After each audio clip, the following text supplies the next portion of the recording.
This is Audible. Blood and Stone. The Alastair Stone Chronicles, Volume 6. Written by R.L. King. Narrated by Will M. Watt.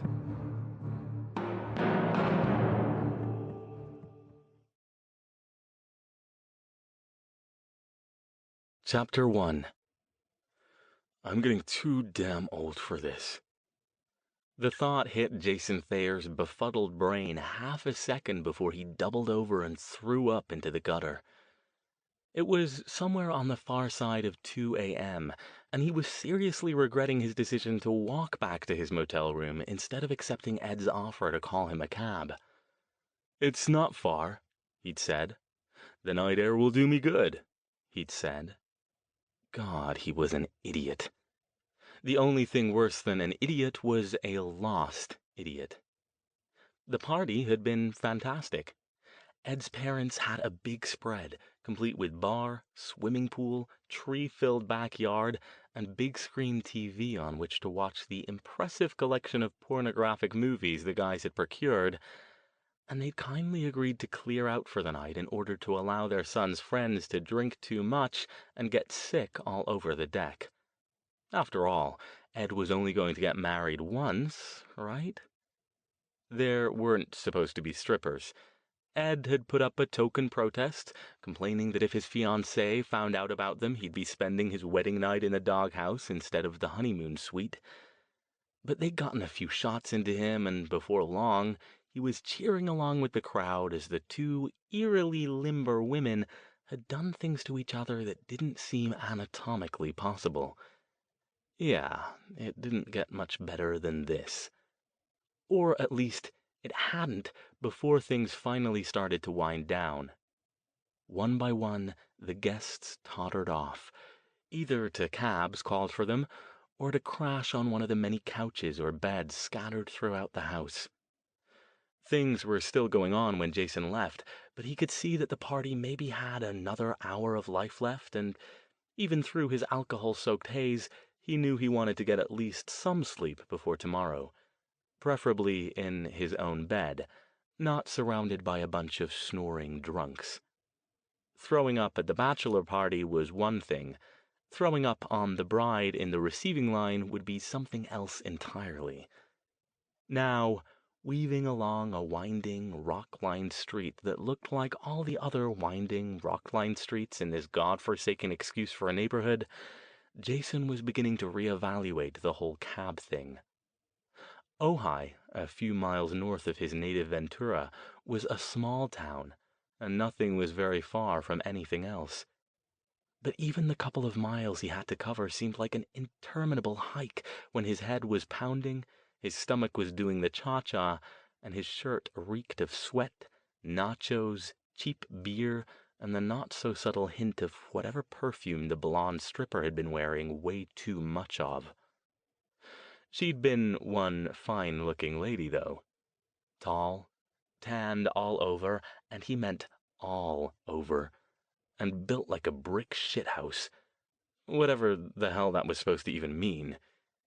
He had vague memories of trying to coax her into one of the bedrooms with him as she ground herself on his lap in time with the driving beat of the music, and of her laughing cheerfully and calling him a naughty boy before sashaying off to rejoin her fellow performer in the front room. Ah, well, he'd tried. Nobody could say he hadn't tried. High school had been less than 10 years ago. But despite the good time he'd had at the party, he'd gotten a good headful of the reason why cliches got to be cliches, because they contained at least a little bit of truth. You really couldn't go home again. Not like the way things used to be anyway. The guys, chubby party animal Shane, athletic ladies' man Kurt, and long-haired wannabe jock Chris, who everybody called Cramp for reasons best left in the past, had been his best buds through high school in Ventura. They'd hung out together, dated the same girls and never committed to one, played on the same sports teams, and got into trouble on weekends. Not too much trouble, since Jason already had his mind set on the police academy even at that point, but enough that high school overall was a pretty good time in his life. A time before a lot of things had gone, as his friend Alastair Stone would say, pear-shaped. Now, though, with his stomach roiling and his head feeling like somebody had used it for home base, high school seemed another lifetime ago. None of the others had left the area. Shane sold shoes at the mall in Ventura. Kurt, after losing his dream to play pro ball to a bad throwing arm break in his senior year of college, worked at his dad's landscape supply company. And Cramp, who never seemed to know quite what he wanted to do with his life, still lived at home and held down a dead-end job at a local hardware store.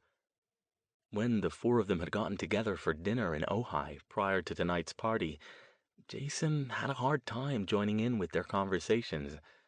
And even as great as the party had been, some small corner of his mind just wanted the night to be over.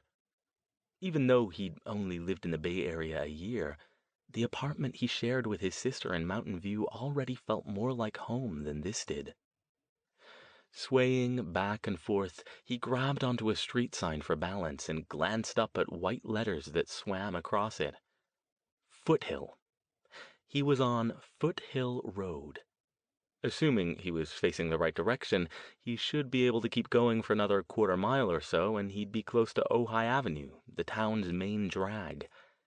His motel was there, maybe another mile up the road. But once he got to Ojai Avenue, he was home free. First, he'd have to get walking, though. He rolled his head back and stared up into the black carpet of stars peeking through the canopy of ancient oak trees, one hand clutching the street sign to keep him from falling over backward. You could actually see them here, since there weren't too many streetlights and most of the houses, set far back from the street, were dark by now. He almost never got up to Ojai when he'd lived down here. Back then, he and his friends considered it nothing but a boring little bedroom town full of rich people, old hippies who hadn't quite figured out the 60s were long gone, and artsy-fartsy weirdos. Still, a little slow down and back to nature wasn't altogether horrible after the faster pace of the Bay Area. He'd go crazy if he had to stay here long, but a few days wouldn't be so bad. Come on, dummy. You can gawk at the stars all night, but it's not going to get you back to the motel any faster. He pushed himself off the sign so hard he almost fell over, lurched back to a mostly standing position, and started off in the direction of Ojai Avenue again. It couldn't be much farther, right? Then he spotted the shadowy figure up ahead. He stopped, blinking, trying to decide whether what he was seeing was really there, or if it was just another illusion brought on by too much booze. But no, it sure looked real. A tall, slim form climbing over the low wall separating the packed dirt sidewalk from a leafy, tree-filled vacant lot. "Hey," Jason called amiably, waving a hand. He wondered if the figure was drunk too. Maybe they'd climbed over the wall to puke discreetly in the leaves, and were now coming back to the road to do exactly what he himself was doing, trying to walk back to wherever they were staying. The figure stopped at the sound of his voice and stood in the middle of the path, staring at him. It didn't return his greeting. Jason frowned, his brain trying to get itself around whatever odd cues this person, he couldn't even tell if it was a man or a woman, was putting out. Cautiously, he moved closer. "Hey," he said again. "Nice night, huh?" His voice sounded very slurred, and he almost laughed. The figure tilted its head to one side. "Nice night," it agreed. Its voice was creaky and oddly inflected, as if it were unfamiliar with using it. It sort of sounded like a male voice, but it was still impossible to be certain. "You sound drunker than I am," Jason observed. "You—" Then he got a look at the figure's eyes. He shouldn't have been able to do that, since there were no streetlights in the vicinity and very little light from the moon. But there they were, anyway. And they were glowing. I have got to be plastered. Jason shook his head a couple of times, figuring it would drive off the weird vision and make the world make sense again. But no. The figure's eyes still glowed faintly in a most disquieting shade of red-orange. "What the hell?" he began. But the figure merely turned and disappeared back over the wall. Jason could hear it rustling through the leaves. He stood there for a few more moments, listening to the sound of the stranger recede until it was gone, wondering if he'd really heard or seen it at all. That had been fucking freaky, was what that had been. Naturally, the first thought that followed fucking freaky was, I gotta tell Al about this. Somehow, he'd never be quite sure how, but God had a reputation for looking out for drunken idiots, Jason made it back to his motel. It was right on Ojai Avenue, and in an even better stroke of good fortune, all the rooms were on the ground floor. God might be looking out for drunks, but even he had limits, and Jason suspected stairs were probably among them. He fumbled his key into the lock and stumbled into the room. Blearily, he noticed the digital clock on the nightstand read 2:57. That was way too early to call Al, who would flay him alive if he called at 3 in the morning. And he could do it, too. Flaying was something Alastair Stone was really good at. The thought made him giggle for no apparent reason. Okay, then, he muttered. Let me just sleep for a while. Need to sleep anyway. I'll call him in the morning. Yeah, that was a good idea. Just get some nice sleep and call in the morning. That was the best idea he'd had all night. Chapter 2. It was 10 a.m. on a late summer Saturday morning, and Alastair Stone was only just now getting home. He hummed an old Zombies tune as he came in through the garage, still mulling over the previous night. The show, a new local band at a little hole-in-the-wall club in Castro Street in Mountain View, had been excellent, and what had happened afterward had been even better. Her name was Kelly. She was a paralegal, and she'd even fixed him breakfast before seeing him off. Not just perfunctory coffee and toast, either. She'd made eggs. They both knew it wouldn't go any further, and that was quite all right. He didn't make a habit of that sort of thing, but sometimes an enjoyable night was just an enjoyable night. Stone tossed his keys on the counter, threw his overcoat over a nearby chair, and glanced at his answering machine. As usual, its red light was flashing. He punched the button almost idly, only half listening. Whoever it was, they could wait. The first two messages were typical. Old Hubbard up at Stanford wanting to discuss something about his syllabus, and some survey monkey trying to solicit his opinion about vacuum cleaners. He picked up his coat and was heading out of the kitchen when a familiar voice issued from the speaker. Hey, Al. It's Jason. Call me back when you get a chance. Think I found something weird going on down here that looks like it's right up your alley. Stone paused in the doorway. Jason had left a couple of days ago to attend an old friend's wedding and recapture the nostalgia of his youth. Or something. That second part was mere speculation. He was due back in a day or two. Stone hadn't really paid that much attention to the details, but something weird that might be right up his alley? Interesting. He leaned on the counter and played through the messages again, erasing the survey monkey, listening more carefully this time. He could hear a hint of something odd in Jason's voice, like he was trying to sound flippant, but wasn't completely hiding the fact that something had spooked him. That wasn't unusual. A lot of things spooked Jason Thayer. He was a good friend, and a good guy to have around if you were planning to be in a bar fight. But even after all this time, he still did everything he could to avoid playing in the same sandbox with things that went bump in the night. Only problem was, when your two most frequent companions were a mage who moonlighted as an occult studies professor, and a sister who had recently discovered her own fledgling magical abilities and who snarfed up anything weird and freaky like it was catnip, that could pose more than a bit of a problem. The end result was that Jason's version of weird could be anything from a few unexplained knocks in a dark room, all the way up to a full-blown extra-dimensional portal in the walk-in fridge of the local McDonald's. You never could tell with him. And of course, he hadn't left a phone number. Stone hunted around in the untidy pile of papers and old mail on his breakfast bar until he found the scrap where he jotted down the name of the motel just in case there was some emergency. Nest Motel, Ojai.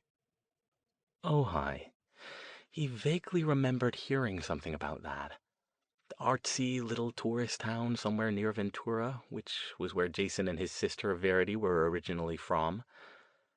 He picked up the phone, got the number for the motel, and asked the bored-sounding clerk to ring Jason's room.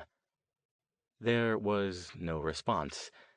A generic answering machine voice picked up and told him to leave a message, which he did. He then proceeded to get caught up in his latest magical research and forget about the whole business until late the following morning. In the middle of hunting for some books he needed, it occurred to him that Jason hadn't called back yet. And that was odd. Even if he was sleeping off a hangover, which was entirely possible given his reasons for the trip, it seemed strange that he hadn't at least checked in to explain his previous cryptic message. Stone shoved aside a stack of books on his desk and picked up the phone. Once again, the clerk, a different one this time, put him through to the room, and once again he got voicemail. Stone frowned. Normally, this wouldn't have even tripped his suspicions.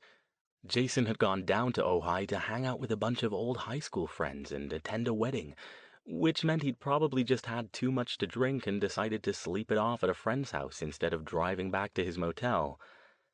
However, Stone's mind kept going back over something weird and right up your alley. That last part practically screamed that whatever Jason had found, it was from Stone's side of the street. Or at least, he thought it was. And even considering Jason's level of discomfort with the supernatural, Stone doubted that he'd have taken time out of his busy weekend of debauchery and school days sentimentality to call if it hadn't been something worth calling about. Jason, if you can rouse yourself from your cyberitic stupor long enough to call me, I'd appreciate it. You've got me curious now, and you know how rude it is to get me curious and then leave me hanging. So, call me. As he hung up, he realized he'd sounded a little too grumpy. But he wasn't kidding about the curiosity thing.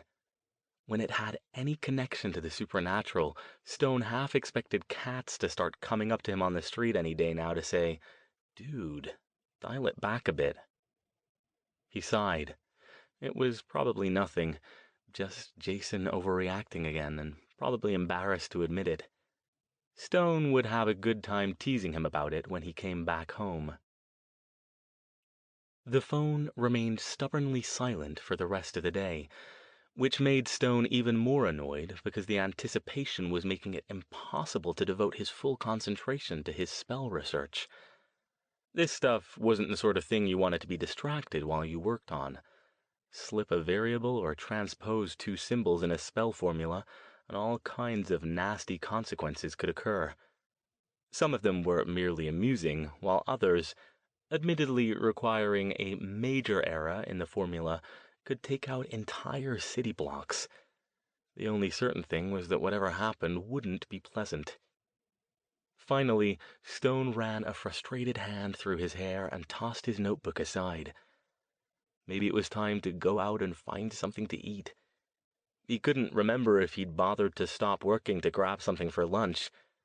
I really need to see about finding a new housekeeper, he thought, while heading downstairs. Another one who can cook, and preferably who isn't possessed by an extra-dimensional hitchhiker.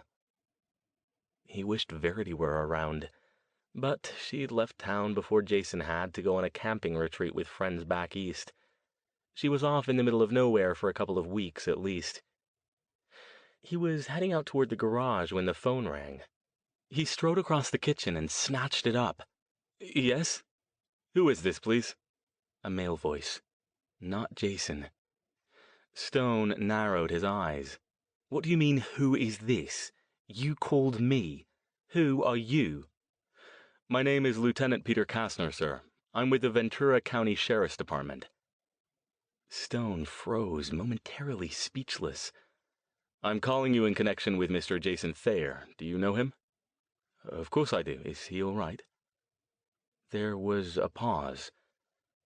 "Can you please tell me who you are and how you know Mr. Thayer?"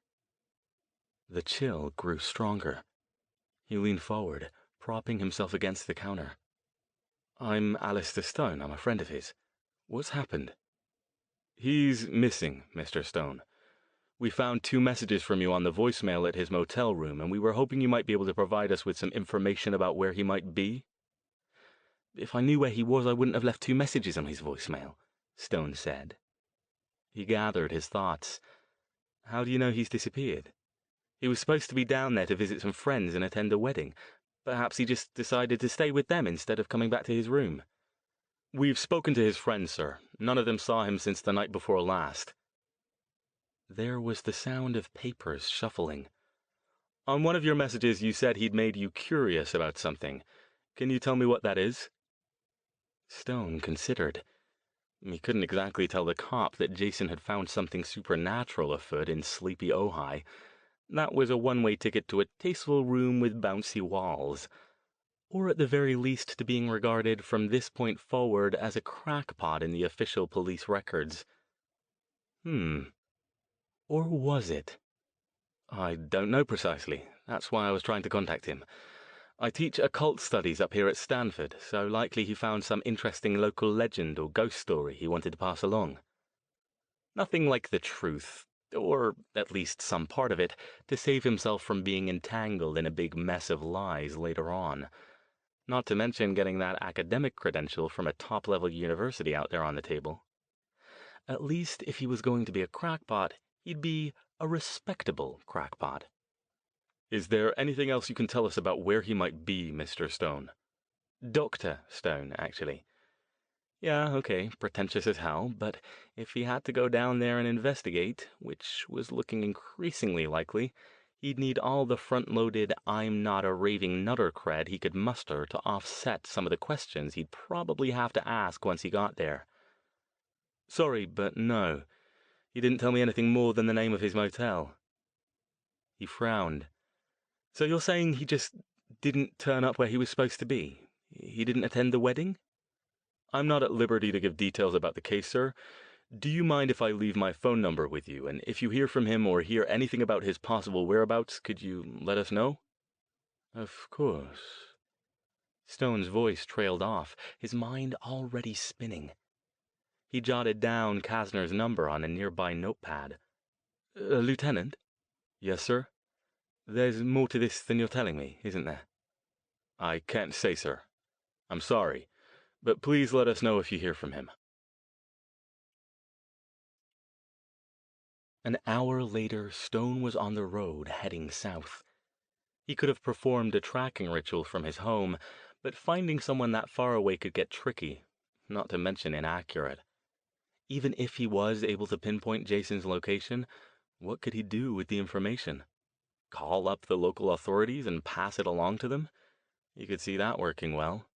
"Yes, officer, I'm a psychic, and I got a vision of my friend who's missing in his car off the side of the road somewhere near a lot of trees." Yeah, they'd pay all kinds of attention to that. So road trip it was. It would have been faster if there'd been a portal nearby, but there wasn't. Sometimes the mundane way was best anyway, especially since he wanted to have his own car available. He settled for weaving a small disregard me spell around his big black BMW during the long, dull stretches of 101 between Gilroy and Santa Barbara, where there was very little traffic. cranking his favorite Queen CD to 11 and opening up the car to somewhere north of 100 miles per hour whenever he could get away with it. You didn't do that when any other cars were around, because invariably the only other driver within 10 miles of you on the freeway would suddenly decide he had to drift into your lane just as you came screaming up on him at nearly twice the speed limit. Stone thought it might be one of those things that highlighted Magic's twisted sense of humor, but if the road was clear, it made long trips go by a lot faster. As he drove, he thought about what might be going on with Jason. What had he seen that made him call Stone in the first place?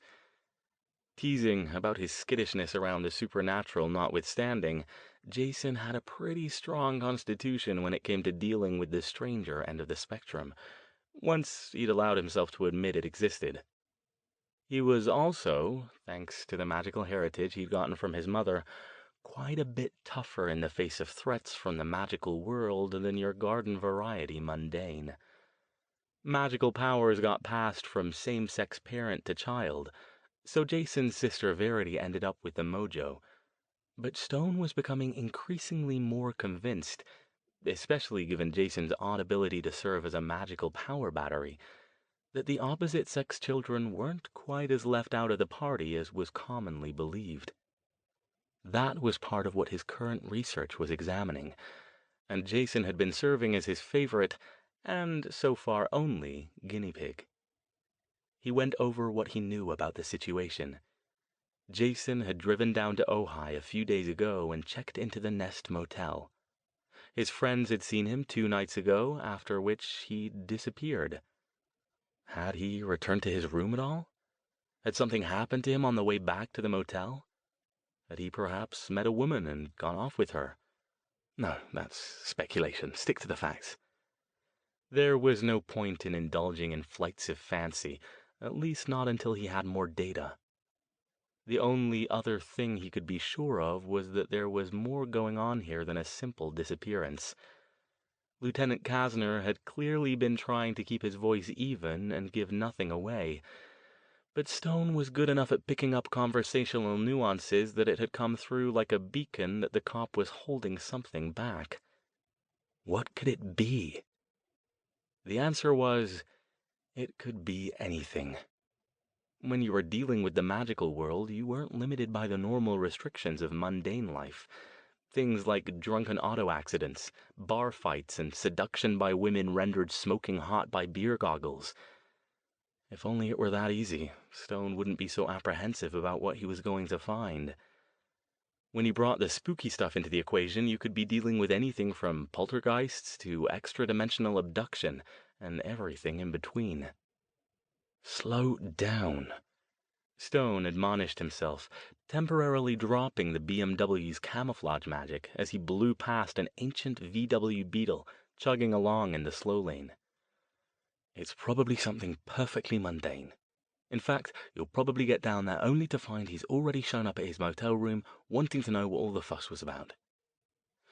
His mind drifted back to an old episode of The Twilight Zone he'd seen when he was younger, about a little girl who'd disappeared from her home.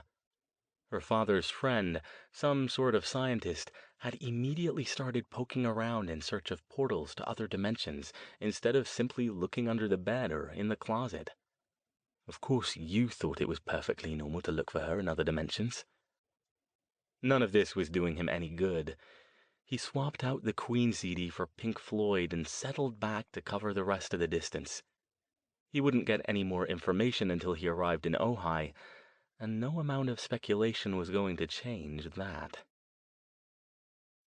Even with magical assistance, and only one brief stop in San Luis Obispo, it was still nearly 10 p.m. when Stone arrived in Ojai. Traffic was quite sparse as he cruised up the main road into town. Since there wasn't much he'd be able to do tonight, he pulled into a 24-hour restaurant, sat down at the counter, ordered a cup of coffee, and gave the middle-aged waitress his best, charming smile. "I'm looking for a place called the Nest Motel. Can you help me?" She smiled back. Of course she did. Stone had long ago found that, at least in this country, The combination of his accent and an engaging grin was nearly foolproof against women of a certain age, and placed a steaming mug in front of him. "Sure, you're not far. Just keep going toward town and you'll see it on the right in about half a mile." She glanced around as if expecting to see someone with him. "Are you on vacation? Ohi's beautiful this time of year." "No, just down here to, look up an old friend." "Well, I hope you enjoy yourself," she said, smiling and moving off to greet a couple who'd just come in. Stone sipped his coffee, thinking about how he would proceed tomorrow. It was probably too much to hope that he'd be able to get into Jason's room at the Nest. Even if he could talk the desk clerk or a maid into letting him in, he'd arouse too much suspicion if he was caught poking around the motel room of a guy who'd recently disappeared.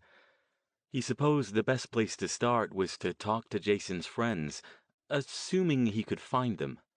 Jason had never mentioned any of their names. His gaze fell on a folded newspaper someone had left on the stool next to him. Idly, he picked it up and spread it in front of him, glancing over the headlines. He expected to see typical small-town stuff: politics, high school sports, maybe a profile of some local philanthropist's latest venture. Instead, a headline stretched over a photograph of a smiling teenage girl. "Police have few clues in murder of local student." Eyebrows raised, Stone unfolded the paper and skimmed the article. The 16-year-old girl's body had been found just off some place called Foothill Road by a pair of elderly dog walkers early yesterday morning. Her throat had been cut, and it was estimated she had only been dead for a few hours before she was found. "Terrible thing," said a soft voice in front of him. He looked up to see the waitress refilling his cup. Her eyes cut down to the paper, and then back up to Stone. "Just terrible. She was a lovely girl, lived here all her life." "I'm sorry," Stone said. "Everybody's a little on edge," she continued. "We just don't have that kind of thing around here. But please don't let it upset your stay. I'm sure the police will find whoever did it soon." "I'm sure they will," he murmured. The waitress moved off again, and he continued leafing through the paper. He didn't doubt that murders around here were rare, but especially in these times it was nearly inevitable that even a peaceful town like this would win the grim lottery at some point. Another thing you learned fast when you rubbed shoulders with the world of the supernatural was that it was often the sleepiest, most idyllic little towns that harbored the most horrific secrets. Even if that wasn't true here, and he hadn't heard anything on the mystical grapevine to indicate that it was, there were plenty of threats out there that were completely mundane in nature. All it took was for one of them to drift through town and cross paths with a target of opportunity. The rest of the paper was more of what he'd expected, and his gaze slid over it without really taking in the ads, football scores, local news, and columns of classifieds. He was finishing his coffee and contemplating whether he wanted another refill when a thought occurred to him. He pulled the paper back over and leafed through it until he found what passed for the society page. It was full of small photos, each accompanied by a brief wedding, birth, anniversary, or funeral announcement, along with a short piece on the local high school's 25-year reunion that had taken place the previous weekend. Glancing over the wedding announcements, Stone soon nodded in triumph. Of the 4 on the page, only one featured a couple that was the correct age to have been Jason's classmates: Edward Novak and Annalise Nelson. Checking to make sure the chatty waitress was occupied, he pulled out a small notebook and jotted down their names, along with their best man and maid of honor. He folded up the paper, tossed it on the counter, and motioned for his check. It didn't take him long to find the Nest Motel. It was right off the main drag, a meandering, single-story place that looked old but well-maintained. Stone checked in without asking the clerk any questions about Jason, and soon found himself in a small room tastefully decorated with framed photos of the local mountains. On a whim, he sat down on the bed, closed his eyes, and reached out with his magical senses. The motel didn't have that many rooms, but the odds that he had been given the same one that Jason had occupied were still fairly low. He was neither surprised nor terribly disappointed when he got nothing more than faint bits of random emotion, nothing different than he would have gotten in any similar place. If Jason had been here, he hadn't done anything remarkable while in the room. He unpacked and decided to make it an early night. With any luck at all, he'd call the police tomorrow, and they'd tell him that Jason had turned up. All was well, and he could head home and finish up his spell research before the new quarter started in a couple of weeks. Unfortunately, that was the kind of luck he didn't often have. He slept badly, haunted by uneasy dreams. Jason kept calling desperately to him for help, but he was unable to reach his friend no matter how hard he tried. When Stone awoke early the next morning, he could barely remember the dreams.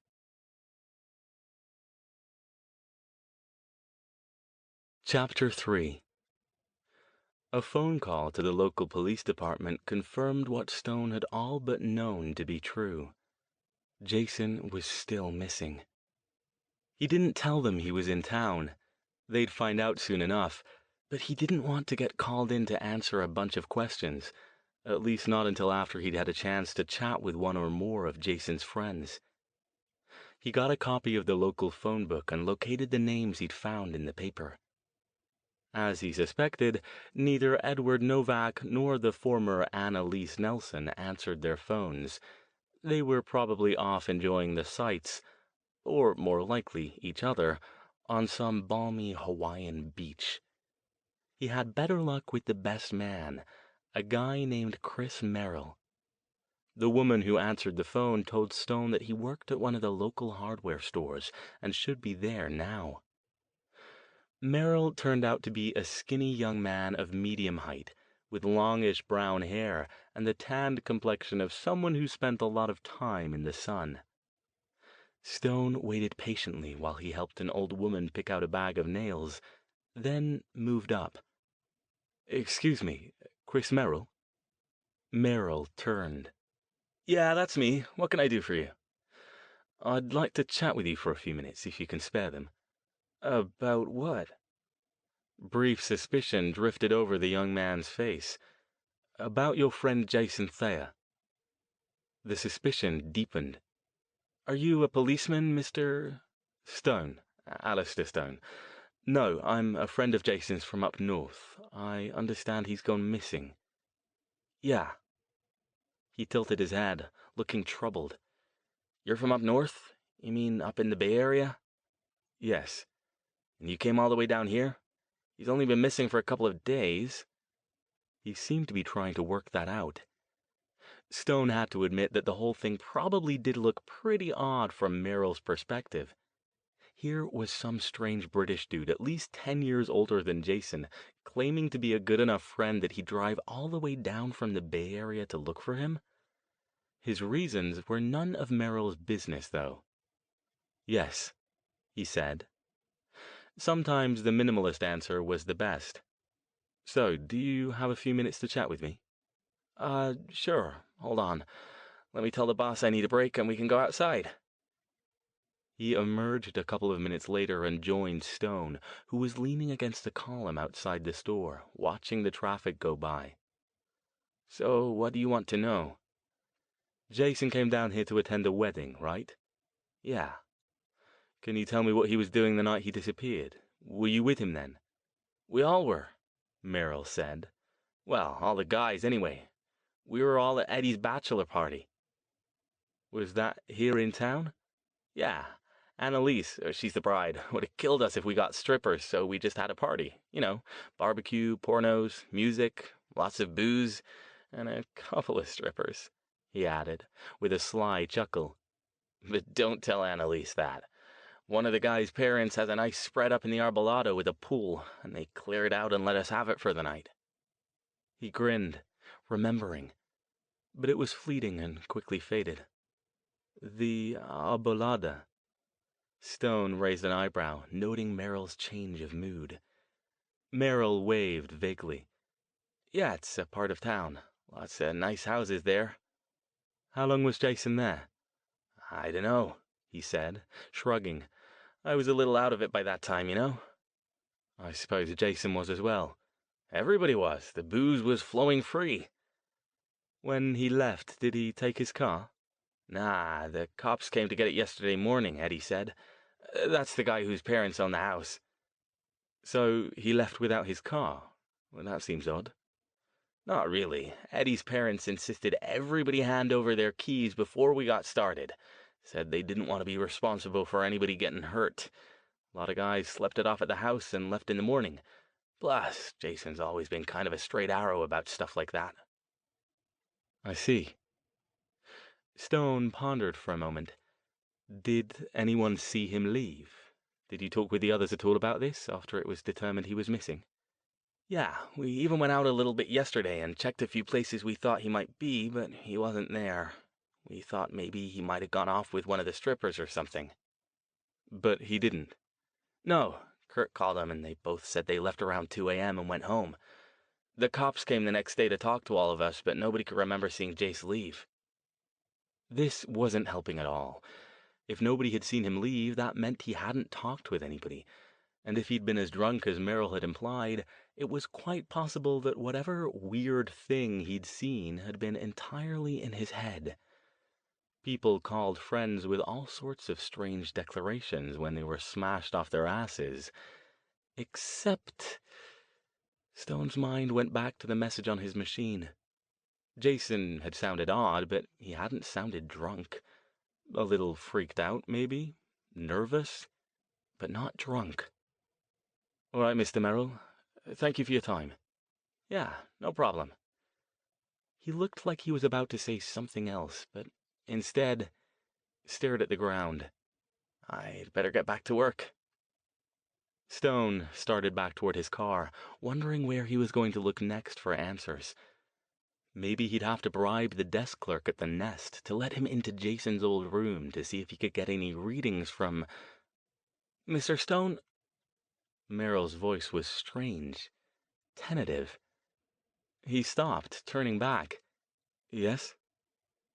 Merrill came closer. He glanced around like he wanted to make sure nobody was watching, then said quietly, There is one other thing. Maybe. Stone raised an eyebrow and leaned in closer. What other thing? He glanced around again. When the cops came to talk to us, they didn't say anything about it to us, but I overheard a couple of them talking when they didn't think I noticed. He paused, and his next words came from him as if he didn't want to say them. I don't know if you know this, but they found a girl murdered in that area the day after the party. I think maybe they might think Jason killed her. Chapter 4. Stone barely remembered the drive from the hardware store back to the motel. He dropped into the room's single chair and scrubbed at his hair, his mind whirling. Chris Merrill's words had rocked him hard. He was still recovering enough to think clearly. Merrill hadn't had anything else to offer regarding the speculation. He said the two policemen had noticed him right after that, and glared at him hard enough that he made himself scarce. The only other thing he'd told Stone was that he hadn't shared what he'd heard with anyone else. I don't know why, he mumbled when asked, not meeting Stone's gaze. But I know there's no way he killed anybody. No fucking way. Well, we're in agreement on that, Stone had said, and left after giving Merrill the phone number of his room and asking him to call if he learned anything else or if Jason turned up. The only thing was, Stone realized as he sat there staring at a framed print of a local mountain range tinged with eerie pink, he couldn't be sure that they were in agreement on that. And that was what had hit him so hard. Of course, he knew Jason would never kill anyone, let alone slit the throat of a 16-year-old girl, if he was in control of himself. That kind of act would be so contrary to his core nature as a protector and defender of the weak as to be unthinkable. But there was the matter of the weird thing. That was the variable that made everything much less cut and dried, and much more potentially horrific. There were plenty of weird things out there capable of controlling an unsuspecting human's mind, or taking over their body and wearing them like a cheap suit. Stone, Jason, and Verity had just spent the better part of the previous year dealing with just such a thing. The extra-dimensional creatures dubbed the Evil, who possessed usually willing hosts and fed on negative emotion. Still, even though the Evil were mostly under control at this point, with only the scattered remnants of their invasion force left leaderless and adrift all over the country, with no way to reproduce or supplement their number, that didn't mean there weren't at least 5 other things capable of similar possession or control that Stone could think of without even trying hard. And that was just the relatively common ones. His years of experience dealing with the spirit world had taught him long ago that even the common entities didn't have that much in common, and the more esoteric varieties were all unique, mostly powerful, and always dangerous. What the hell had Jason gotten himself into? Stone took out his notebook and began jotting down a timeline to help him keep everything straight in his mind. Jason had arrived in Ojai on Thursday afternoon, attended the bachelor party on Friday night, and walked back to the Nest Motel, or at least started to, sometime in the wee hours of Saturday morning. The message he'd left on Stone's phone had been time-stamped a little before 7 a.m. on Saturday, which meant he must have disappeared sometime between then and when the police had called Stone late Sunday afternoon. Grabbing the local phone book again, he opened it to the back and was pleased to find a map of Ojai taking up 2 of the last few pages. He studied it carefully, but could find no street labeled Arbolada. Chris Merrill had said it was a part of town, but the map didn't list it. He tossed the book back on the bed, gathered up his overcoat, and headed to the motel office. The clerk nodded when Stone mentioned the name and asked where it might be found. He dug a map out of his desk drawer, spread it on the counter, and pointed out a jumble of streets not far to the northwest of the motel, on the other side of the main drag. Stone mused. So it wouldn't be at all odd for someone to walk back here from there, say if he'd had a bit too much to drink and didn't want to drive? Nah, it's not far, although if he was really drunk he might get lost. It's kind of a maze over there if you aren't familiar with the area. He tilted his head. Hey, can I ask you something? Of course. Do you, know somebody else who was staying here? His voice was carefully non-committal. Stone crossed his arms over his chest. You mean the man who's gone missing? The clerk looked relieved. Yeah. What makes you think I do? Well, that's your Beamer in the lot, right? It is. It's got a Stanford license plate frame, and he was from the Bay Area, too. I mean, we got a lot of folks in here from up that way, but usually not odd single Englishmen who don't act like tourists? Stone asked, raising an eyebrow. Well, yeah. I mean, my other guess would have been you're up from Hollywood scouting locations for a picture or something, but the license plate. I do know him, yes. He's a friend of mine. I was concerned after the police called me, so I came down to see if I could help find him. He tilted his head. I trust the police have already gone through his room? Yeah, they took his stuff and did a pretty thorough search. They released the room, though. There's somebody else in there now. Thank you, Stone said. I appreciate your help. I'm trying to get a sense of where he might have gone after he left the party he attended on Friday night. Hence my question about walking back here from the Arbolada. You don't know whether he came back here, do you? No, sorry. We don't keep tabs on our guests' comings and goings. We're not modern enough to have those fancy electronic key cards, just regular, normal keys here. Stone nodded and thanked him for his help. He considered his next steps. Clearly, he needed to conduct a ritual to find Jason's whereabouts, and he needed to do it soon. The problem was that his motel room was far too small for even a rudimentary circle, and he wanted something more than rudimentary for this spell. Even if he pushed all the movable furniture, which didn't include the bed, up against the wall, it barely left enough room for a circle he could stand comfortably in and stretch out his arms. That meant he was going to have to find a bigger space. Mundanes never had to worry about problems like this. If he was home, he had a large open space in the attic of his townhouse that had been set up for just this sort of ritual. But down here, he was limited by a tiny motel room, of all things. And since every hotel room he was likely to find around here was probably not much bigger, that meant looking for something larger he could rent. He procured the current issue of the local paper, located a coffee shop downtown, got a respectably sized infusion of caffeine, and settled into a back corner to look over the real estate ads. It took him a while to find a couple of places that looked like possibilities, as it wasn't that easy to find rentals by anything less than a month. With a new quarter starting in 2 weeks, he sincerely hoped he'd be able to wrap this up a lot faster than that. Possibly today, with any luck at all, assuming he could secure the premises that fast. His ritual to track people was a good one, and there was no reason it shouldn't zero in on Jason's location with little fuss and bother. Assuming, of course, that he was still alive. No, not going there. He's alive, and I'm going to find him. He circled the ads he'd found, tore out that portion of the page, and left the rest of the paper for the next customer. The real estate agency, it turned out, wasn't far from the coffee shop.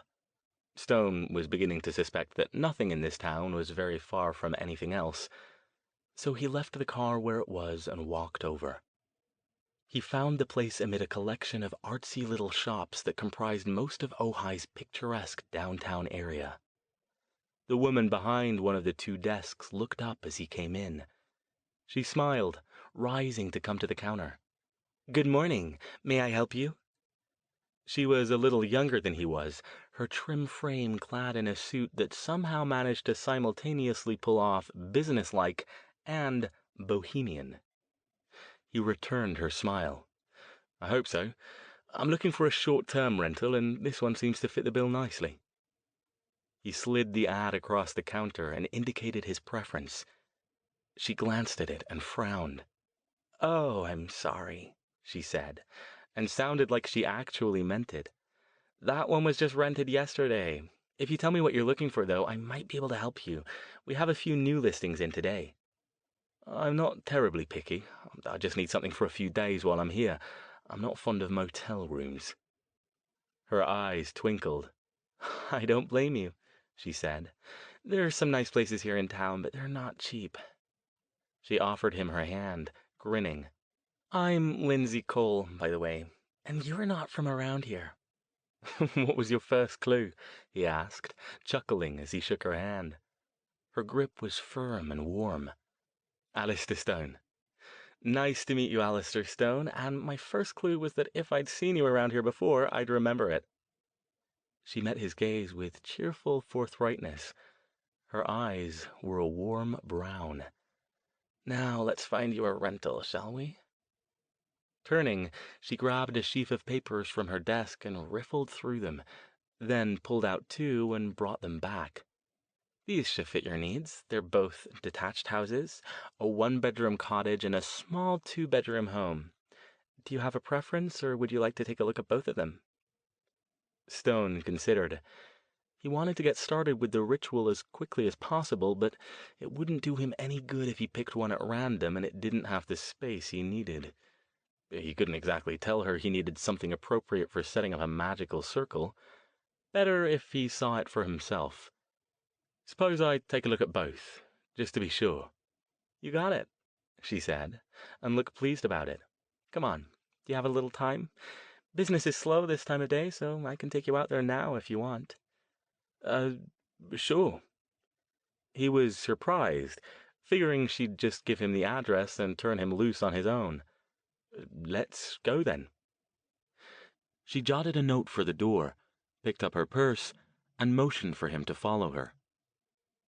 The first house, the one-bedroom, was less than half a mile away, up one of the side streets that crossed Ojai Avenue.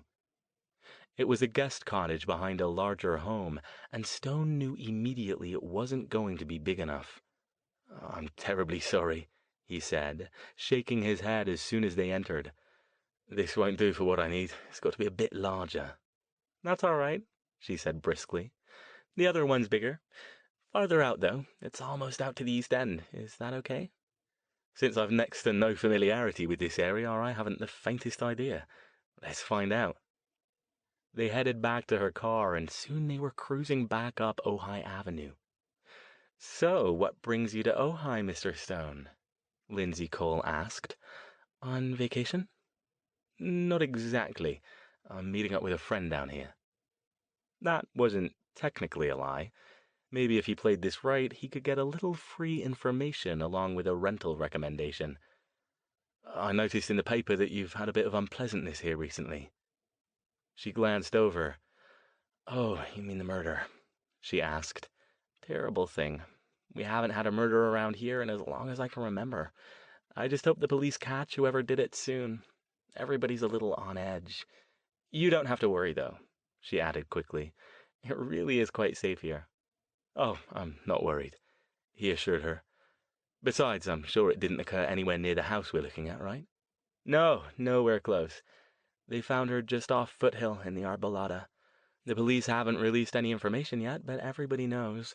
Small town and all. Some of the high school kids have already even started a little memorial up there." Stone had stopped listening when she said Arbolada. He forced himself back to awareness, replaying what she'd said until he caught up. "And they've no idea who might have done it?" "Not that they've said, but that doesn't mean anything, I suppose. I'm sure it wasn't anyone from around here." She shook her head. "Anyway, as I said, I'm sure it won't affect your stay in town." They both fell silent for a couple of minutes. Then she asked, "So, what do you do, wherever you are normally?" "I teach," he said, watching the scenery roll by without really seeing it. "Really? That's great. What grade?" He chuckled. No, my students are a bit further along than that. I'm a professor at Stanford." "Oh." She grinned. "Well, I have to admit I was having a hard time picturing you shepherding a herd of kindergartners around." "No, I'm allergic to children, actually."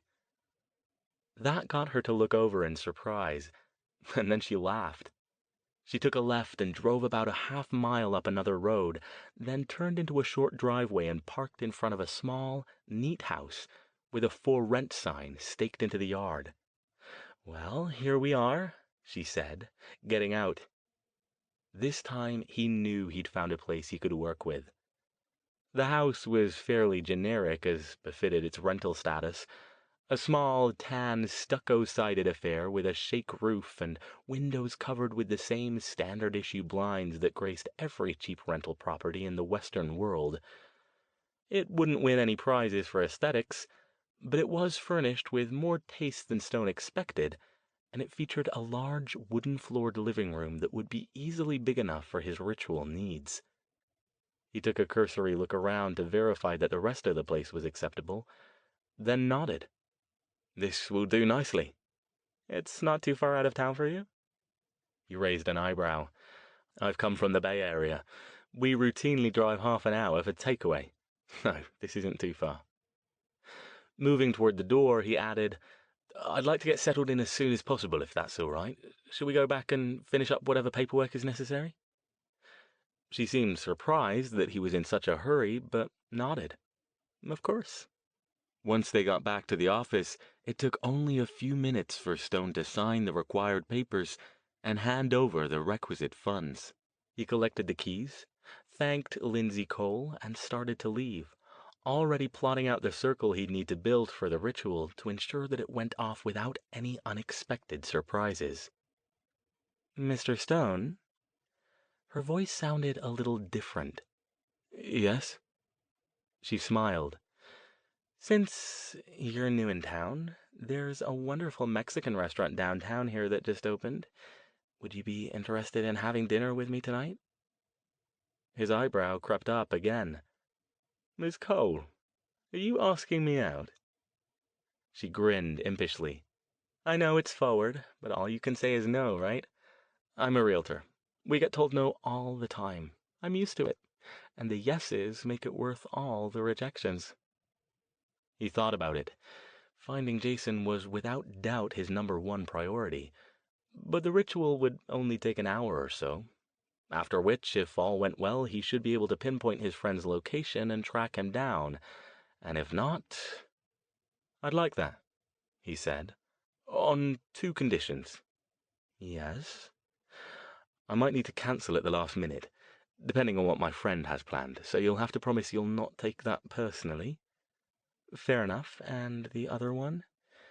"Even though you've asked me out, you must let me buy you dinner. I'm a bit old-fashioned that way, at least on the first date." She smiled. "You're on, Mr. Stone. Or should that be Dr. Stone? Alastair will do fine. I'll pick you up here at 7 o'clock. He waved as he closed the door behind him.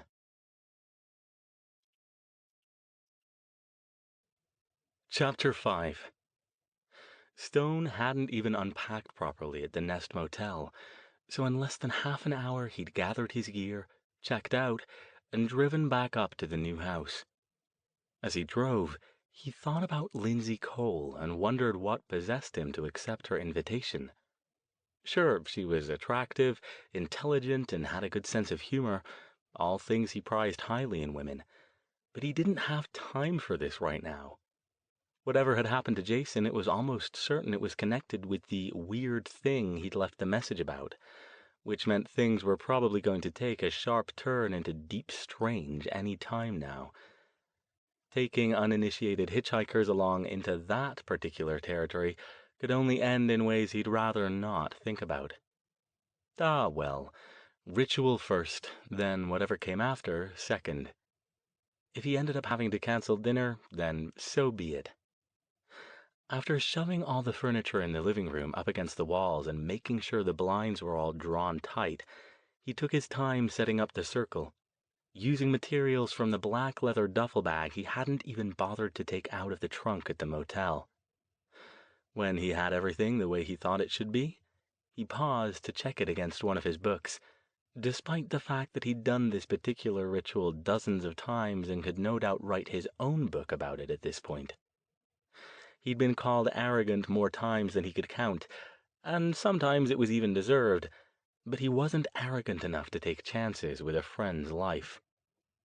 Since he knew Jason well, he didn't strictly need a focus object, but he used one anyway. An old baseball cap Jason had left at Stone's townhouse a few weeks ago when he and Verity had been over for dinner. Taking the cap, Stone settled himself carefully into the center of the circle, lit the candles around it with a flick of his power, and took several deep breaths to center his mind.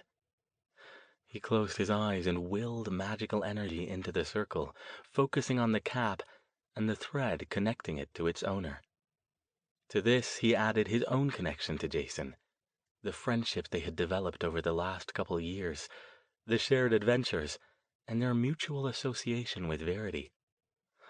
All of these strands wove themselves into the sending, forming a slim but powerful cord that reached out into the magical realm and sought its match. If Jason was alive and not somehow hidden behind magical protections, this spell would find him. All it would take was patience and time. The minutes stretched on. Stone willed himself to remain calm, to keep his breathing steady, to remain vigilant as he followed the slender cord on its search. Something was odd. Something was wrong. In all the times Stone had performed this tracking ritual, it had ended in one of 2 ways. Either the ritual had located the person it sought, allowing him to magically mark the spot so he could find it in the mundane world, or else the searching cord had ranged out for a few minutes and then collapsed back in on itself, ending the ritual. If the latter occurred, it indicated that the subject of the search was either dead or outside the ritual's effective range, or that they were behind wards or other magical methods of obfuscation. Stone was a powerful mage, and his range was extensive, which meant that the spell could take as long as half an hour to determine that it wasn't going to find anything. He could even sometimes get a glimpse of a target behind a ward, assuming that the ward's caster was significantly less adept with the art than he was. Either way, the spell would give him something. This time, though, what he got back was something he couldn't make sense of. A couple of times he seemed to get a quick bead on what looked like Jason's essence, but that essence was wrong somehow. Weak, fluctuating. Stone couldn't come up with the right words to describe it because he'd never experienced it before. And every time he tried to home in on it, to direct the searching cord to pin it down, it danced away like it was never there.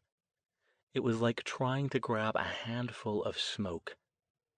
Frustrated, he gritted his teeth and tried to tighten his focus, increase his power, and narrow the beam of his search down to punch through whatever force was blocking him.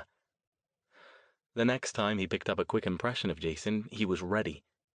He gathered his power and forged it into a metaphorical blade, using his will to wrap the searching cord around it and drive it into the middle of the dissipating cloud of smoke. Dimly, he could feel his body beginning to sag. He knew he'd only get one shot at this before he'd have to stop and renew his energy. And then, suddenly, something else was there, reaching out for him, grasping at his mind. He pulled back, startled, struggling to shore up his mental defenses. He routinely built a certain baseline level of protections around his mind even during his everyday mundane life, since there were all sorts of things out there that would take advantage of an unprotected wielder of the talent. But he hadn't expected anything like this. He knew he couldn't stay long. It was too risky to take the offensive against whatever this thing was without a lot more preparation. Still, Jason was out there somewhere, and he wasn't going to let this attempt at locating him go without one last effort. He could do the ritual again, sure, but it would be harder without the tether object adding to the search's potency. He took a deep breath, focused harder, and sent out a call. Jason. The thing, whatever it was, seemed to perk up at the sound. It moved closer to him, if you could even call it that. It had no form, not even a shifting mist in the astral world. It was nothing more than a series of fleeting impressions and a growing sense of malevolence. Stone fought to keep his defenses up and forced himself to listen for any response from his friend. A growing sense of dread began to seep into his consciousness, an overwhelming compulsion to get out, to flee, to run. He did his best to ignore it, devoting a corner of his mind to keeping his defenses strong, but otherwise reaching out, trying to catch any impression that Jason might have heard his call. And then suddenly, there it was. Al? It was weak.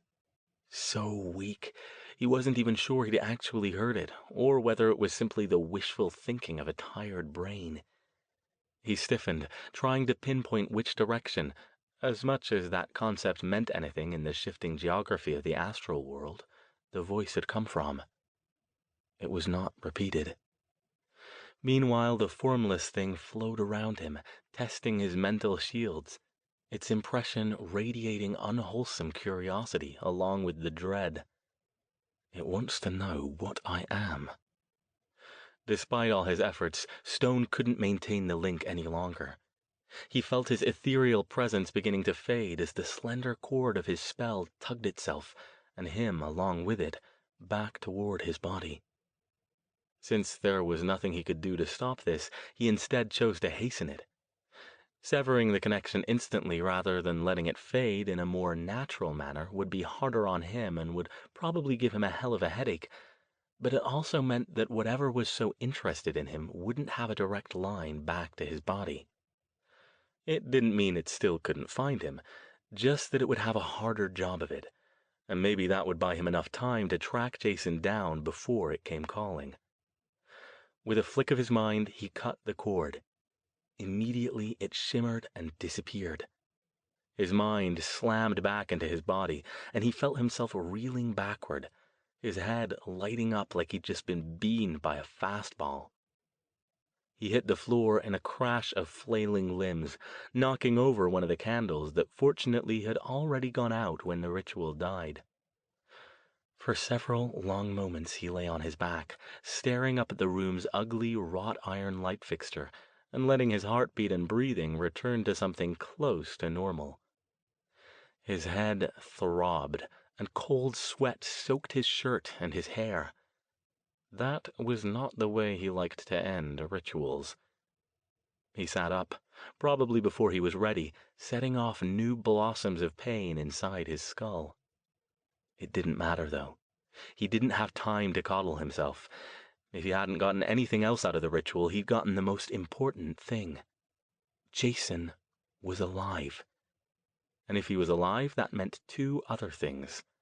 First, whoever or whatever had him wanted him that way, because it would have been laughably easy for it to kill him if that was what it intended. Second, as long as he remained alive, Stone could find him. That, as long as he remained alive part was the sticky bit, though. Since he had no idea why this, whatever it was, had taken Jason, he likewise had no idea how important it considered keeping him alive to be. Now that it knew there was a mage on the scene who was strong enough to threaten it, it might just decide to cut its losses and eliminate any way, no matter how tenuous, it could be tracked. That meant Stone had to hurry. He dragged himself to his feet, leaning on a nearby chair for balance, and blinked several times. The circle lay smudged and inert before him. He'd clean it up later, after he got back. Grabbing a bottle of Advil from his bag. Every mage worth the title would agree that ibuprofen was a vital, if unsung, addition to one's magical kit bag. He tossed a couple back with some water and headed to the shower. As he let the hot water roll over him, he realized his next steps were not quite as mapped out as he had hoped they would be. He'd expected to find Jason's whereabouts and thus be able to track him down. Finding out he was alive but currently untrackable had not even occurred to him, so he hadn't made any contingency plans to deal with it. Where could he start looking if he had no idea where Jason was? It didn't take Stone long to answer that question.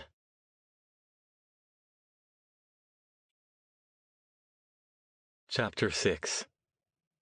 It was a little before 4 o'clock when Stone found the place off Foothill Road in the twisting, oak-strewn maze of upscale homes the locals called the Arbolada. The road was narrow, bounded on either side by decorative rocks, and he had to drive almost a quarter-mile past the small makeshift memorial before he could find a place to pull off and park. He tossed his overcoat in the back seat and hiked back along a narrow dirt path, with the road on his right side and a low wall of light-colored stone on his left, sparing only a brief glance for the few cars that passed slowly by. He continued working through possibilities as he walked, considering and discarding several astral or ethereal entities that could potentially be responsible for abducting Jason. But none of them fit. It didn't help that his head still throbbed as if someone was riding on his back and whacking him periodically with a mallet. The ibuprofen had taken care of the worst of it, but the rest would take time. Lost in thought, he reached the memorial almost before he knew it. He approached it slowly, stopping to examine it from a respectful distance. The memorial had been constructed against the same low wall facing the road. A collection of wilting flowers, greeting cards, teddy bears, spent candles in holders, photos, and other memorabilia carefully piled around a white wooden cross with Ashley written across the horizontal bar in black block letters, and two hearts in red drawn below it on the vertical. On the other side of the wall stretched a small vacant lot dotted with mature oak trees. The ground there was covered by a thick carpet of dead leaves, and showed evidence of having been recently disturbed. Stone sat down on the wall with his back to the field. After making sure his defenses were up, he bowed his head and closed his eyes, reaching out with his magical senses. Anyone who saw him would probably assume he was merely reflecting or praying. He didn't think that would arouse any suspicion near such a place. The first thing he noticed was that the location of the girl's murder was not where the memorial had been constructed. The astral world practically roiled with emotion here. The normal, calm tranquility that would no doubt suffuse such a peaceful residential area shattered by leftover traces of terror and pain. Stone let his breath out slowly. This kind of thing was always hard on the observer, and the more violent the energy, the tougher it was.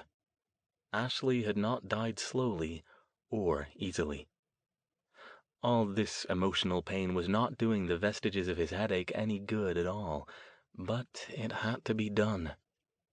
He adjusted his mental shields to filter out most of it, dimming the scene from a bright riot of reds and jagged shapes into something more muted. He concentrated on finding any traces of Jason, since at this point nothing he did would bring the unfortunate Ashley back from the dead. The specific site of the murder was easy to spot.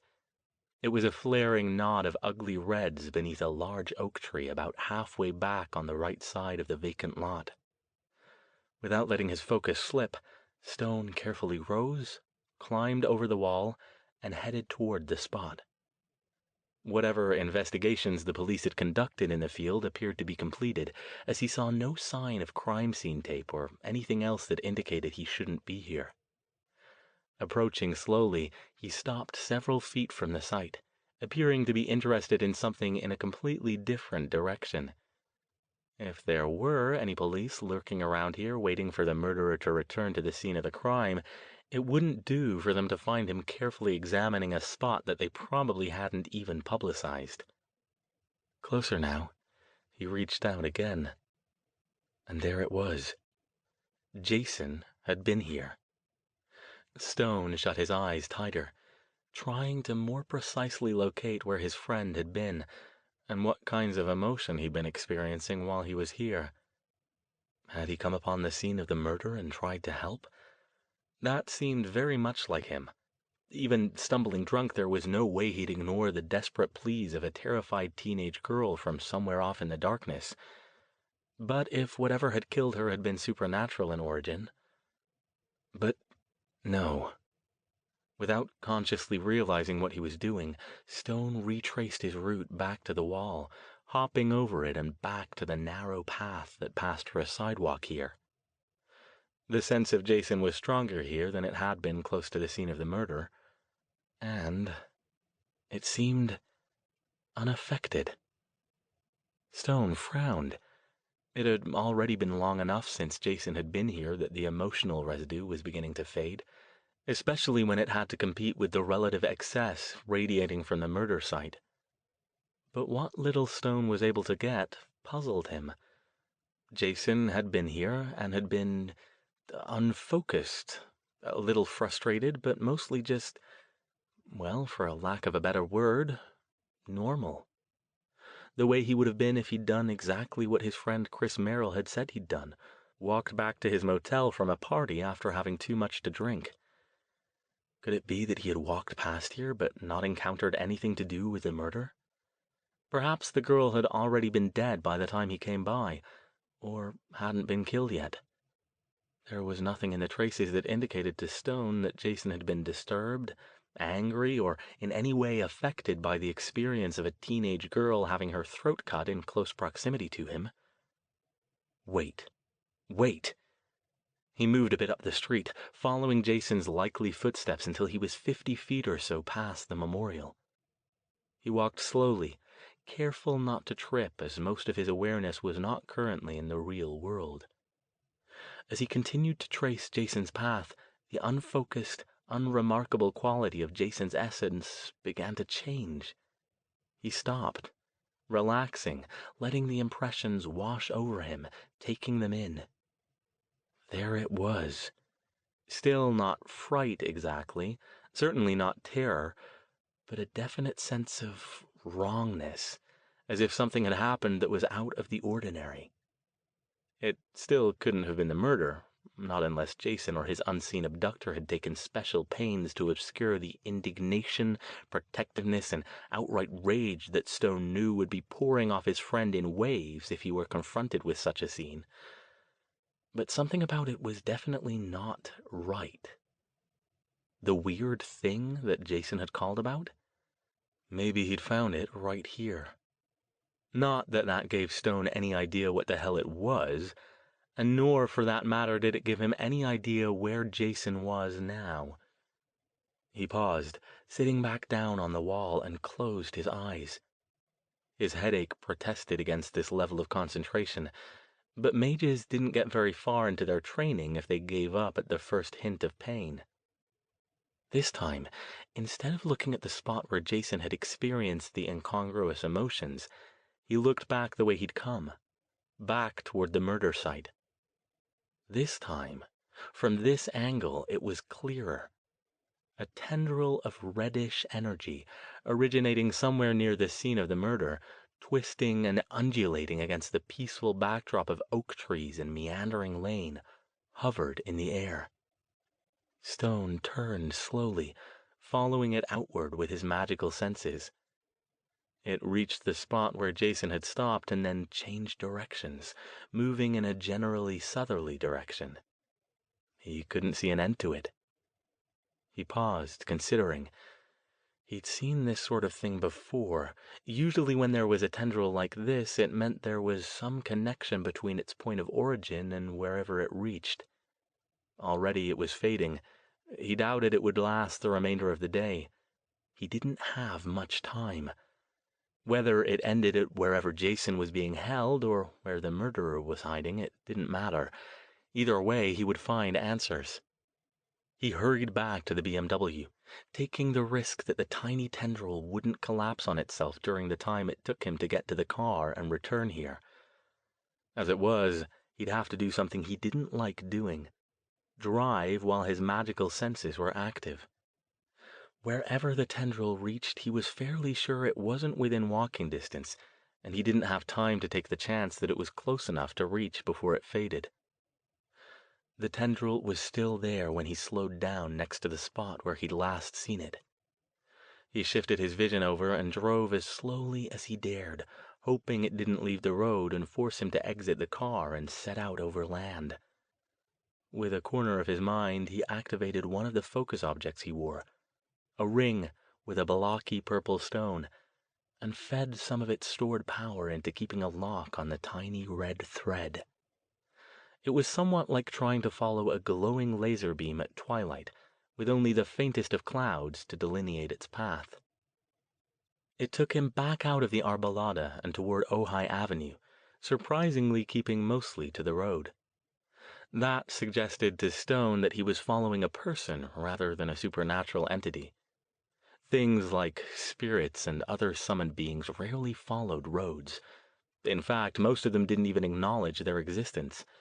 But humans, even those possessed or otherwise controlled by these spirits and beings, did. Quite likely he was following the murderer.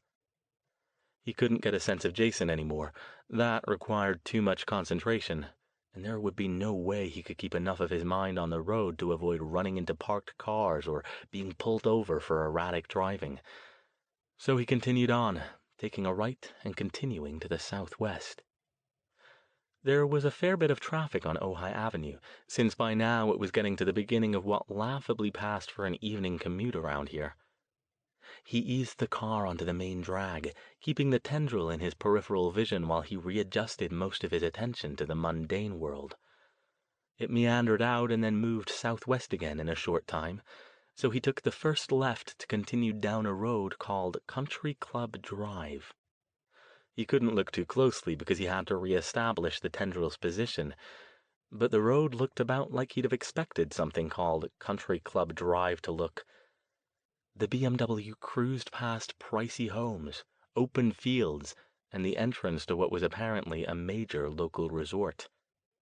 Trees lined both sides of the road, obscuring all but the most fleeting glimpse of the opulent houses, most of them set far back from the road behind tall gates. Another several minutes of careful driving brought him to the end of Country Club Drive, to a T-intersection with Creek Road. He paused, grateful that there was very little traffic on side roads in this town, and then made a right turn, still following the tendril. It led him for another mile or so, snaking along a narrow, twisty road, heavily flanked by trees on both sides, before veering abruptly to the left and disappearing into the forest. Stone found a place to pull off, locked the car, shrugged into his coat, and followed it. He walked slowly through the trees, the carpet of leaves crackling under his feet. Ahead, the tendril drifted along in a still mostly southwest direction. It was stronger here. He was getting close. He paused at that realization, thinking fast. He couldn't just blunder into whatever was up ahead. He had no idea whether anyone was there, whether they were watching or waiting. Did they know he was coming? His mental defenses hadn't pinged any attempts to breach them, which meant that whatever had touched him back during the ritual either hadn't found him yet, or was intelligent enough not to try a direct confrontation. Or it was strong enough to do it without him noticing, which was not a thought he wanted to have right now. It could be nothing, a dead trail or a deliberate wild goose chase. If the thing had tracked him back to his body fast, it would have had plenty of time to set up something while he'd located the memorial and examined the area. He didn't think that was the case, though. Paranoia was definitely a good thing when you were dealing with the supernatural realm, but too much of it could get you killed just as fast as not enough. He had to press on and see what he'd find. So he compromised. He couldn't keep an invisibility spell up long enough for it to do any good. That was not one of his strongest areas, magic-wise, and a few minutes was all he could manage without exhausting himself. His "Don't Notice Me" spell, however, the one he'd used on the BMW as he violated several speed limits on his way down here, came as second nature. It might not protect him from any powerful beings from the spirit world, but if there were any live humans here, it should hide him well enough that he could do a bit of recon from a safe distance, and then decide his next move once he'd gathered more useful information about what he was facing. He put up the spell, gave it a bit of power from his ring to maintain it, and continued forward. Step by step, the twisting red tendril grew brighter. Stone broke through the trees into a dusty area about the size of a small parking lot. The only thing he could see was a weed-strewn paddock surrounded by a wooden fence, the sort where a horse might be kept, and on the paddock's far side, a ramshackle building that could have been a large shed or a small barn. Its doors, closed now, looked as if they would swing out into the field when opened. The whole place had a deserted, unkempt feel to it. The dusty field showed neither horse droppings nor any sign that human beings had been here recently, and the weeds had nearly taken over the area around the barn itself. The red tendril snaked through the paddock and disappeared, as Stone knew it would, into the barn. He glanced around to make sure no one was approaching from behind him.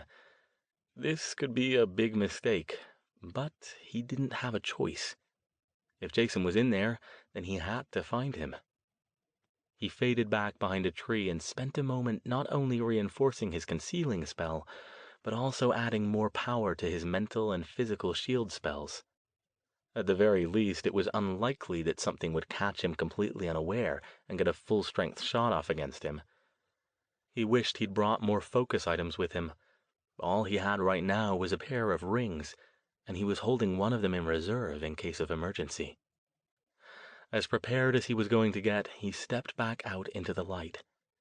It was a good thing it was summertime. At least he didn't have to do this in the dark, and moved along the fence toward the barn. It was grandiose to call it a barn.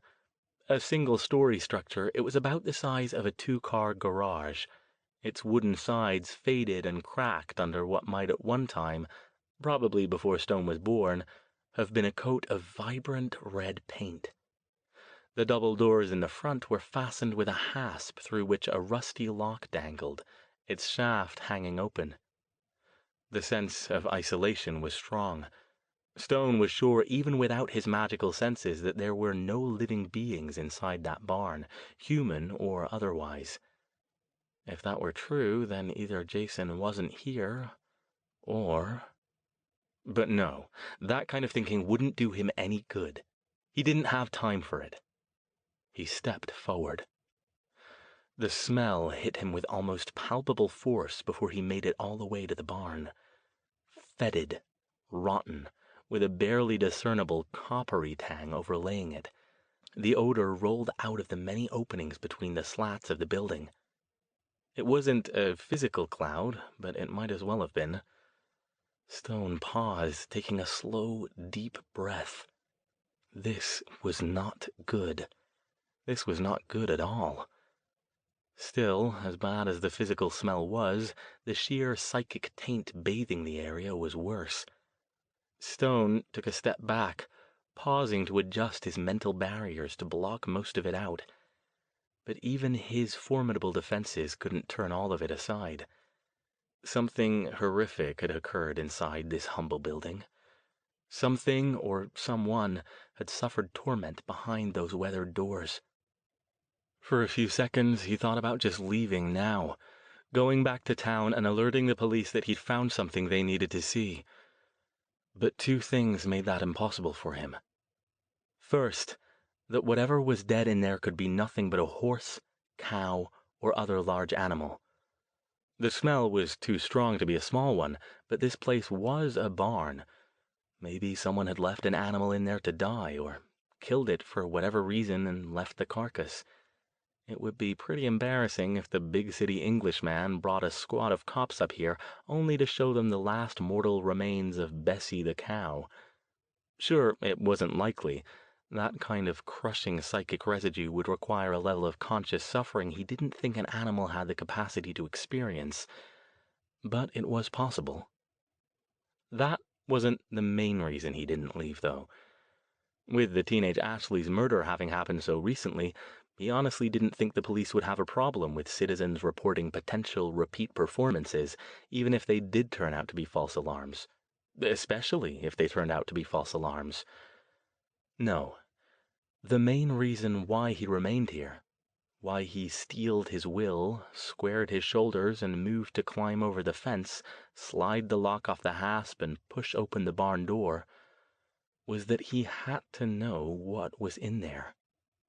He had to know it wasn't Jason. He winced as the door swung open a bit, creaking, catching against the dirt and weeds on the ground. With more room to get out now, the stench was nearly unbearable. Stone pulled a handkerchief from the inner pocket of his overcoat and pressed it to his mouth and nose. It helped a bit, but not much. Even with the numerous chinks and holes piercing the barn's wooden skin, it was still quite dim inside. The sliver of light let in by the open door illuminated a dusty floor with a few stray bits of hay clinging to it.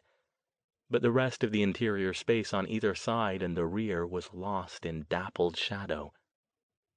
Leaving the door open, Stone summoned a small light spell and shone it around.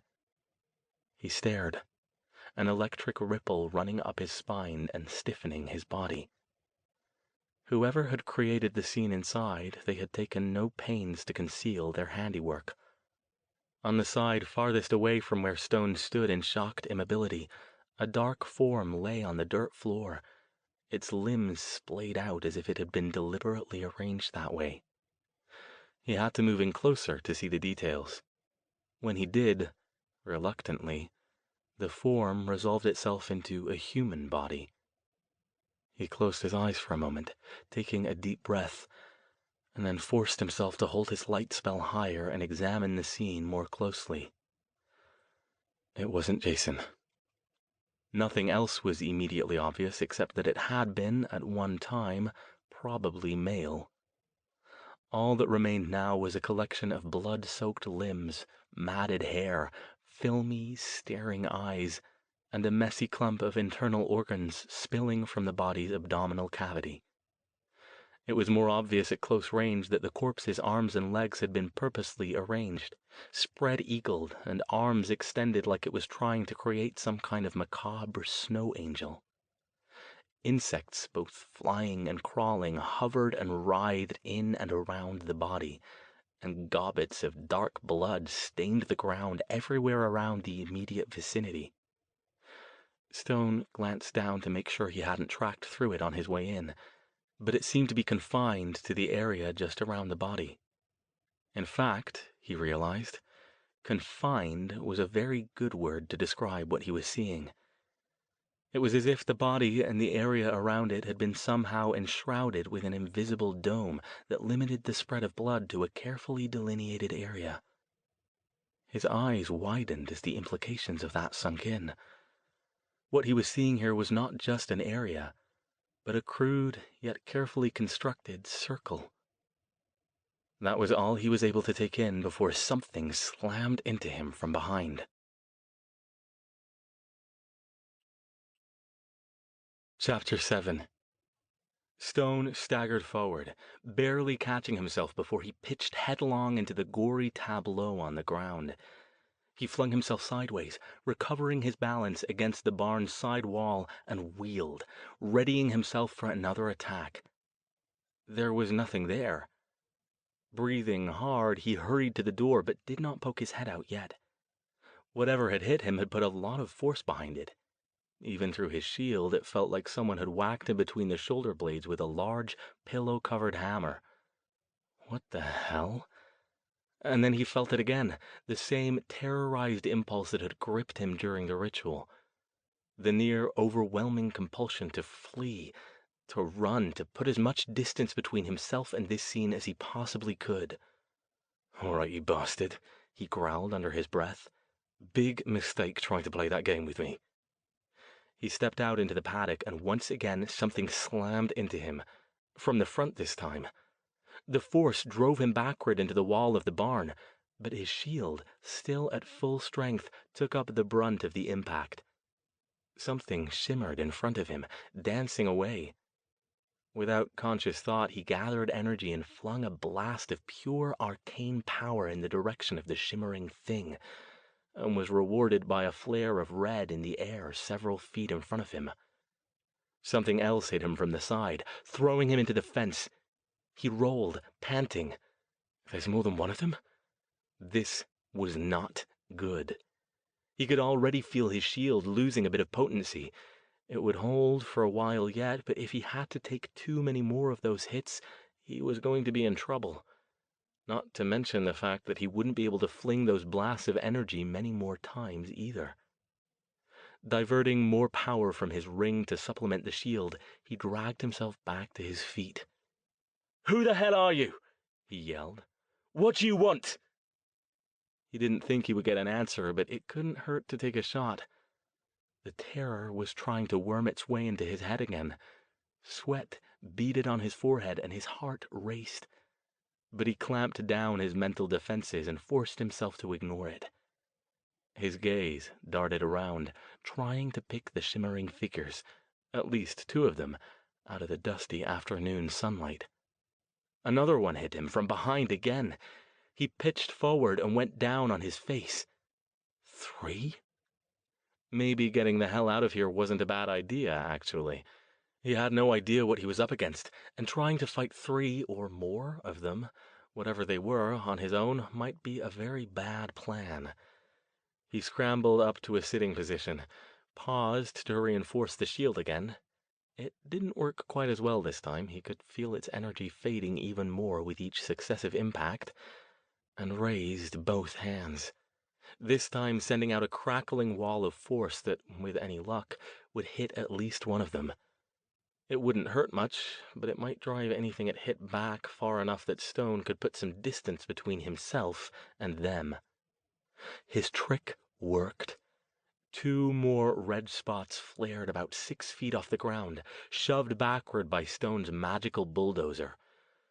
They darted around and faded back to near-invisible shimmers, but didn't approach. Stone's mind continued spinning out plans and possibilities as he got himself upright and began backing off in the direction he'd come. Had these things been here all along? Were they watching the barn and only triggered or summoned when someone entered it? Would they have appeared for anyone, or were they tuned only to attack those who might threaten them? Even though they were strong, Stone didn't think they were the murderers, or at least not the masterminds of whatever this operation was. "You're here somewhere, aren't you?" he murmured, eyes flashing. "The host of this little party, I mean, not your lackeys. Show yourself." There was a ripple of something almost like mocking laughter inside his head, but nothing more. One of the little shimmering figures struck him again as he was climbing over the fence. He fell awkwardly, landing on his side, his breath knocked from him. Two of them came down to pummel him this time, taking turns, ramming him into the fence like a series of 1-2 punches from a heavyweight boxer. Stone rolled into a ball and activated his second ring, pouring more power into his shield. Clearly, they could keep this up longer than he could resist it. "I need to get out of here." Closing his eyes, he lashed out with an undirected blast of force, risking more power than he wanted to. His headache, which by this point had mostly faded, spiked into his forehead again. The satisfaction of seeing one of the shimmering forms flare brighter red and fly to pieces in front of him didn't make up for the growing fear that he was in deep trouble. Fast, brutal combat spells were not something he, as a white mage, was adept with. He could use them, sure. In fact, he'd gotten rather good with them. His more frequent use of them than was strictly proper for respectable white mages, contributing to the slight darkening of his pale gray status, and his ongoing study of the powerful methods used by the mysterious and unconventional gray mage Harrison had made them come more easily than they used to. But even then, they weren't something he went out of his way to cast if he had other options. Especially not since he didn't dare to use Harrison's magic and risk burning out his own. Right now, he wasn't coming up with too many options. He rolled back up, his heart doing its best imitation of a heavy metal drummer. The two remaining shimmers had backed off, flitting to and fro a few feet away. Stone took another step back toward the tree line, keeping the two of them in sight. They remained still. Were they going to let him go? The strange laughter sounded in his head again. He got a brief image of Jason, too brief for anything but mere identification, and then yet another impact struck him, this time down low. It took his legs out from under him. As he hit the ground, two more took their turns from behind him and rolled him over and over, back toward the barn. His shield shrieked in protest, its smooth surface glowing red in the spots where they'd hit it. Normally invisible, it began taking on the pinkish tinge that told Stone it wouldn't hold against too many more of those attacks. More than a bit of desperation drove his actions now. He got back to his feet more quickly than he thought possible and staggered toward the tree line as a thought poked itself into his mind from somewhere. Maybe the things had been summoned from the crude circle around the corpse and were tied to that location. If he could get far enough away from them, maybe they wouldn't be able to follow. Or at least maybe their power would wane to the point where he could deal more effectively with them. He had no idea whether it was true or whether it would even work. He didn't have time to consider it. Instead, ignoring the pain from the multiple impacts, the thudding in his chest, and the stabbing spike in his head, he jogged away from the barn. One last shimmering fist slammed him from behind. It was the last straw for his shield. It flared and faded in a haze of psychic feedback, blunting most of the impact Stone took from being propelled into the trunk of a large oak tree. He sank to his knees against it, steeling himself to take the blows he knew were coming. But they didn't come. He raised his head, looking back toward the barn, shifting to his magical senses. Nothing. Had he been right? Had the things, whatever they were, been attached to the barn and couldn't range out past their metaphorical tethers? He slowly, ever so slowly, hauled himself back to his feet. For a moment he just stood there, listening to his harsh breathing and the thumping of his heart. He'd been luckier than he ever had any reasonable expectation of being, but now he knew he was alone against something unknown, quite probably out of his power league, and able to call in friends. For the moment, though, none of that mattered. All that mattered was that, against all odds, he'd gotten away. At least, for now, he was safe. And then a voice boomed at him from off to his right. "Don't move! Put your hands against the tree and remain still. This is the police."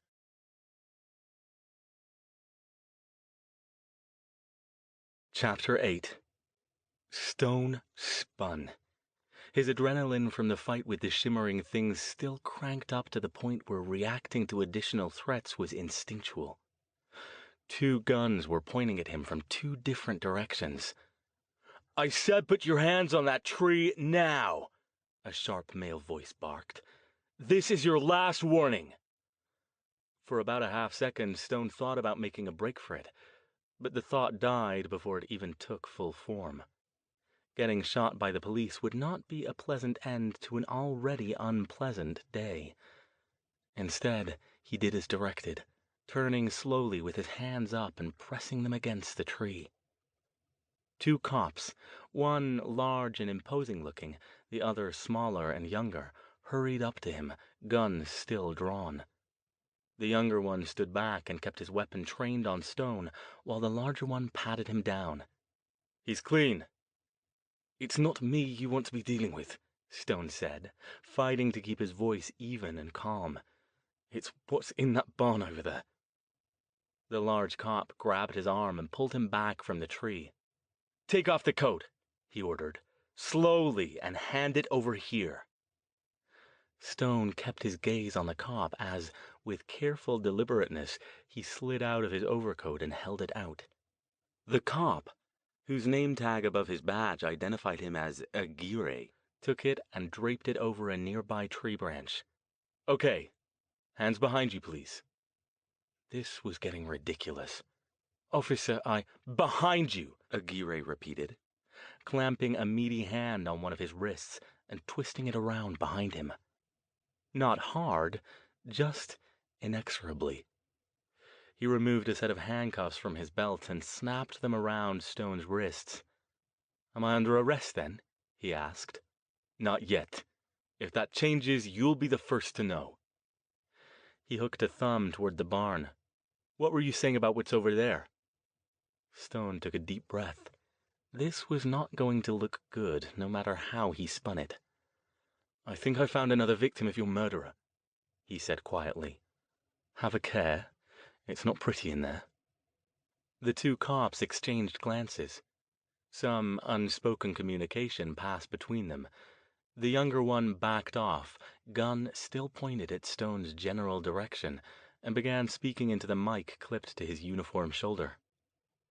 Stone remained silent, his gaze moving between the 2 cops and back toward the barn. He hoped he'd been right about the shimmering guardians, that they'd be uninterested in anything that wasn't magically potent. Otherwise, these policemen might be in for some trouble, and there was nothing he could do about it with his hands locked behind his back and a gun aimed at him.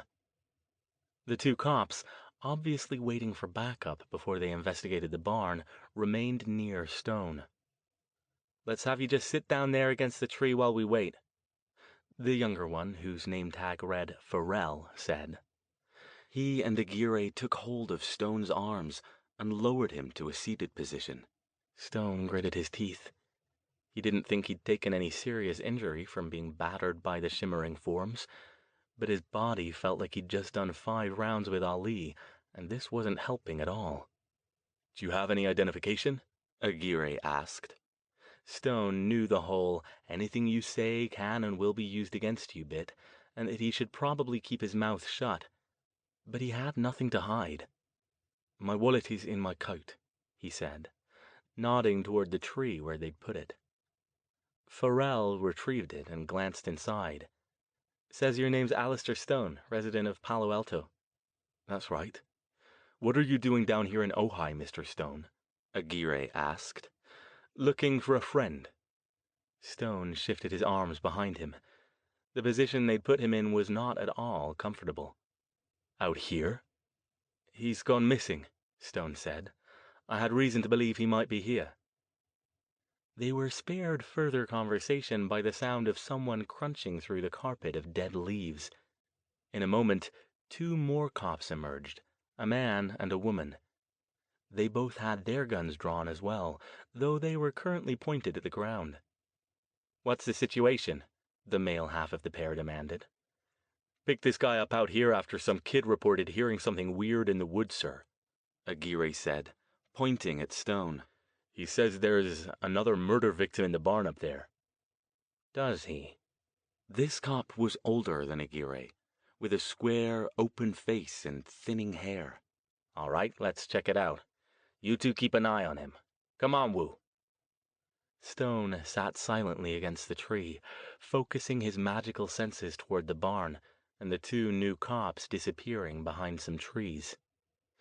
If the entities in the barn attacked them, he'd have to decide whether he wanted to do things that would end up making him have to answer a lot of uncomfortable questions, assuming he didn't get killed outright by a skittish Aguirre and Farrell before he could do anything useful.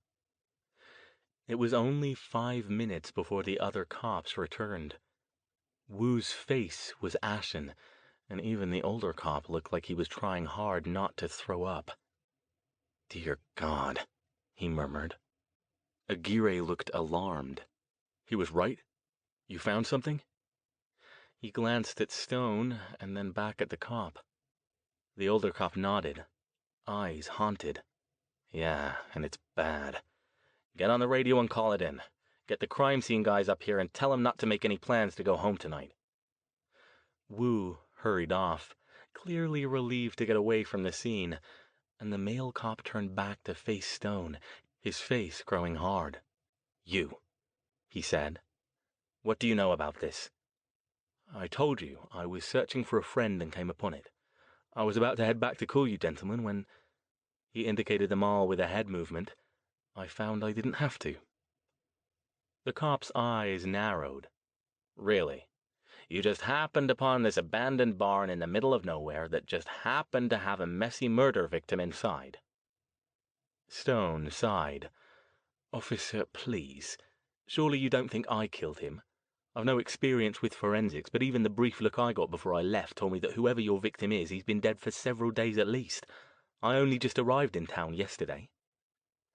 The cop ignored his tone. "Okay," he told Aguirre instead.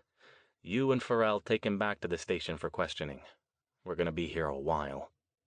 Aguirre and Farrell hauled Stone to his feet.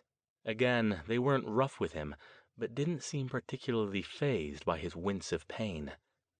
They prodded him along, and he walked in silence back up out of the trees. 2 squad cars were parked just off the road. Stone paused as they reached them. "My car's up the road a bit, black BMW. The keys are in my coat pocket. If you'd be so kind as to see it gets back, I'd appreciate it." "Don't you worry, Mr. Stone. We'll take care of it." They loaded him into one of the squad cars, still handcuffed, and drove off. They took him back to the police station.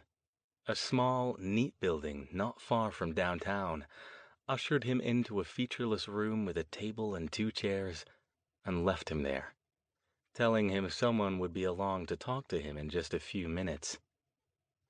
He shifted in the uncomfortable chair, acutely aware of the camera high up in the corner of the opposite wall. He was sure they were watching his every move, so he had no reasonable choice but to sit here and wait for them. He was sure he could get away if he needed to, but they had his wallet, so they knew who he was and where he lived. And if they looked through it in any more depth, they'd also know where he worked, meaning that he'd cause more problems than he'd solve by doing anything but cooperating. It wasn't like they had anything on him, nor that he didn't want to cooperate with them. They were trying to find Jason, too. The door opened and another man came in, this one dressed in a suit rather than a police uniform, his badge in a holder clipped to his breast pocket. He was tall and balding, one of those sorts who had probably been athletic 20 years ago, but had let himself go to seed a bit in the intervening time. He carried a file folder in one hand and a cup of coffee in the other, and put both of them down on the table. "Dr. Stone," he said, nodding a greeting. "I'm Lieutenant Kastner. We spoke on the phone recently. Do you remember?" Stone's eyebrow rose. This was unexpected, though he supposed it shouldn't have been. "Of course I do. Would you like something to drink? Water? Coffee?" "What I'd like, Lieutenant, is for you to let me out of these handcuffs. It's not as if I'm planning to escape." Kastner considered. He came around behind Stone, pulled a set of keys from his pocket, and removed the cuffs. "Better?" "Yes, much better. Thank you." Stone shook his arms, making rather more of a show of rubbing his wrists and rolling his shoulders than was truly necessary, then settled back in the chair. "Am I under arrest?" "No, Dr. Stone, but I do have some questions for you before we let you go, if you're willing to answer them. You don't have to, of course, and if you'd like to consult an attorney and have one present, we can arrange for you to do that before we talk." "I have nothing to hide, Lieutenant. Ask your questions." Kastner opened his file folder, extracted a sheet of yellow legal pad paper with a few scribbles on it that Stone couldn't read from where he was, and pulled out a pen from his inner jacket pocket. "Why did you come to Ojai?" "That should be obvious. To look for my friend Jason Thayer." Kastner wrote something on his piece of paper. "Why? Do you have some reason to believe that you'd have a better chance of finding him than we would?" "No." The lie came easily. "Other than the fact that I know him better than you do, so I might think of avenues to follow that your men might miss. Also, I'm sure the police are quite busy. I don't know how it is here in Ojai, but where I'm from, they're usually so overwhelmed by murder and other violent crime investigations that they don't have as much time as they'd like to pursue these kinds of cases." A diplomatic response. It was better than saying, "I really don't think you lot would waste your time trying to locate a grown man who's been missing for less than 3 days. Kastner wrote something else down. "How long have you been friends with Mr. Thayer?" "About 2 years." "Mm-hmm." Some more jotting on the page. "Have you had any luck finding leads to his whereabouts since you arrived in town? When was that, by the way?" "Yesterday afternoon, and no, not much. Although I understand that the police suspect that he might have something to do with the murder of the girl who was found in the Arbolada." Kastner looked up at him, surprised. "Where did you hear that, Dr. Stone?" "Not at liberty to say." "It's true, then? Was that what you weren't saying on the phone when we spoke last?" "We're looking at many possible persons of interest. Naturally, because Mr. Thayer was placed in the area close to where the murder occurred during the same time frame, we'd like to have a chance to talk with him. He might have seen or heard something." Stone raised an eyebrow. "Lieutenant, please." "It's true. I won't lie to you. He's definitely among those we'd like to talk to due to the suspicious circumstances and timing of his disappearance. But there's also another potential reason.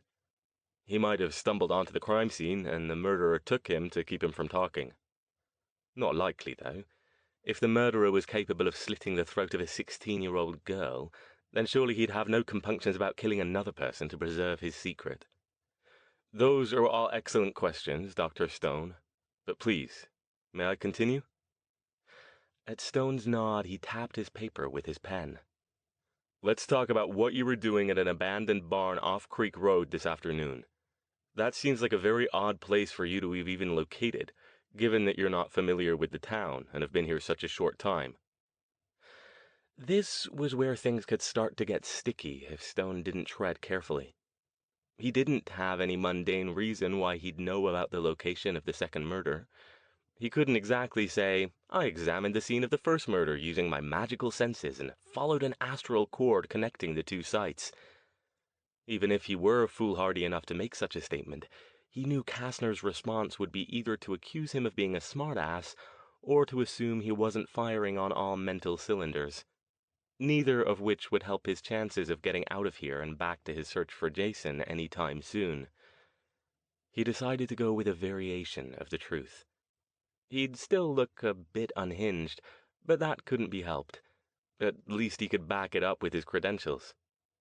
I know you won't believe this, Lieutenant, but I had a dream that led me to that location. A dream? Kastner's tone was politely dubious, and he wrote something else on his paper. Stone nodded. You've still got my wallet. Did you look through it at all?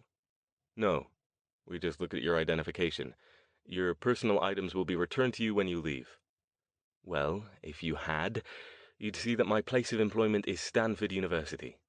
I'm a professor of occult studies there. I believe I mentioned that when we spoke as well. Kastner stared at him, forgetting to write anything down. A professor of what? Occult studies. You know, magical rituals, witches, ghosts, ley lines, paranormal occurrences, psychic phenomena, that sort of thing. Kastner continued staring at him for several more seconds, then said carefully, I see. Stone shrugged. You don't believe it. I'm not surprised. Most people wouldn't. You can't blame me for being skeptical, Dr. Stone. And you say they teach this kind of stuff at college? It's a small program, and we're not exactly a big draw, but for the sort of people who appreciate that sort of thing, it's a legitimate discipline. Kastner paused, jotted something else down on his paper, then looked up. So, you're telling me you're a psychic? I have flashes. It's not a specialty, and I can't do it at will, but sometimes I have dreams that end up being, well, useful. And this dream told you what? Where to find a murder victim that nobody else had found yet? It told me that I'd find something of interest in a place that looked like that, and the general vicinity where it might be. Naturally, since I'm searching for Jason, I thought it might have been referring to him. Kastner let out a long, slow exhalation, tapping his pen on the table. Let's get back to the, non-supernatural for a minute if we can. I'm assuming you can account for your whereabouts for the past few days. Of course. I was home in Palo Alto. You know I was there when you called me. Before that, I can give you the names and phone numbers of at least 4 people who can vouch for my whereabouts. He leaned forward, meeting Kastner's eyes with his own focused blue gaze. Lieutenant, you don't think I killed those people, do you? No, Dr. Stone, I don't. If I did, you'd be under arrest already. But I do think you know more about something, and I'm not even sure what exactly, than you're telling. I don't know how much of this I had a dream stuff you're feeding me that I should believe. I know there's a lot of that kind of thing around here. Ojai's got a lot of harmless weirdos. It's part of what brings the tourists in, but that doesn't mean I believe any of it. Nor do you need to, if you don't plan on arresting me, Stone said. Am I free to go then? You're free to go whenever you like, Kastner said. But I will ask you to tell me where you're staying, and be reachable in case I come up with any other questions. I'm assuming that our crime scene guys won't find anything you wouldn't want us to know about? I was in the barn, Stone said. I didn't get more than a few feet from the body, and of course I didn't touch it or anything near it. You might also find witnesses or evidence that I was at the scene of the other murder earlier today. I wanted to see the place, given that my friend is under suspicion. I also wanted to see if I could find any evidence that he was there. He considered not mentioning the circle, since it probably wouldn't be obvious to anyone unfamiliar with the occult that it was a circle. But then he reconsidered. One thing, though. Yes. I think your killer might have some connection to the occult. Kastner's gaze sharpened. What makes you think so? Your crime scene examiners might notice that the pattern of blood around the body is bounded by a large circular area. It's hard to spot because it's quite crude, but if you look carefully, you'll see it. Now the cop was staring at him with frank disbelief. What the hell? Stone shrugged. I don't know what it means. I didn't get a close enough look at it to tell for sure. So you're saying that, what, Satanists or something did this? I don't know, Lieutenant. As I've said, I'd have to examine the scene more closely, and I doubt you're going to let me do that, but rest assured my expertise is at your disposal should you need it. May I? He asked, reaching for Kastner's pen. When he handed it over, along with a strip torn off the bottom of his sheet of paper, Stone jotted down the address of the house he'd rented. That's where I'm staying while I'm in town. I don't know the phone number, just settled in earlier today, and I haven't memorized it yet. I'll get it from my wallet when you give it back to me. Kastner took the slip of paper and his pen back, looking at Stone like the conversation had gone in a completely different direction than he'd planned. All right, Dr. Stone, he said slowly. Thank you. I appreciate your cooperation. Stone stood. Anything else, Lieutenant? Just one thing. I know you're trying hard to find your friend, and I'm not going to tell you to stop doing that, but please remember, impeding or interfering with police work in any way is a crime, as is trespassing. In other words, stay out of your way and don't be found near any more murder victims. Essentially, yes. I don't want to see you in here again, Dr. Stone, unless you need help with something. Or, he nodded at the slip of paper, the department decides to, consult with you about the crime. Though, if I were you, I wouldn't hold my breath waiting for that, honestly. Of course not. Thank you, Lieutenant. Kastner showed him out of the interrogation room and gave him back his overcoat and wallet. I think somebody brought your car up here. You might have to pay to get it out of impound, but they might not have had a chance to get it in there yet, so you might be lucky. That would make one thing I've been lucky with today, Stone thought sourly. He handed the policeman one of his business cards after he located his phone number and jotted it down on the back. Then soon after, he was standing outside the police station. He retrieved his car, which he didn't in fact have to pay for, and drove back to his rented house, finally allowing the last of the day's adrenaline to drain from him. He'd never been arrested before. All right, technically this didn't count as arrested, but being handcuffed and having two cops aiming guns at him made it about as close as he ever wanted to get. Add that to the scene in the barn and the battle with the shimmering entities, and all he wanted to do was get home, take a long, hot shower, and get several hours of uninterrupted sleep. There was so much he still needed to do. Figure out what those things that attacked him were and what was directing them. Determine what the connection was between the murders and Jason. Figure out if the murders were the main component of the thing's plan or only a side effect. And, of course, figure out what had become of Jason. He knew he was out there somewhere, but he also knew that he wouldn't be any help to his friend if he made stupid mistakes due to physical and mental exhaustion. Furthermore, if he was wise, he'd still need to put up at least a simple ward around the house before he could let himself rest, and that was about all he'd have the juice to manage tonight. By the time he checked the place out for lurking magical threats, finished the ward, and trudged inside, it was after 8 o'clock. He was asleep before 9. It wasn't until the next morning that he remembered he was supposed to meet Lindsay Cole for dinner last night.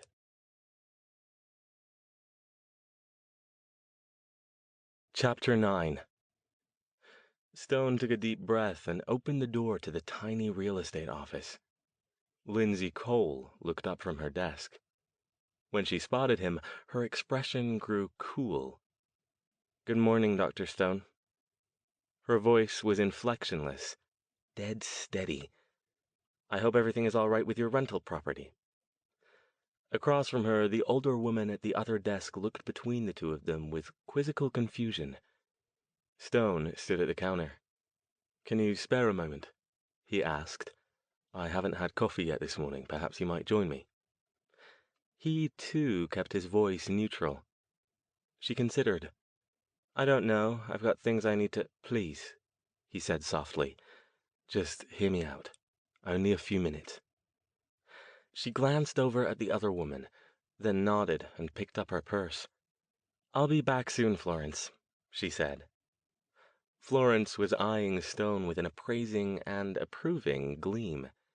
Take all the time you need, honey. I'll hold the fort. I wanted to apologize for last night, Stone said, as they walked past the art galleries and clothing boutiques toward the coffee shop. And to explain. You don't owe me any explanation, Dr. Stone, she said. She hadn't looked at him, and her expression still hadn't thawed. Of course I do. I promised to meet you, and I didn't. That was frightfully rude. I just wanted to tell you why. If you want nothing more to do with me after you've heard my explanation, I'll certainly understand, and I won't bother you again. Fair enough? After a moment, she nodded. All right, fair enough. Then, almost reluctantly, was it something about your friend? Indirectly, yes. They reached the coffee shop, and he opened the door for her. As he followed behind her, he spotted a few copies of the local paper in a rack. The headline, in large letters, read, "Murder Victim Discovered Near Creek Road." He took a deep breath and continued into the shop. When they were seated at a table near the window with their mugs, he leaned back in his chair and decided to go for the direct approach. The truth is, I couldn't meet you because I was being questioned by the police. Her head came up, her eyes wide. What? By the time they'd finished with me, I'd frankly forgotten about our date. I do apologize for that. All I can say in my defense is that I've never had anything like that happen to me before, and it was a bit, unsettling. The whole afternoon was unsettling, honestly. She was staring at him. Questioned about what? I happened upon something when I was searching for my friend. There was a bit of a misunderstanding. Happened upon something? I don't understand. He nodded toward the rack of newspapers. I found the site of the second murder. She gasped, nearly dropping her mug. You? Glancing around, she dropped her voice to a murmur. You found... Down on... I think it was Creek Road? Yes, in a barn. And the police... They showed up shortly after. Apparently someone spotted me wandering about down there and called them. Can't blame them for that, really. I know people are on edge after the first killing. Lindsay swallowed. She set her mug down on the table, looked up at him, then back down into her coffee. I don't know what to say. He gave her a gentle smile. I completely understand if you want to just get up and go back to your office now. I won't trouble you anymore. I'm sure this is a shock for you, and my being a stranger, you... No, no. She looked up again, shaking her head. No, that isn't it. I just... Wow, that must have been horrible for you. And the police, did they arrest you? No.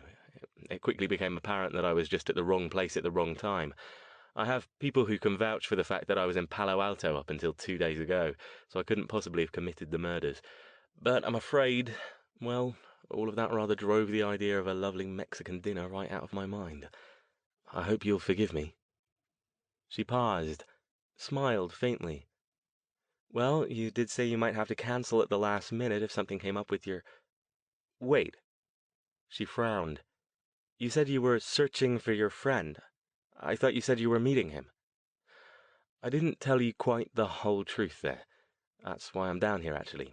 My friend's gone missing, and I'm trying to find him. Missing? He was down here to attend an old friend's wedding. He called me sometime early Saturday morning, but by the time I was able to return his call, he'd disappeared. She took another sip of her coffee and said nothing.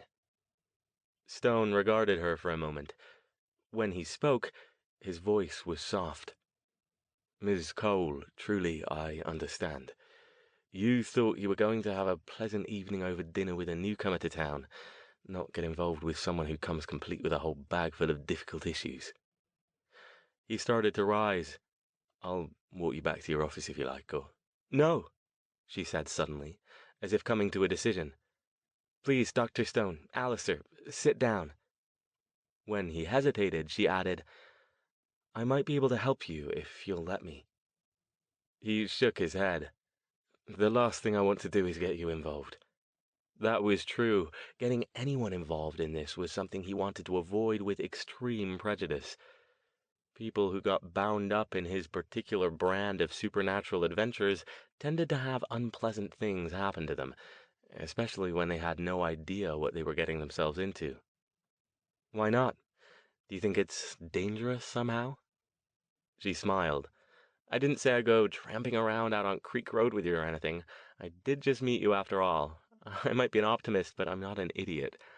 I just thought if you had any questions about getting around Ojai or anything else that might help you look for your friend, you could ask me. I've lived in town all my life, and anything I can't answer, I can probably find somebody who can.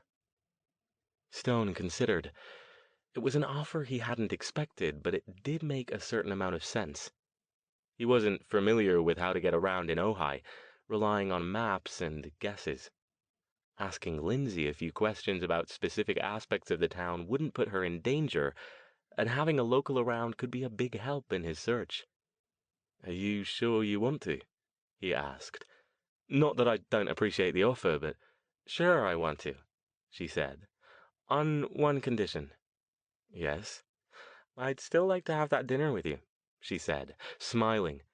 It could be lunch if you want. Tell you what, he said.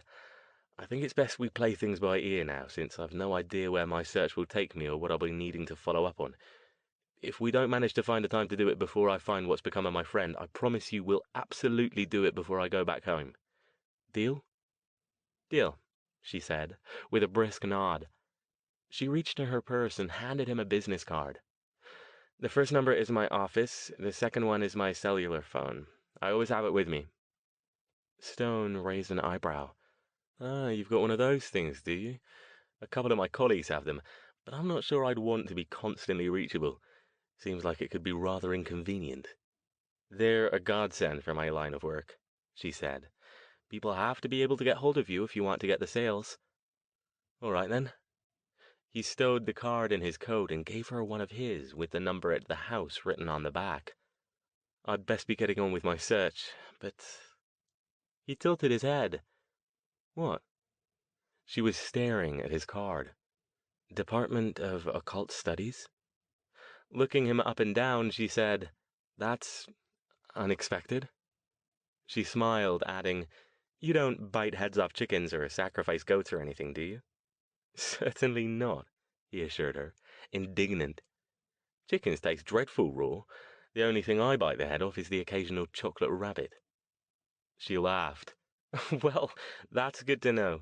You come to the right place anyway. Ojai's full of all kinds of things like that. Indeed. You'll have to tell me about it over that dinner. He'd heard occasional things about Ojai. It was home to a few minor talents, along with a whole lot of people who liked to think they had connections to the supernatural, but who really just liked to dress up in flowy caftans and play eerie music for the tourists. That's a promise, she said, also standing. I hope you find your friend soon, Alastair. And not just because I'm looking forward to seeing you again.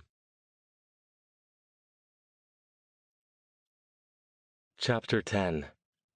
Stone didn't want to go back to the house after Lindsay left, so we got another cup of coffee to go and set off to walk for a while.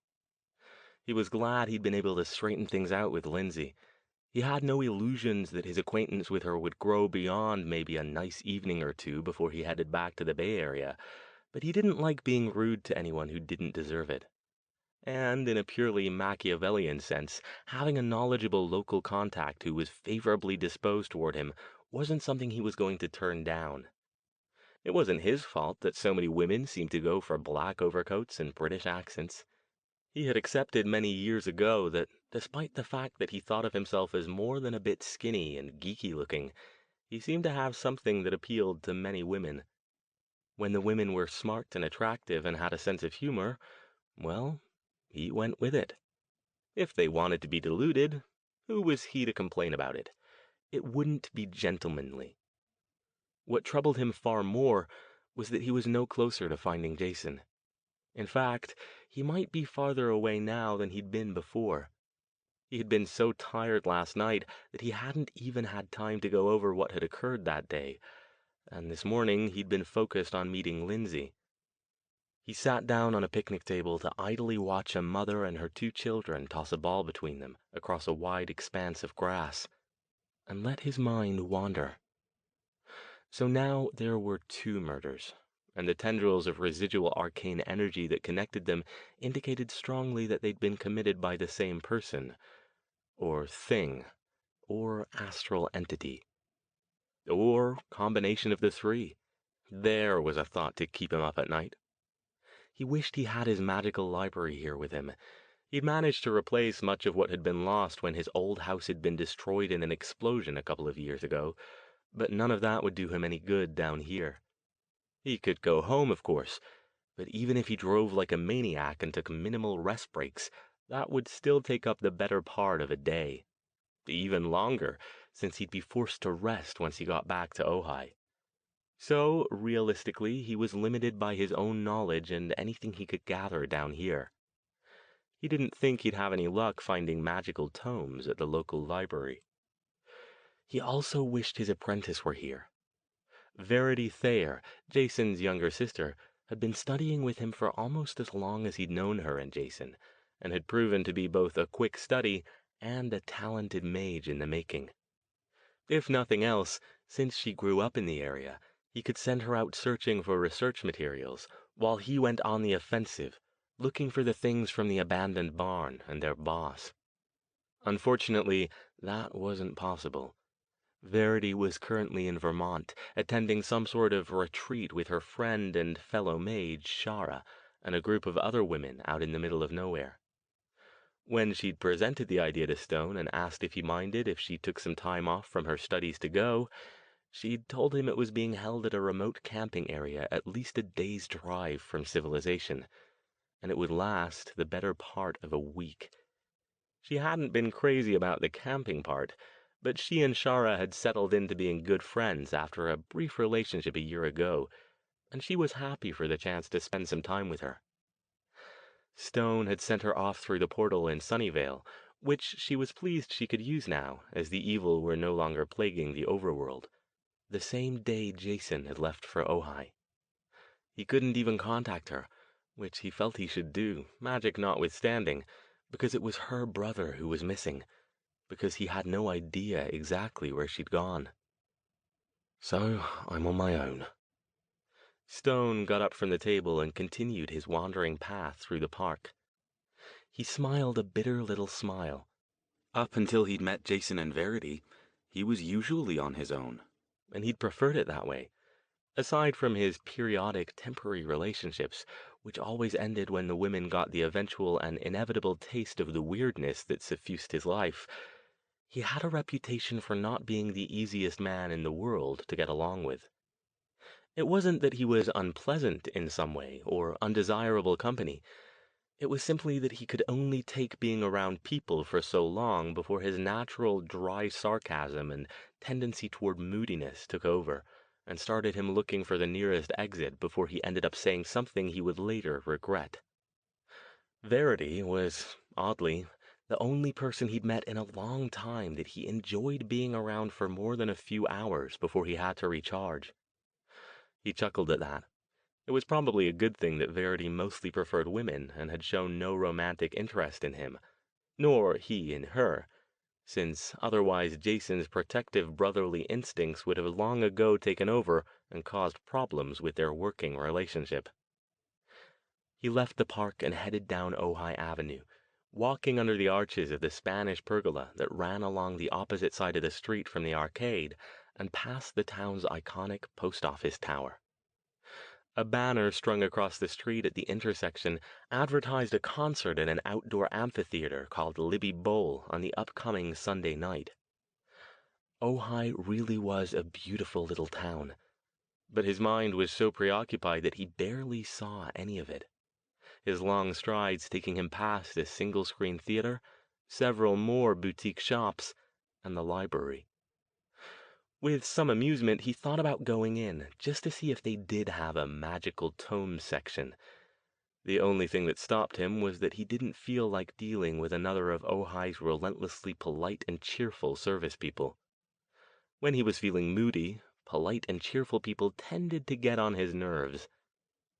He realized that his wandering, while undoubtedly picturesque, was doing him no good. It wasn't helping him find Jason. It wasn't even helping him get his own thoughts together. He might as well just go back to the house. If nothing else, he could rest for a bit. He had a feeling he'd better take his rest when he could get it. He tossed his overcoat over a nearby chair and nearly missed the flashing red light next to the phone. It hadn't even occurred to him that this rental house had an answering machine. He stabbed the button without giving it much thought, figuring it was probably a message for the house's owners or the previous tenant. The voice that spoke was male and sounded older. Yeah, I'm looking for Alastair Stone. My name's Stan Lopez. I'm with the Ventura Sheriff's Department. Could you give me a call if you get this? I'd like to talk to you about Jason Thayer. Thanks. He left a number, and then the machine beeped. It was the only message. Stone's eyebrows crept up. Had they found out something about Jason? Had they found him? He picked up the phone and punched in the number, waiting impatiently. After a few moments, he was connected. Sergeant Lopez, said the familiar voice. Good afternoon, Sergeant, Stone said. Alastair Stone, you wanted to speak with me? Yeah. Thanks for getting back to me so fast. Yeah, I wanted to talk to you about Jason Thayer. So you said. Has there been a development? Have you found out something about where he's gone? No, that's what I hope to talk to you about. You're a friend of his, right, from up north? Yes. This conversation was going in an odd direction. Wouldn't the police already know that? I guess he hasn't mentioned me. I'm an old friend of Jason's family. His dad and I were on the force together. I've watched that kid grow up, him and his sister. I heard you were down here looking for him, and I just thought maybe we could compare notes if you have time. Then it clicked in Stone's mind. He remembered Jason mentioning Stan a couple of times in the past, when he and Verity had gone down to Ventura to visit their old haunts. Right, of course I do. Just tell me where to meet you. Shall I come to the station? No, I have lunch coming up in a bit. Can you come to Ventura and meet me at Fratelli's? It's a little place on Main downtown. Do you know where it is? No, but I can find it. Okay, then I'll see you there. And thanks.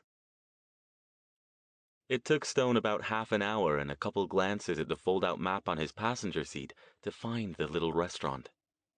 It was an old place that looked like it had been owned by the same family for at least 2 or 3 generations, sandwiched between a thrift store and a walk-up rooming house. He went inside and paused for a moment in the doorway. The place was bustling. Over here, a voice called, and Stone glanced toward the back to see a figure beckoning him toward a table. He threaded his way through the crowds and approached. Sergeant Lopez? The man stood up and offered his hand. Good to finally meet you, Dr. Stone. Jason's told me a lot about you. He was maybe 50 or a little older, with close-cropped salt and pepper hair, a tanned, weathered face, and a solid frame a couple inches shorter than Stone. He wore a crisp, dark blue uniform, and looked like the kind of classic, no-nonsense police officer who could put the fear of God into the hearts of criminals and errant kids alike. Yes, I remembered after we hung up that he's mentioned you as well. Stone sat down across from him at the little red and white covered table. How did you know how to find me? Did someone at the Ojai department tell you? Yeah. Ever since Jason turned up missing, I've naturally been following the case, doing what I can on my off hours. Pete Kastner mentioned you were down. Did he also mention that he nearly arrested me yesterday? The waitress came by and dropped off water, a basket of breadsticks, and menus. But Stone kept his gaze focused on Lopez. Yeah, he did. He also told me that they're looking at Jason as a person of interest for the murder the other day, which is bullshit. Indeed it is, Stone said. He leaned forward. Sergeant, did you see Jason at all when he was down here? Did he say anything to you? Nah, we were gonna get together on Sunday, day after the wedding, and catch up. First I heard he was missing was when he didn't show up. Did he say anything to you before he left to come down? Mention anywhere he might be going? Just the wedding, Stone said. Honestly, I didn't pay that much attention. We haven't been getting together that often these days, both been busy with our own things, but I'm sure I'd have remembered if he mentioned something odd he planned to do. Yeah. Lopez sighed. Pete said something about him calling you early Saturday morning. He did. I didn't get home until Saturday morning around 10, and the message was waiting for me. It was time-stamped at around 7 a.m., which is about the earliest he'd think he could get away with calling me. He gave a wry smile. He knows I get a bit cross when I'm awakened too early. The waitress came by again to take their orders. After she left, Lopez regarded Stone soberly. I hear you stumbled on a murder scene yesterday. Stone nodded. That's gotta be rough. I hear it wasn't a clean one either. If you don't mind my asking, what were you doing out there? I know that part of Creek Road. There's not much there but trees and dust and the occasional junkie. Kastner didn't tell you that part, then? He shook his head. Sergeant, did Jason ever tell you what I do? Not exactly. He said you taught up at Samford, but that's about it. Stone took a deep breath. My subject is the occult. Lopez stared. So, like, ghosts and tea leaves and that kind of stuff? Yes. What's that got to do with finding the body? I had a sort of vision that showed me that location. I thought I might find Jason there. Lopez didn't answer. He took a sip of his water and ate half a breadstick, never taking his eyes off Stone. Stone could almost see the wheels running in the man's head. This guy is Jason's friend. I can't come right out and call him a freaking loon. Look, Stone said, saving him the trouble. Whether you believe it or not is irrelevant, really. What matters is that we've both got an interest in finding Jason. You called me because you wanted to compare notes. Shall we do that? Lopez took another bite of his breadstick. Yeah, he said at last. Let's do that. Stone told the man what he knew, starting with Jason's phone message. He didn't say anything about his suspicion that his friend was being held by some sort of supernatural force. If the guy couldn't handle a garden-variety psychic vision, things from other planes of existence were going to be right off the table. Yeah, that sounds about right, Lopez said after he'd finished. Jason's usually pretty straight, but if he was getting together with that pack of crazies he used to hang around with in high school, I'm not surprised he got himself falling down drunk. I'm also not surprised he decided to walk back instead of driving. Stone raised an eyebrow. You said crazies. You don't think any of his friends... He let it trail off. Nah, they're all okay, he said, shaking his head. They can get a little wild, but they're all good kids. Most of them still live around here. Jason was one of the few who left after that business with Verity. You know Verity, right? Yes, I helped Jason when he was dealing with her issues a couple of years ago. Yeah, he said something about how that was how he met you. I don't get that whole thing really, but it's none of my business who he hangs around with. How's she doing, by the way? I'm surprised she's not here too. She's away, he told him. Back east on a retreat with some friends. I'll call her as soon as she returns to civilization in a few days. Lopez shook his head and scratched at the back of his neck. Man, that family's had some heavy shit to deal with, I'll tell you.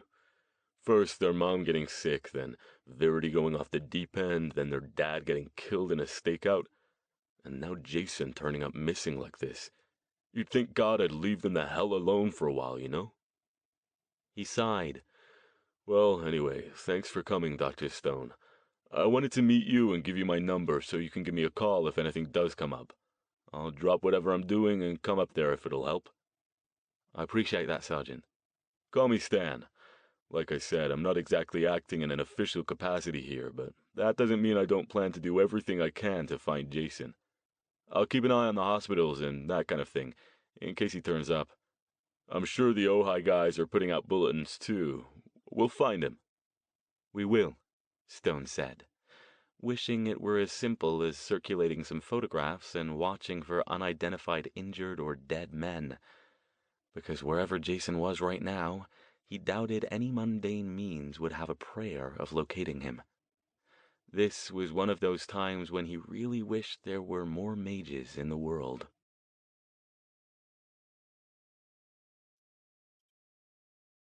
Chapter 11. Back in Ojai, after finishing his lunch with Stan Lopez, Stone considered his next moves. He knew he'd have to go on the offensive as soon as possible. He didn't think for a moment that whatever was holding Jason would just let him go when it finished with him. Not alive, anyway. And since he had no idea why it was keeping Jason alive in the first place, he had to assume the worst, that it wasn't going to hold him for much longer. That was, if it hadn't already disposed of him. Sitting at the kitchen table in his rented house, he glanced at the copy of the local paper he'd picked up on his way back. The story about the second murder hadn't been very informative. It only provided minimal details about the specific location, and said nothing about the odd, primitive circles surrounding the body. The only bits of information it contained that Stone didn't already know were that the as-yet unidentified victim was a man in his 30s and likely a drifter. Apparently, the area where he'd been found was popular with both drifters and locals as a place to take and sell drugs. The article also hadn't mentioned Stone at all, which was good. He set the paper aside. The way he saw it, he had two options. He could either do another ritual to try to pinpoint Jason's location, or he could focus on trying to figure out what was behind the abduction, and probably the murders as well. Both had their disadvantages. Since he knew Jason was being concealed by something with magical power, trying to find him without a tether object would be extremely difficult, if not impossible. And that didn't even include the possibility that since the thing holding him now knew Stone was out there looking, it might very well be lying in wait for him to try again. And as for figuring out what the thing was, he didn't have a clue where to start. As experienced as he was, and he had no false modesty, he was good, there were still more things out in the world that nobody knew a damn thing about than things they did. If this was one of the former, then all the magical libraries in the world wouldn't help him figure it out. He scrubbed at his hair with both hands. It had been a long time since he'd felt this helpless. Unprepared, away from his familiar surroundings, and unable to shake the persistent thought that Jason was already dead somewhere. He felt his mind spin uselessly, like wheels trying to find purchase in loose dirt. "Damn you, think!" he snarled aloud. Without his two favorite sounding boards, he was reduced to talking to himself, and he didn't like it. This town was supposed to be full of odd people. Surely there had to be some magical presence. He flung himself out of the chair and began pacing the living room, staring out the window at the quiet, tranquil street. Then he spun, stalked over to the phone, snatched up the book next to it, and paged through it with frustrated speed. Just as he expected, the yellow pages contained nothing listed under magic. Feeling very stupid and like he was just wasting time, he flipped past the M's to the O's. Occult bookstores. "You've got to be bloody kidding," he whispered. But no, there it was, the Third Eye Bookshop and Mystic Emporium. The listing was accompanied by a small display ad featuring typical occult symbology, pentagram, alchemical symbols, and a pyramid with an eye hovering above it. "Come in and explore your magical side," it exhorted, in appropriately flowery script. "Palm readings by appointment."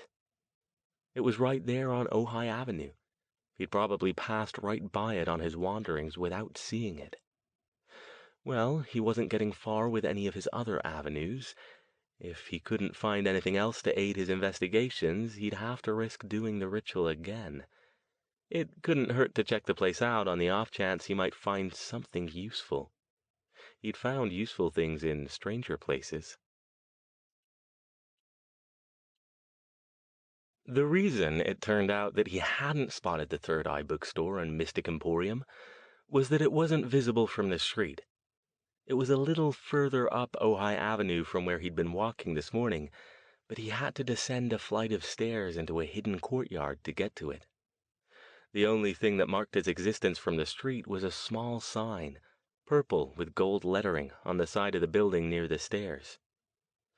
The courtyard was tiny and secluded, its neat lawn bisected by an equally neat little cobbled path with two whimsical stone benches along one side. The path ended in a single shop, the top half of its purple two-piece door standing invitingly open. The display in the window contained the usual collection of things Stone had seen at countless other such shops: draped tapestries, candles, crystal balls, figurines of dragons and wizards, and a large stuffed black cat wearing a witch's hat cocked at a jaunty angle. Hanging from the ceiling so they caught the light were stained glass images featuring fantastic creatures, a few crystal prisms, and a half-dozen fancy wind chimes. A golden eye with rays emanating from it was painted on the front of the display window. Stone pushed open the lower half of the door and stepped inside. A bell on the inside of the knob gave a cheerful tinkle. Stopping just inside, he switched to his magical senses and scanned the interior of the shop. It was every bit as busy and cluttered as the window. Its small confines were filled with tiny tables covered with dark, lacy tablecloths, shelving units packed with books, decks of tarot cards, incense, and similar items. Every inch of the space was occupied, giving it the claustrophobic but somehow comforting aura of a crazy old auntie's favorite parlor. An earthy, sweet aroma wafted through the air, so strong it made Stone's eyes water a bit. The place certainly looked the part of a magical emporium, at least as far as the layman was concerned. Unfortunately for Stone, he wasn't a layman. Equally unfortunately, this shop was about as magical as the local supermarket. Disappointed, he let his gaze linger over the shelves, paying particular attention to the books. Perhaps somewhere amid the stacks he might find one or two that might be... "Good afternoon." A pleasant voice from somewhere off to his left interrupted his examination. He turned to find a well-padded woman in her late 40s coming out from the other side of a counter that had been mostly concealed behind a rack of flowing, colorful robes and caftans. Dressed in a loose, multi-hued tunic and wide-legged white slacks, she had long, gray-shot reddish hair, a big smile, sparkling eyes, and wore far too much makeup and jewelry. "May I help you find something?" "I'm just browsing," he told her. "I saw your sign as I was walking by and thought I'd see what a mystic emporium might look like." Her smile widened. Score another one for the accent. "Well, welcome then. Browse all you like. I'll be right over there if you need anything." She waved a ring-bedecked hand in the general vicinity of where she'd come from. "Thank you, I'll certainly do that." True to his word, Stone spent the next 10 minutes wandering the store. He devoted the most time to the bookshelves, crouching down next to a large one and scanning the titles for anything that might have a shred of magic. Most of the books were of the New Agey variety, more concerned with crystals and yoga than the actual practice of magic. He was about to stand back up when he spotted one that looked interesting. Ojai, Lore and Legends. It looked older than some of the others, its dull, buff-colored cover marking it as possibly being printed locally. He slipped it off the shelf and leafed through it. It was short, only a little over 100 pages, and contained chapters with tantalizing names like Legend of the Charman, The Headless Motorcyclist, and Magic of the Shumash. Deciding it couldn't hurt to read up on the occult happenings in the area, even if they were all urban legends, He kept the book with him as he continued his browsing. He picked up a few mundane things that were useful in magic rituals, such as candles and incense sticks, and carried them all to the counter. The proprietress looked up from the scarf she was knitting. "Ah, found some things, I see." She rang up his purchase, pausing over the book. "This is a good one," she confided, pointing at it. "I think it's my last copy, too. You're not from this area, are you?" "No, this is my first visit here." "Well, Ojai has all sorts of interesting history when it comes to the occult," she said. "Do you have any interest in the subject, or just curious in general?" "I dabble," he admitted. "I've heard a bit about Ojai's legends. I was hoping to find more research material, actually." "Oh, I know," she said sympathetically. "There aren't that many books around, and I can't keep them in stock. You might try Bart's. Never the same thing twice, but sometimes you can dig up some real finds there if you're willing to get a little dusty." He raised an eyebrow. "Bart's?" Before she could answer, the door jingled again. "Oh, hi, Suzanne," the proprietress called over Stone's shoulder. "Be with you as soon as I'm done here." Stone turned. The woman who'd come in was a few years younger than the proprietress, dressed in the style of bohemian elegance that he'd begun to identify as popular among the wealthier of Ojai's female population. Her chestnut hair, not a sign of gray this time, was swept back in a chic scarf, her makeup understated. "No hurry," the newcomer said, waving an airy hand. "I'll just see what you've got in this week." The proprietress turned her attention to Stone with a conspiratorial nod toward the woman. "Suzanne's one of my best local customers. Very nice lady. Now, where were we? Oh, yes, Bart's. I'm surprised you haven't heard of it. It's one of the things the town's famous for. Open-air used bookshop. It's this huge rambling place that probably has books nobody's looked at in 20 years, if you go back far enough into the stacks." She giggled. "I don't go often, because every time I do, I end up spending hours." She wrapped up his purchases and put them in a purple bag with the shop's golden eye logo on it. "Check it out if you have the time. It's worth the trip, especially if you like old books." "She's right," Suzanne said, coming up behind them. "I've made some real finds there over the years." "I'll be sure and take a look," Stone assured them. "Thank you both so much." Well, that was something at least, he thought, as he headed back to his car with his purchases. He supposed he shouldn't have hoped he'd find anything genuinely magical at the shop. He wasn't by any means familiar with every arcane supply store and bookshop in California, since he'd only come over from England a few years ago, and the magical community wasn't known for being particularly chummy. But he was aware of a number of them, and hadn't heard of any in this area. He'd taken a shot, and it hadn't panned out. At least he'd restocked some of his ritual supplies, and he might need those soon.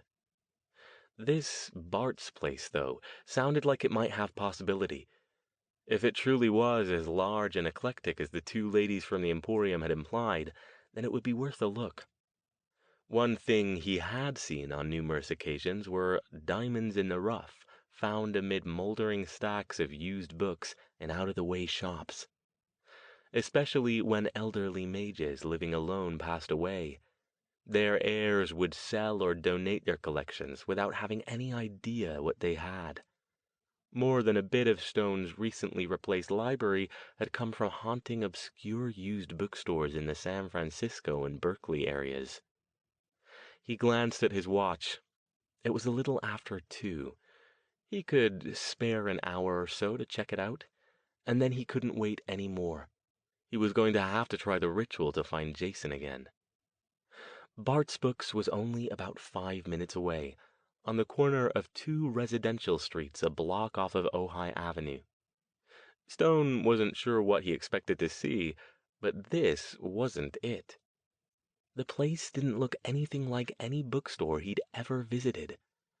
Shelves full of mostly well-used paperbacks lined the walls along the outside, and as he approached the entrance proper, he spotted a sign instructing visitors to toss the money for anything they purchased from these shelves into the courtyard during non-business hours. He wondered how many people actually did it. Stepping inside, he immediately understood what the proprietress of the Third Eye had meant when she said she avoided Bart's when she didn't have the time to spend hours among the stacks. Shelves full to bursting with books were arranged with haphazard exuberance in every direction he looked.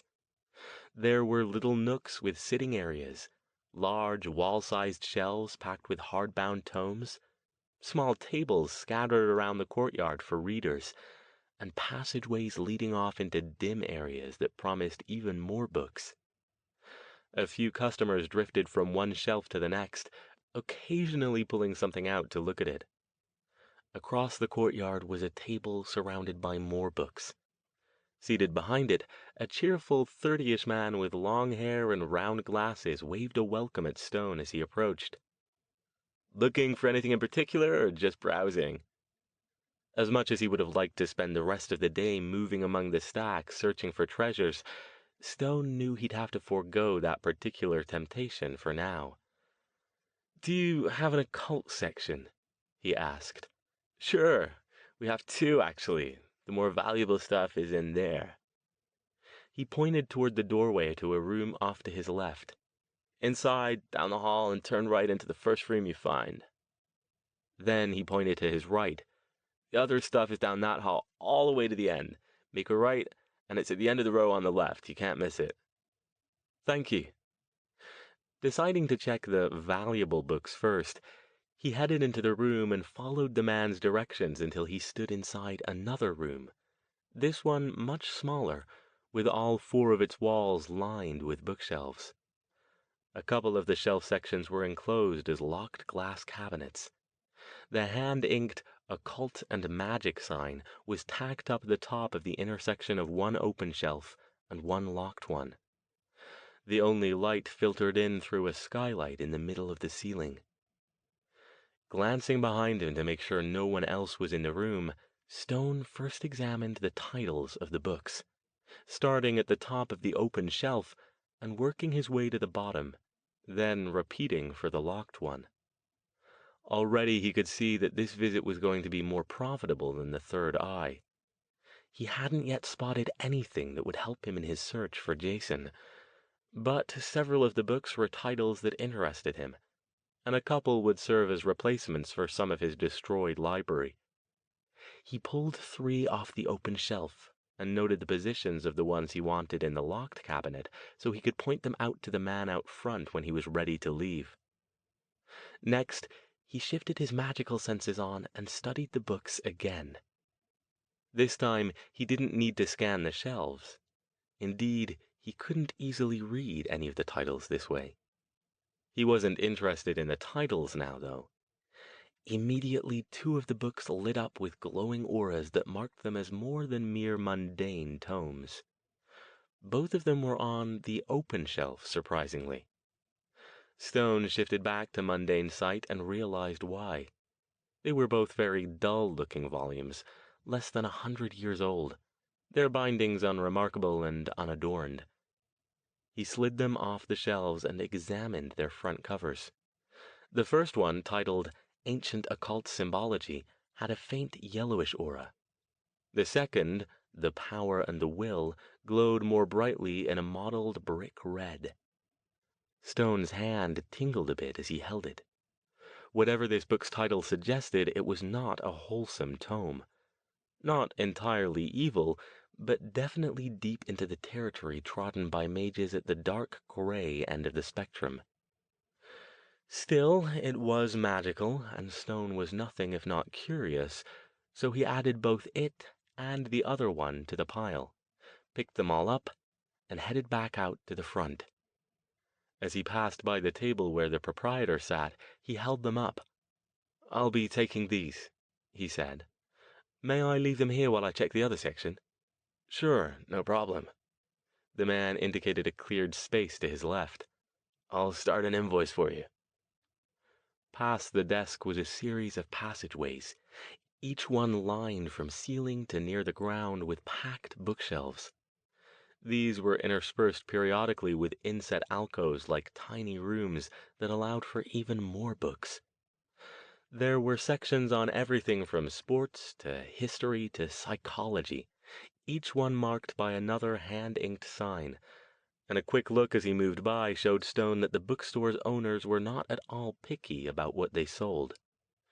He suspected that they got much of their stock from people dropping off boxes of unwanted tomes gleaned from spring cleaning or taken from the homes of deceased relatives, which meant that many of them were probably worthless, unless that one person out there who was seeking that particular book managed to find his or her way here and brave the maze-like layout of the place long enough to find it. Stone found it all fascinating, and far preferable to the sterile modern bookstores that were steadily driving the smaller, family-owned shops out of business. He made a mental note to return to Ojai sometime and spend some serious hours perusing the place in detail. For now, though, he moved briskly through the narrow rows in the direction the man had pointed him. He only passed one other customer, a beefy teenage football player type in a blue hoodie with Rangers across the front, who was surreptitiously examining a book of artistic nudes.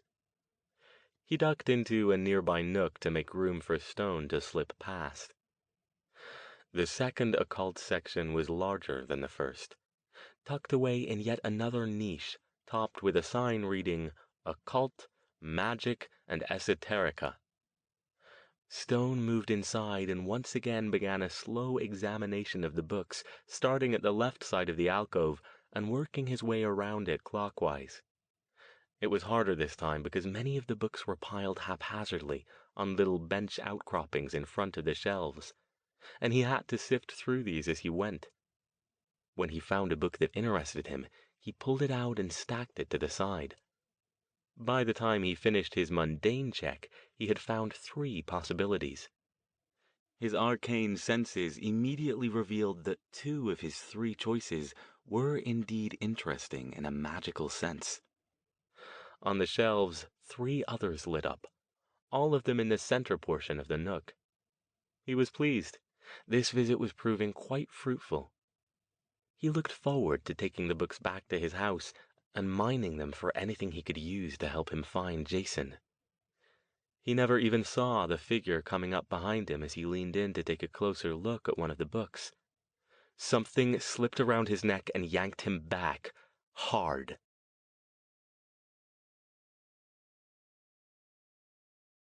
Chapter 12. Stone reacted instantly, instinctively flinging his body forward as the grip around his neck tightened. But it did no good. Whoever was strangling him was strong, a lot stronger than he was. He flailed, reaching up to try to free his airway, and his hands touched what felt like a leather belt. It was pulled too tight to get his fingers under it. He tried to cry out, but couldn't get enough breath to do it. Getting a spell off was out of the question. White lights already danced in front of his vision, and he could barely form a coherent thought through his rising panic. "I'm going to get strangled right here in broad daylight," was the only thing that got through. Potentially true, but hardly useful. The brain was perverse like that sometimes.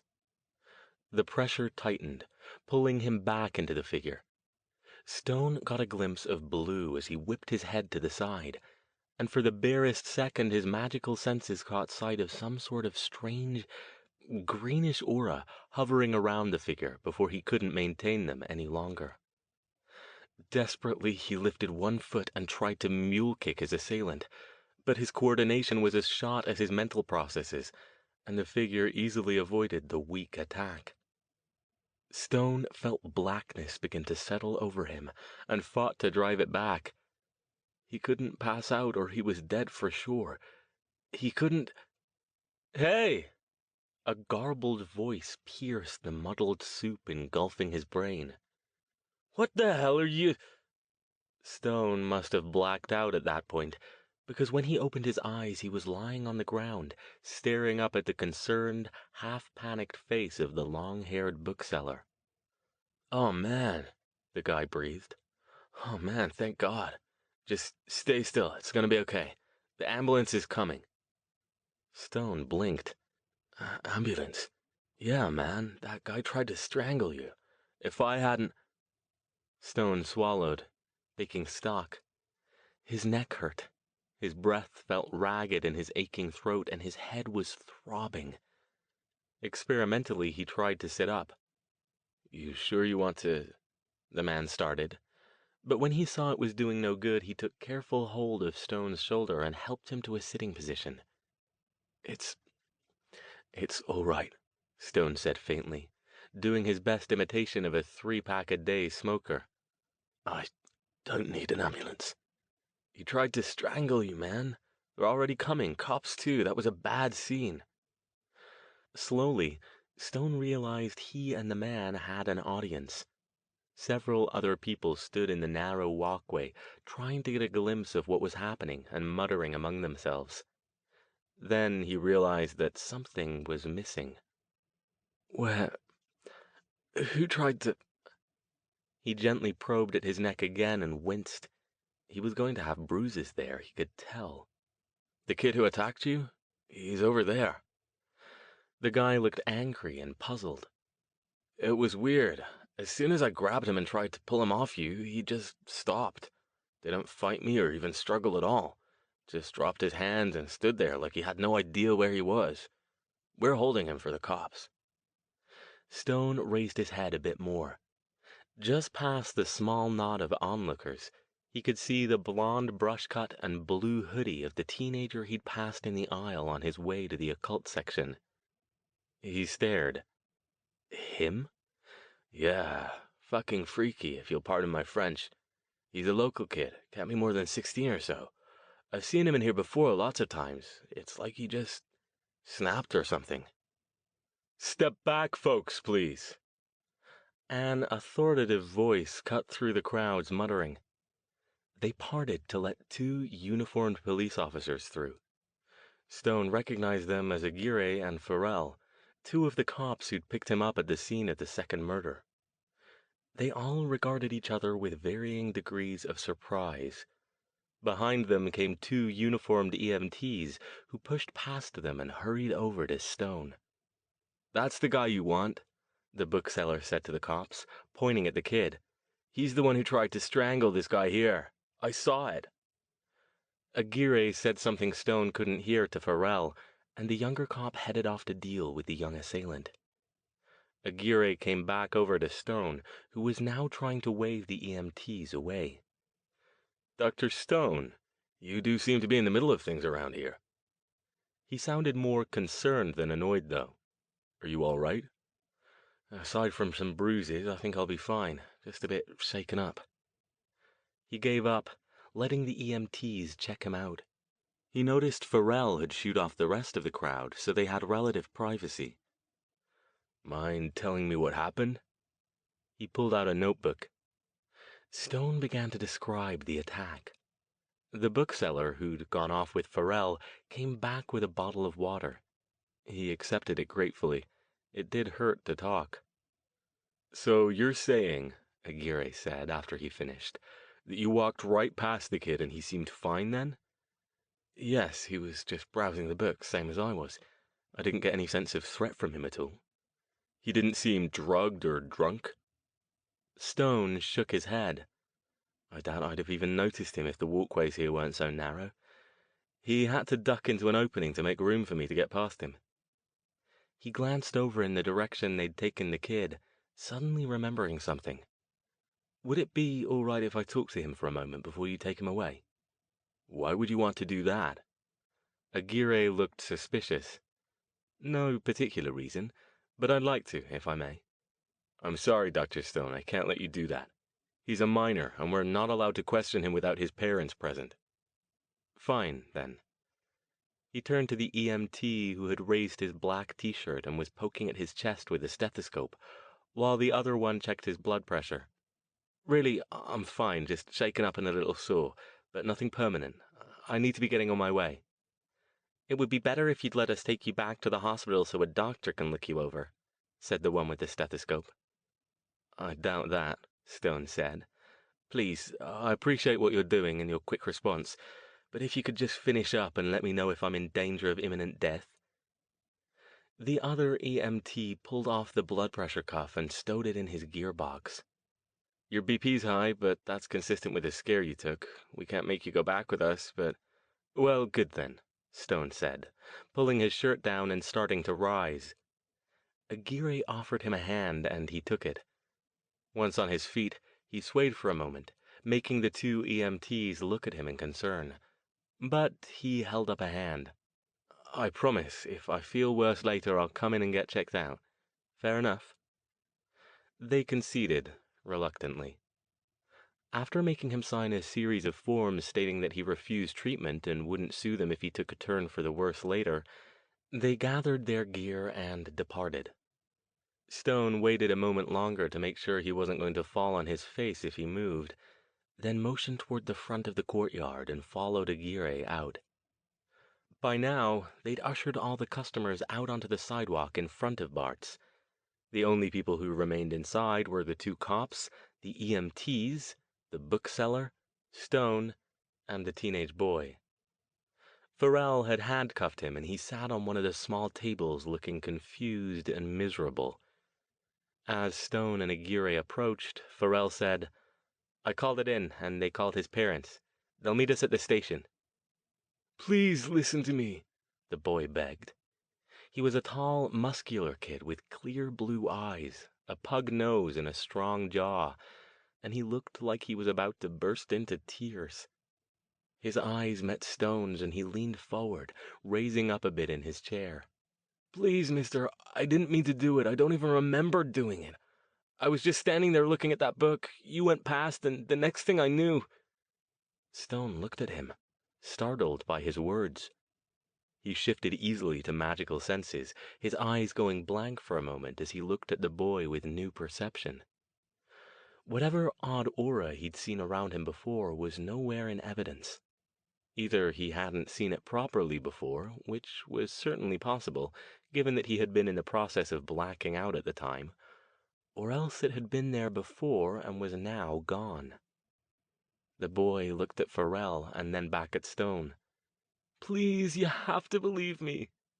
His voice pitched higher. The hint of hysteria sounded utterly out of place in a voice that was probably much more used to calling football plays and chatting up teenage girls than to terrified pleading.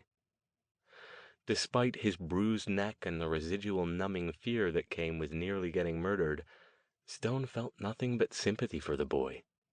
He did believe him. It was very clear to him now that something had taken the kid over and had departed as soon as the bookseller had come on the scene. Something that could apparently hop in and out of bodies as easily as he himself would change a set of clothes. Something that wanted him dead. Stone let out a long, slow breath. This changed a lot of things. He looked at the boy. I do believe you, he said softly. The two cops stared at him, dumbfounded, as did the boy. What the... Aguirre began. Stone held up a hand. You do what you need to do, officer, but I won't be pressing charges. The boy's shocked expression suggested that everything that made sense in the world had all gotten together and boarded an outbound train for someplace far away. You believe me? He whispered. Aguirre grabbed his arm and pulled him up. You might, kid, but I don't. Not yet. Come on. We need to get you down to the station. He turned back to Stone.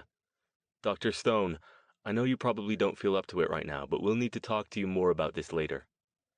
I'm not going anywhere, officer, he said. Not for a few days at least. You know where to find me. In less than 15 minutes, the police were gone with the boy, the EMTs were gone, and the curious customers, supplemented by a few more passers-by who'd noticed the commotion and stopped to find out what was going on, had filtered back in. Several of them kept snatching glances at Stone while trying not to be obvious about it. He could feel their gazes on him, their interest an almost palpable thing. He needed to get out of here. Stone was not a coward. Far from it, in fact. In just the last couple of years, he'd stood against more than one powerful magical entity and come out on top against some long odds. Still, he took a moment to gather himself sufficiently to go back down the narrow passage to the occult section and retrieve the small pile of books he'd left there, along with the 3 on the shelves that had glowed to his magical senses. He didn't waste a moment and kept his shield up the whole time. The bookseller, who was back behind his table but who still appeared nervous and shaken, gave Stone a worried, questioning look, as if he expected him to keel over at any second. "You sure you're okay?" "Fine." All this attention was starting to grate on Stone's nerves. He dropped the stack of books next to the others he'd picked out. "I'll take these as well, and there are a couple in the locked case I want." 5 minutes later, he left with his purchases, which the bookseller had given him a substantial discount on in light of events. His walk to the exit was through a gauntlet of customers' stares. It wasn't until he was back behind the wheel of the BMW with the bag of books tossed on the passenger seat that he finally allowed himself to relax. He sat there for a few minutes, then started the car and drove off. From across the street, an old lady walking a dog paused to watch him leave, smiling a most unwholesome smile.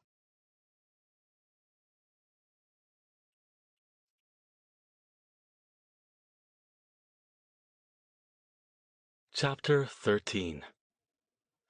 By the time Stone made it back to his house, checked his wards, and dragged himself inside, the events of the last 2 days had begun to catch up with him in a big way. He flung his coat over the chair and himself onto the couch, staring at the ceiling. He was exhausted. He hadn't slept all that well the previous night. Even though the entities that had tossed him around at the barn hadn't seriously hurt him, thanks to his shield, his body still felt stiff and achy, generally out of sorts. And now that the adrenaline of the afternoon had finally drained away, both his neck and his head were starting to hurt a lot. He waved a hand, and his bottle of ibuprofen sailed across the room. He tossed 3 back, swallowing them dry and wincing as they scraped down his raw throat. Right now, he decided, it would be quite nice to have something stronger. The temptation was powerful enough that he actually considered dropping by the hospital to let them check him out in hopes that they might give him a prescription. But 2 things stopped him: his deep and abiding dislike of hospitals, and the fact that he couldn't afford to dull his senses too much right now. Something out there was after him, and he had no idea what it was, or why. The only thing he'd dealt with personally that even slightly resembled this was the evil. And despite the possession angle, it wasn't acting at all consistent with them.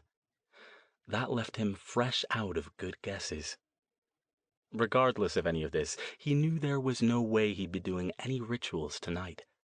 In his present state, it would be foolish at best and suicidal at worst. Either way, it also wouldn't do Jason any good. Reluctant as he was to admit it, he had to acknowledge that whatever had Jason either still had him, and that wasn't likely to change today, or else Jason was already dead, and there was nothing he could do about it. He tried not to think about what the thing might be doing to his friend. He could deal with the guilt about that later, if it was called for. Still, much as he wanted to just curl up and sleep for the next 2 days or so, assuming his various aches and pains would let him, he knew he wasn't going to get the luxury of that kind of idleness until after he found out what had happened to Jason. He hauled himself up off the couch, retrieved the bag with all the books he'd bought, and settled down to look through them. Maybe one of them would have something he could use. He realized almost immediately that this wouldn't be productive. His concentration was shot. Tossing the book aside, he leaned back on the couch. He didn't quite understand it. He hadn't reacted this strongly to some of the serious magical threats he'd dealt with in the last couple of years, and some of them had injured him far worse than a few bruises. Why was this one bothering him so much? He thought he knew, actually. Ever since he'd met Jason and Verity and they'd gotten him embroiled in the whole affair with the evil, he'd had someone around to talk to. Someone to bounce ideas off, to poke him when he started getting too full of himself, to give him a metaphorical slap when his dark moods started creeping in and taking him over. It had never occurred to him that he'd grown accustomed to having them, or somebody, around. He couldn't even fall back on one of his short-lived serial relationships, giving her a call just to chat for a few moments and reconnect with a world where people didn't even believe magic existed. He realized that he was pretty much alone, and right now, alone was not something he wanted to be. He got up again and headed to the kitchen. This was not a wise thing he was about to do. There were other things he should be doing tonight.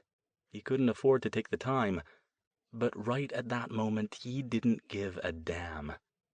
He pulled a card from his pocket, picked up the phone, and made a call. "I must admit I was surprised to hear from you tonight," Lindsay Cole said, smiling. "Pleased, but surprised." They sat at a candle-lit table in the patio of Don Armando's downtown, sipping drinks and waiting for their orders to arrive. Stone returned her smile. "I hadn't expected to call either," he admitted, "but I needed a bit of a break, and since I was so rude to you yesterday—" "Standing me up because you were at the police station isn't rude," she pointed out. She wore a green blouse that complemented the sparkle in her brown eyes and had pulled her long hair back into a loose ponytail. "How's the house working out, by the way?" "Very well." She hadn't noticed the bruises on his neck yet. He supposed they wouldn't be at their most obvious until tomorrow sometime, but he'd suggested they sit on the patio just the same. He didn't feel like answering questions about this afternoon. He just wanted to have a pleasant evening and forget about everything else for a few hours. "Much nicer than a motel room." "Do you know how long you'll be staying in town?" "Not really. The new quarter at Stanford starts in a couple of weeks, and I'll need to be back for that, of course. But I'm hoping it won't take that long to locate my friend." "You don't think he might have just left for somewhere, do you?" she asked. "I mean, people do that sometimes without even telling their closest friends." "It's possible," Stone said, even though he knew otherwise. "If I don't find any leads in the next few days, I might have to consider that he's done just that. If so, then there's not much I can do about it. He's a grown man and can go where he pleases, of course, but I've never known him do anything like that. And it does seem particularly odd that he missed the very wedding he came down here to attend in the first place. Don't you think?" "Good point," she said. "Well, like I said, if there's anything I can do to help you—" "There is one thing, actually," Stone said. "It may seem a bit odd, but it might be useful." She tilted her head. "What's that?" Stone sipped his Guinness. "I'm looking for information about local history, particularly legends, stories, strange occurrences, that sort of thing. You mentioned before that there was a fair bit of that around Ojai." Lindsay looked confused. "This is going to help you find your friend?" "Well, when he called me, he told me he'd found something strange that he thought might interest me. I assume that means it's got something to do with the supernatural. I picked up some books on local history today, but I was hoping to get more of a personal account, if possible." Their entrees arrived, and Lindsay arranged her napkin on her lap before answering. "Well, yes, there are quite a few stories. Mostly the sorts of things kids tell at sleepovers to scare each other. Is that the kind of thing you want?" "Anything you think I might find interesting," he said. He waved his fork. "You're right, by the way. The food here is excellent." She smiled. "I'm glad. My friends give this place rave reviews." She took a bite, thinking. "Well, let's see. There's Charman, of course. He's pretty famous around here." Charman? He raised a questioning eyebrow. He remembered seeing that name in the book he'd gotten at the Third Eye. "Yes, he's probably the most well-known of the legends. Kids, and even some adults, have been scaring each other with him since before I was born. He's supposed to be some guy who got horribly burned in an accident many years ago, and he's been haunting the area down by Creek Road ever since. Creek Road? He asked, surprised. Yes, the same place where the body was found. But it's a long road, so probably nowhere near the same area. Pausing, she mused. You know, a lot of the local legends center around that area now that I think of it. Indeed. He leaned forward. I'm not really that familiar with all of them, but the ones I remember hearing about are a headless motorcyclist, a couple of little kids on a bridge, and I think there was supposed to be a vampire down there somewhere for a while, too. And all of these were near Creek Road, he pondered. Are there any stories you're aware of that aren't associated with it? Well, there might be a couple haunted house stories, but I'm not sure exactly. Charman is definitely the most famous one I know of. Interesting. He sipped his drink. In one of the books I picked up today, but haven't had the chance to look at yet, it mentions something about the Shumash. Is that a local Indian tribe? She nodded. They were the main tribe in the area. A lot of things around here are like the Topa Topa Mountains, and Ojai itself are named from Shumash words. Any secret burial grounds, legends of evil demons, and that sort of thing? Not really. The Shumash were a pretty peaceful bunch. I don't remember ever hearing anything about them being into the whole vengeance against the white man thing or anything like that. They've even got a casino somewhere up by Santa Barbara, I think. He chuckled. Yes. Well, they don't sound very frightening then, do they? At any rate, I appreciate the information. I'll have to take a closer look at some of those books. It sounds like another trip down to Creek Road might be in order, though. I'll just have to make sure to avoid the police from now on. Always a good idea, she agreed. So, he said, after a moment and another sip of his drink. It was doing wonders for his aches. He was going to need to order another one soon. In the interest of not monopolizing the conversation with my odd interests, perhaps you might tell me a bit more about yourself. How did you come to sell real estate in this lovely little town? She laughed. It's not that much of a story. I did grow up here, and the housing market is good. A lot of people like to get out of the rat race of Los Angeles and live here. Some of them even commute down there, which amazes me. But Ojai's different, quieter. In a lot of ways, it's like the little town that time forgot. Some would say it's slightly more interesting than watching paint dry, mostly the kids who can't wait to get out, but it kind of gets under your skin after a while. You'd be surprised at how many of them come back. Her eyes twinkled. We also have a lot of celebrities who live around the area. It's not at all uncommon to run into one of them at the grocery store dressed in grubby shorts and an old t-shirt. When I first got here, Stone said, the clerk at the motel where I was staying said he thought I might be up from Los Angeles scouting film locations. She eyed him critically with an impish smile. Well, you do have that look. You definitely look distinctive. By which you mean a bit daft, he said, amused. You don't exactly fit in, but I like that. It's why I took a chance on asking you to dinner, actually. I like people who don't fit in. I thought sure you'd be married or seeing someone, though. Or gay, he suggested.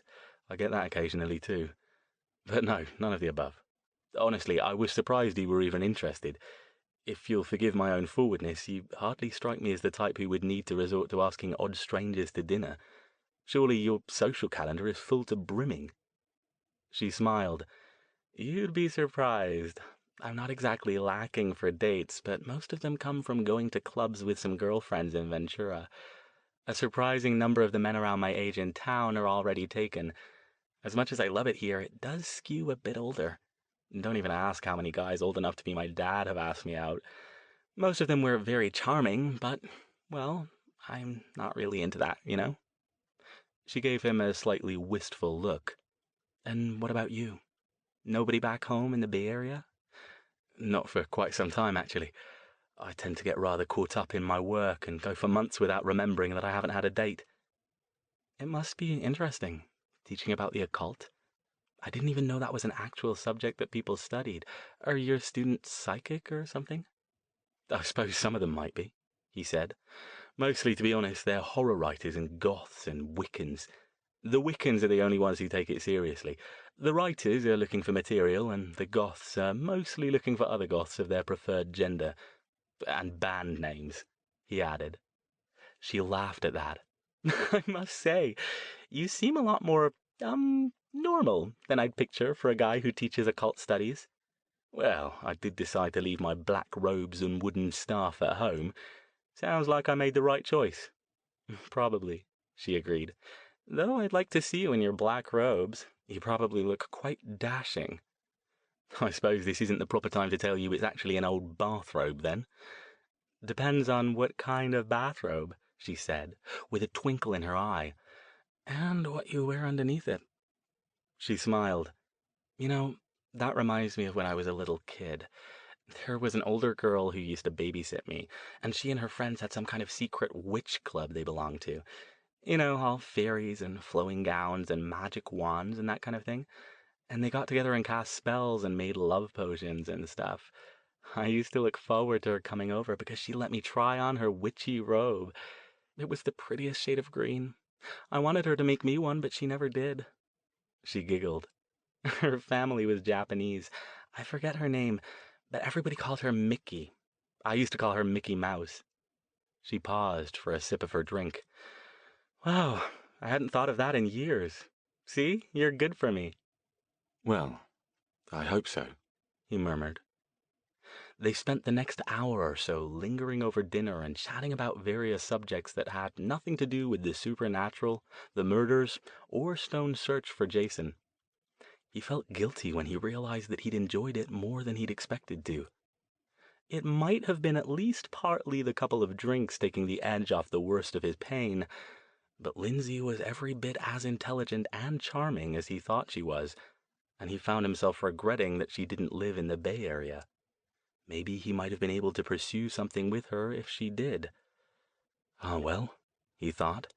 Enjoy it while it lasts, at least. Tomorrow, it's back to work. By the time they left the restaurant and strolled back to his car, it was a little after 10. He drove her to her house, a neat single-story place on a quiet street a couple of miles from the restaurant. As he pulled into the driveway and came around to open the door for her, he made an amused little bow. Thank you for a lovely evening. She smiled almost shyly. You wouldn't want to come in, would you? She asked. He smiled, too. Actually, I'd like that very much. Her living room was a lot like she was. Neat and a little bohemian with a hint of whimsy. Her bedroom, a short while later, was even more so. I'm glad I cleaned up in here, she said, with a little laugh. You should have seen it yesterday, clothes strewn all over everything. That's all right, he said. You should see mine. Maybe I will sometime. She put up her hands and pushed his coat down off his shoulders. Now, why don't we get you out of that coat and I'll get us some drinks? Brilliant, he agreed.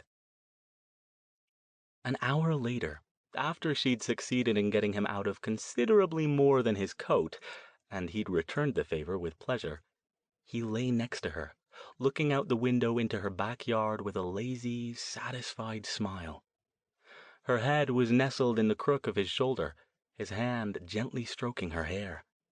Whatever aches and pains he'd been feeling before had long since been banished by the drinks they'd had and the pleasurable time they'd shared. Lindsay murmured, her hand on his chest. I think I might need to come up with a way to sell you a house so I can keep you here. You can commute to Stamford, right? Absolutely, he said in the same tone. It's only, 300 miles? No problem at all. Or perhaps you could come and sell houses in Palo Alto. The market is quite hot, I hear. She chuckled. Oh, really? Well, we'll just have to see how things go, won't we? Indeed. His voice was slurring a bit as the drinks and the exhaustion of the day began to finally catch up with him. But it was a good kind of exhaustion. As he drifted off, still stroking Lindsay's hair, he knew he would sleep well. He wasn't sure what awakened him. Perhaps it was some vestigial bit of the low-grade defenses he kept running at minimal power, even when he wasn't concentrating on them. Or perhaps it was the sudden movement next to him in the bed. Whatever it was, when his eyes flickered open sometime in the early hours of the morning, the first thing he saw was Lindsay looming over him, her arm raised above her head. "What?" he started, confused. The next two things his foggy brain registered were simultaneous. Lindsay's eyes were glowing with a faint reddish-orange color, and her arm, holding something, was plunging down toward his chest. He flung himself sideways, and whatever she had in her hand sunk into the bed where he'd been. Still reacting purely on instinct, he rolled back over and gripped her wrist. Something fell from her hand and dropped with a tiny thump on the mattress. "Lindsay!" he snapped. "What are you doing?" Enough light streamed in from the window that he could see her face. Her expression was twisted into a chilling grin, her eyes still glowing with that odd light. "Go back where you came from, mageling," she whispered. Her voice didn't sound like Lindsay. It had a rough, rasping quality that suggested something unfamiliar was using it. "What?" Stone, still gripping her wrist, threw her over on her back and took hold of her other wrist as well, holding her down. "Lindsay, what the hell are you on about?" "Go while you still can," the voice that was not Lindsay's whispered. "You cannot stop us. Your friend is ours now. Get out and we will spare you. Remain and we will use everyone in this town to destroy you." Stone stared, heart pounding. The half-sleepy fuzziness in his brain burning off, he thought fast. Shifting to magical senses, he took a good look at Lindsay and was not at all surprised to see the same faint aura he thought he'd spotted on the boy who tried to strangle him yesterday. "Let her go," he growled. "Get out of her now, you bastard! Face me in your true form, and what do you mean my friend is yours?" She chuckled, an unwholesome sound entirely incongruous with her normally pleasant tones. "Give up, mageling.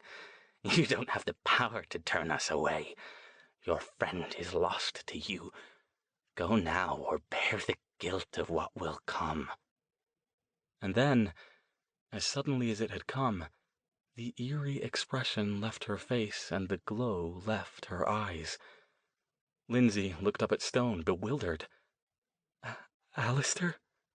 What's going on?" Stone released her wrists and spun, trying to spot whatever had just vacated her body, but all traces of it were gone. He sat upright, puffing, teeth gritted in frustration. "Alastair?" She touched his shoulder. "Is something wrong?" He lowered his head into his hands, shoving his hair up into untidy spikes. "No," he whispered. Lindsay sat up next to him. "What's going on? Are you all right?" As he stared at her, the shocked realization came. She doesn't have any idea why I'm agitated. She doesn't remember any of it. She had no idea what had just occurred, that she had very likely just tried to murder him, just like the kid at Bart's. He felt around next to him until his hand fell on the hard, smooth form of what she'd dropped. It was a slender letter opener, its blade now bent to the side where the mattress had turned it. He looked at it in disbelief for a moment, then back at her. The thing might not have been enough to kill him, but if she'd managed to drive it into his chest in the right place, it definitely could have made a good try at it. He began. He was shaking.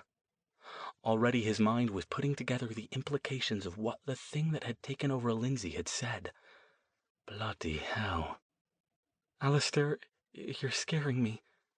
"You and me both." He struggled to get himself together. "It's all right," he said, concentrating on keeping his voice even.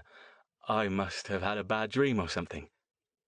Surreptitiously, he dropped the letter opener over the edge of his side of the bed. She'd wonder in the morning what had caused the rip in the sheet, but right now that didn't even rate on his scale of things to be concerned about. He had much bigger problems than that. Lindsay looked dubious, reaching over to switch on the light. Her eyes widened. "You're as pale as a ghost. And what happened to your neck?" For a moment he didn't understand what she meant, but then it came to him. Ah, the bruises are finally making their appearance. "It's all right," he said again. "I'm fine. I'm sorry I frightened you." Still looking confused, she raised her arms, rolling her wrists around. "My arms hurt," she said, "like somebody grabbed me or something." She glanced sideways at him, but said nothing. Instead, she pulled up the sheet to cover herself. "What did happen to your neck? You've got bruises. I don't understand." Stone paused before he answered. Right now, all he wanted to do was get out of here. Get back to his rented house where he could try to figure out what the hell was going on and how he was going to locate whatever that thing was that had slipped into Lindsay's body with indecent ease. Still, none of this was her fault. He owed her at least some minimal explanation. "I didn't want to tell you," he said, his tone dull. "We were having such a lovely evening, I didn't want to upset you." "What do you mean?" she whispered. "You'll see it in the paper tomorrow, no doubt." Speaking in the same colorless monotone, he gave her the highlights of the attack at Bart's. He left out the part about the boy's confusion after it was over. She gaped at him. "You're kidding. A teenage boy tried to strangle you? At Bart's?" Her eyes narrowed. "And you didn't tell me?" What good would it have done? He propped a pillow against the headboard and sat up the rest of the way. All it would have done was worry you. It's not as if he's still at large. As far as I know, they've got him in custody." Lindsay gazed into her sheet-covered lap. She said nothing. Stone reached out to gently touch her shoulder and felt it stiffen under his hand. "Lindsay, I'm sorry, really. I knew this was a mistake, but I wanted to see you tonight. I didn't mean to cause you any distress. I should go." He expected her to try to stop him. Part of him wanted her to. But she didn't. She just nodded once, her expression half miserable, half frightened. He dressed quickly and stood for a moment next to her side of the bed. "I truly am sorry, Lindsay," he murmured, then turned and left the room. She said nothing as he departed.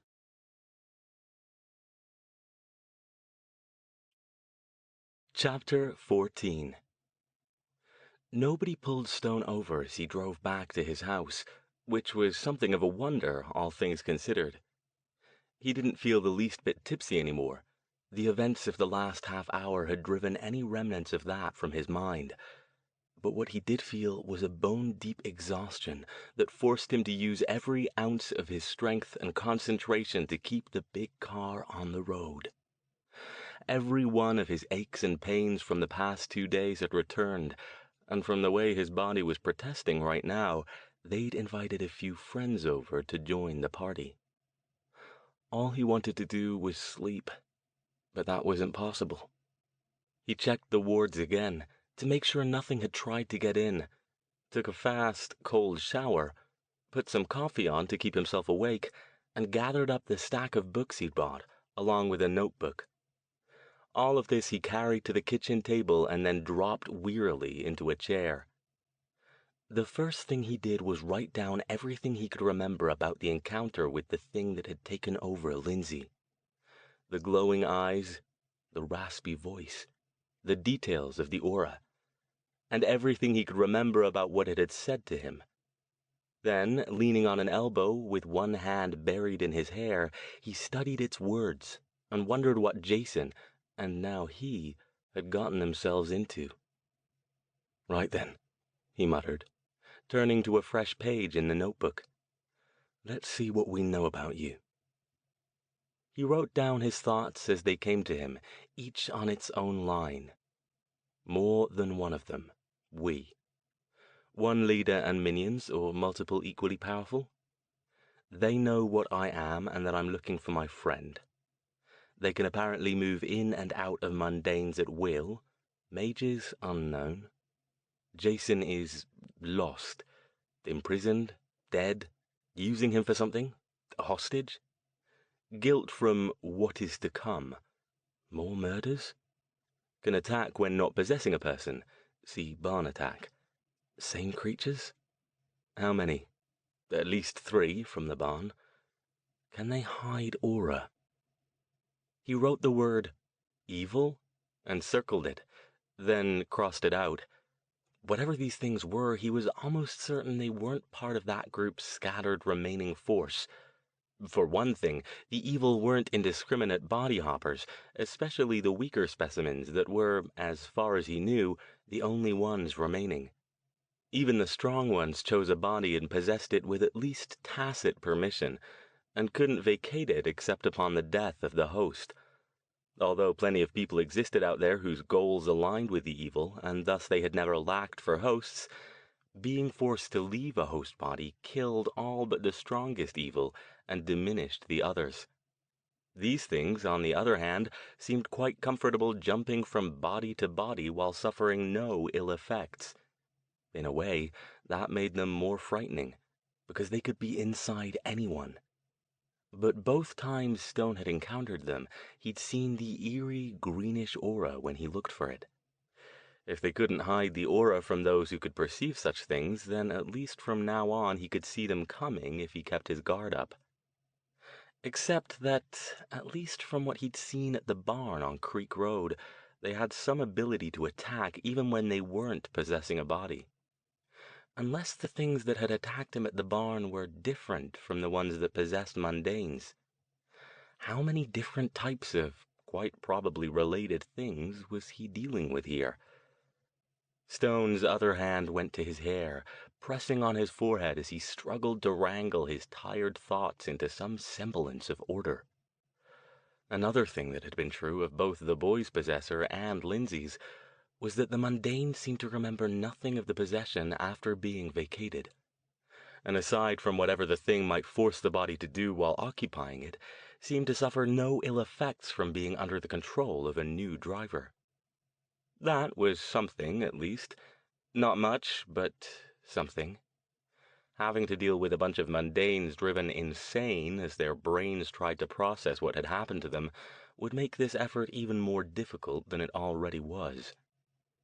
And what about Jason? Where was he in all of this? The thing had said that he was theirs now. The most logical explanation for that statement was that they had possessed him, perhaps on a permanent basis, and hidden him somewhere. But if so, why? Stone poured himself another cup of coffee. If Jason had blundered drunkenly into the scene of the first murder while walking back from the party, perhaps the entity had jumped from the murderer's body to Jason's. Why would it do that, though, instead of just killing him? Perhaps he was too formidable for it to cope with in its current body, he mused, jotting that down in his notebook with a question mark. He and Jason were about the same height, an inch or two over 6 feet, but while Stone was thin, Jason had an athlete's build and outweighed him by 30 or 40 pounds, all of it muscle. Jason was also trained in martial arts and self-defense techniques. It would take a large or very strong man to be able to overpower him. A lot stronger than would be needed to overpower a 16-year-old girl, especially if she were caught by surprise. Could that have been why he was able to get tantalizing glimpses of Jason's aura during the tracking ritual, but never anything long enough to lock onto? Because whatever had possessed him had submerged Jason's aura sufficiently enough to hide it? And what of the fact that Jason was notoriously difficult to possess? At least that was true with regard to the evil, but Stone had no idea if that quality extended to other extra-dimensional beings. He threw his pen on the table in frustration. None of this was helping him find Jason. Even if any of his guesses were correct, what good did they do? Before he could confront this thing, whatever it was, he needed to find out what it was. He knew more now than he'd known yesterday, which was good, but still nowhere near enough. Perhaps he could figure out a way to talk to the boy who tried to strangle him, or Lindsay herself once she'd had a chance to calm down. He wondered if she'd even want to see him again after what had happened. The way she'd looked at him, hurt, confused, and a little angry, he supposed he couldn't blame her. The whole thing had to be even more unsettling for her than for him. He pushed the notebook aside and picked up one of the books, Ojai Lore and Legends, from the Third Eye bookstore. Flipping through it, he found sections on some of the things Lindsay had told him about. Charman, the ghost children who jumped off the bridge, and the decapitated motorcyclist all had their own sections, as did the vampire and a phantom bride she hadn't mentioned. There were other stories as well, including some Chumash legends related to the beginnings of the Ojai Valley and the alleged healing power of some of its hot springs. But what interested Stone most was the number of legends or ghost stories centered around Creek Road. That had to mean something. One of the first things you learned when you studied magic, real magic, was that a lot of those spooky stories that mundanes wrote off as urban legends so they could keep their sanity properly tethered had their bases in fact. Maybe not exactly as told, because stories like that had a tendency to evolve as they were passed from person to person. But when you trace them back to their origins, almost invariably magic had its thumb in the pie somewhere. Stone took up his notebook again and began making a list for tomorrow. Talk to the boy if he could. Talk to Lindsay if she'd see him. Check out Creek Road and see if he could pick up anything from the area. If it was some sort of mystic hotspot, maybe he could get a better feel for where Jason was, or where these creatures had come through. If there was some sort of breach in the fabric of the dimensions that had let them in, odds were good that was where it was.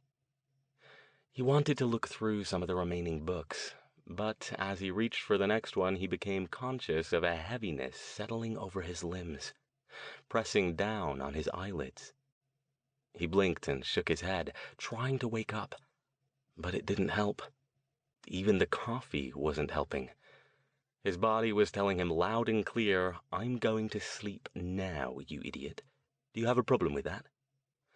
Well, he was tired. Perhaps he could spare just a few minutes. He laid his head on the table, resting it on his folded arms. Just for a few minutes. Loud, sharp pounding on his door jolted him awake. "Dr. Stone, open the door, please," a booming voice called. "This is the police." Stone blinked. Light streamed in through the window. How long had he been sleeping? Slumped over the table, his arm and neck bent at an awkward angle, his whole body felt stiff and unresponsive. His head was pounding, no doubt at least partially from last night's drinks. "What?" he mumbled, running his hand through his hair. His voice sounded thick and muddy to his ears.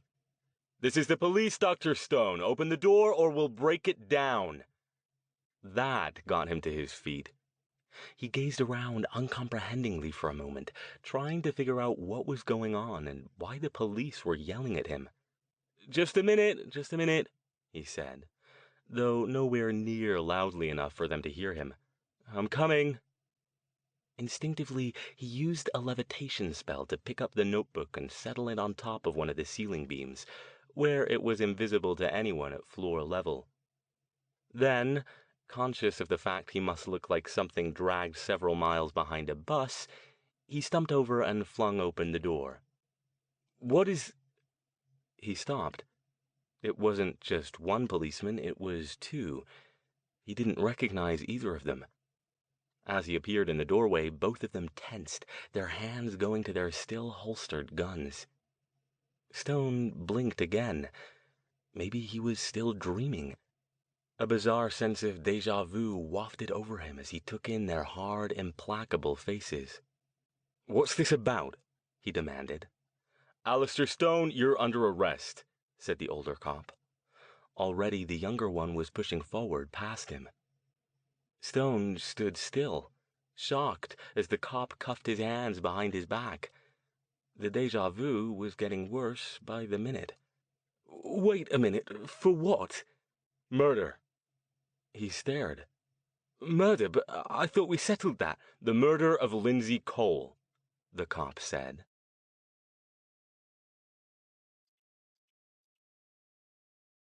Chapter 15. Stone sat numbly at the table in the interrogation room at the Ojai Police Department.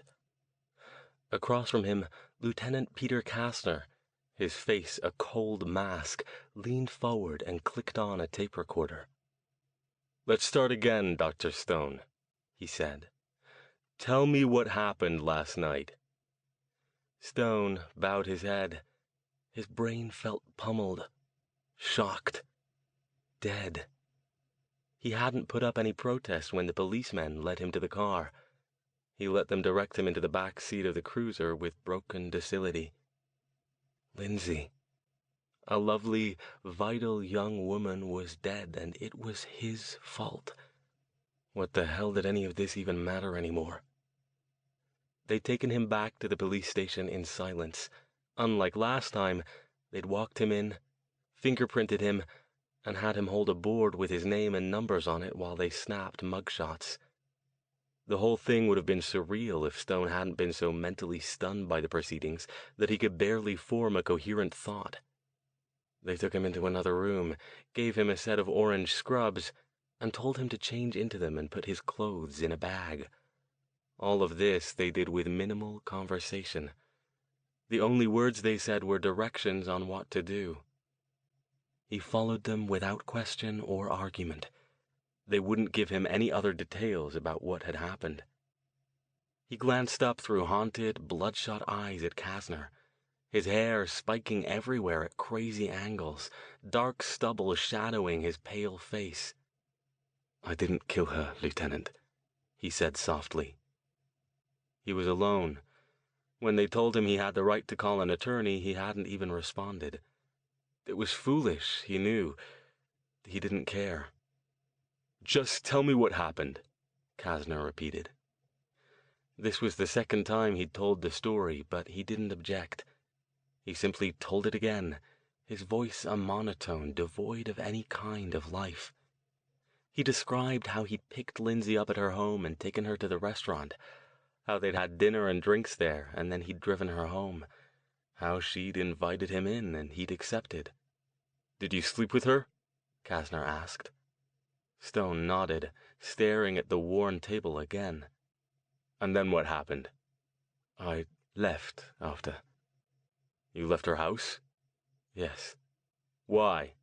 Why didn't you spend the night?" "I wasn't feeling well." He knew how inadequate that sounded, but he couldn't tell Kastner the truth. In a way, though, it was a truth, just not the relevant one. "You weren't feeling well." The detective's tone suggested he didn't believe it. "She didn't ask you to leave?" "No." "She didn't ask you to leave and you refused?" His gaze came up. This was new. "No. Why do you—" "Dr. Stone, the M.E.'s initial examination found bruising on Lindsay Cole's wrists, consistent with having hands wrapped around them. We don't have all the data yet, but are we going to find that those bruises are the same size as your hands?" Stone closed his eyes and nodded. "Please give verbal answers for the recording, Dr. Stone." "Yes," he rasped. "So you're admitting you grabbed her wrists, maybe to hold her down?" "No." "No, you're not admitting it? But you just said you—" "I did grab her wrists, but not to hold her down." He hated this. He didn't want to reveal what had happened. Lindsay was dead. The last thing he wanted to do was cast her memory in a bad light, which is what he would have to do unless he wanted to try making them believe she was possessed. Even in his current, less than optimal mental state, he didn't think that would go over well. "Why, then?" Something came over her." His voice was soft, still, without inflection. Perhaps a bad dream interacting with the drinks she'd had. I don't know. "I awoke, and—" He closed his eyes briefly, then opened them again. "I awoke, and she was sitting over me preparing to stab me with a letter opener." Kastner stared at him. "Dr. Stone, let me get this straight. You're saying that Ms. Cole tried to stab you?" "Yes. I don't think she realized what she was doing." "Did either of you take any drugs last night?" "No." For the first time since they'd brought him in, his voice took on a tinge of indignation. "Are you sure?" "I'm certain that I didn't," he said, his gaze dropping back down to the table. "And I don't think she did." "Would you be willing to submit to a blood test to prove that?" "If you like, yes." "How many drinks did you have?" "I had 2 at the restaurant and another when we got back to her home. She had about the same." "And you're saying that Miss Cole tried to stab you with what again?" "A letter opener. It had a slender blade about 5 inches long." "Forgive me, Lindsay. I hate having to do this to you. I know it wasn't your fault." Kasner opened a file folder in front of him and withdrew a photo, which he slid across the table in front of Stone. "Strange that you should say that. Take a look." Stone's gaze flicked to the photo. He stiffened, his breath catching in his throat. The color photo had been taken in Lindsay's bedroom. It showed a close-up view of Lindsay sprawled half-seated against the headboard of her bed, propped up on a pillow. Her eyes were wide open, filmy, lifeless. She was naked, her lower body covered with a sheet, her upper body slicked with blood. Protruding from a wound on the left side of her chest was the same letter opener that Stone had dropped over the edge of the bed before he'd departed. He gripped the edges of the table with shaking hands and stared, unblinking, unable to take his eyes from the photo. "So," Kasner said, "you don't think it's odd that the murder weapon was the very same thing that you claim she tried to stab you with?" He slipped the photo back in the file folder. "You know what I think, Dr. Stone? Try this on for size. You drove her home, just like you said. She invited you in.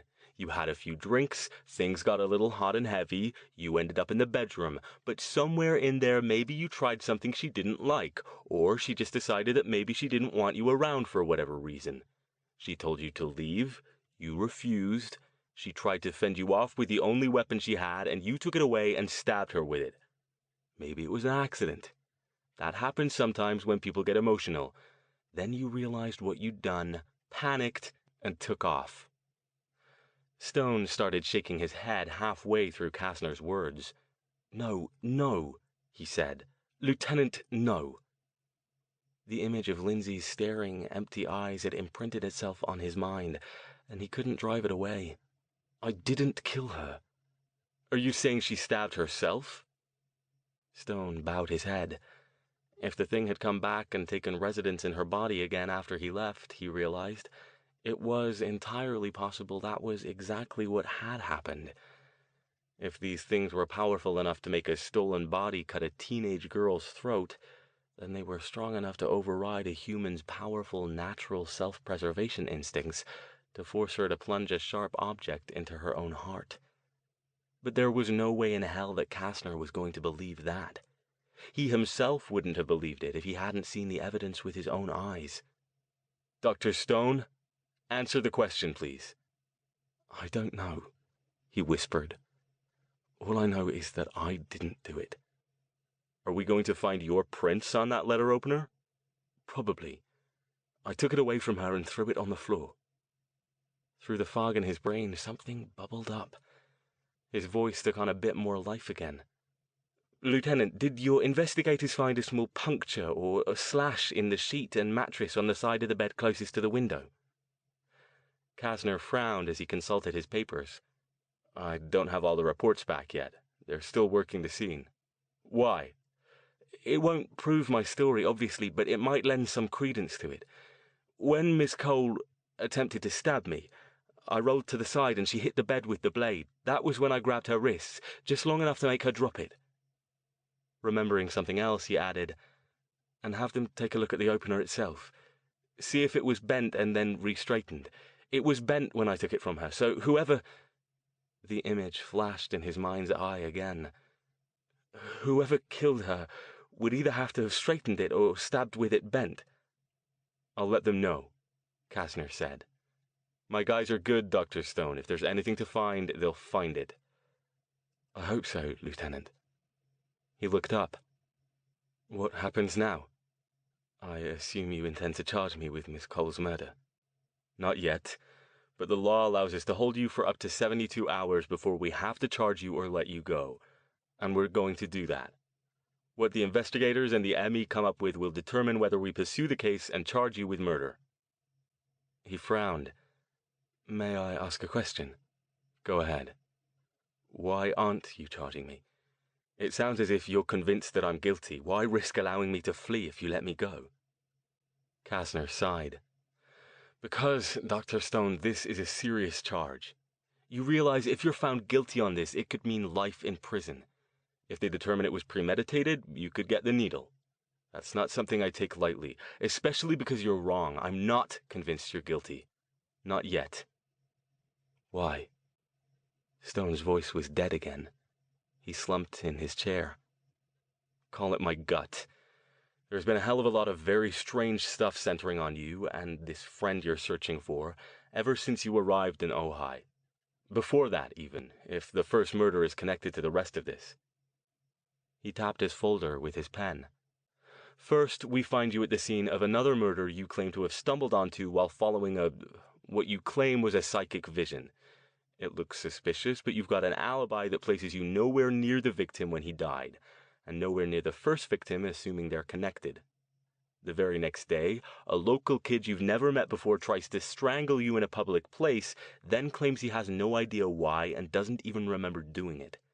A kid, I might add, who's lived in town all his life, has never been in trouble beyond the occasional school detention, never had any history of mental issues, and who passed drug and alcohol screens with flying colors." He opened the folder and pulled out another sheet of paper. "Now we get an anonymous call saying that a local woman, a woman you've been seen with just the previous night, has turned up murdered in her bed." He put the page back and picked up another one. "I've been doing some checking up on you, Dr. Stone. You've got a very interesting history. Professor at Stanford for about 7 years, citizen of the United Kingdom, resident alien in the process of applying for dual citizenship, no criminal record in either country, but yet you were present when an elderly woman's mansion was destroyed by fire in Los Gatos shortly after you arrived in the U.S. You barely escaped with your life when your rented home in Palo Alto was destroyed by a gas explosion 4 years after that. You were injured in the explosion of an abandoned mine in West Virginia almost 2 years ago, and—" he studied the paper again. "You were on the scene of that terrorist attack at Burning Man last summer, where several dozen people were killed." He looked up, meeting Stone's gaze. "Trouble does seem to follow you, Dr. Stone, even if there's no way to connect you directly with it.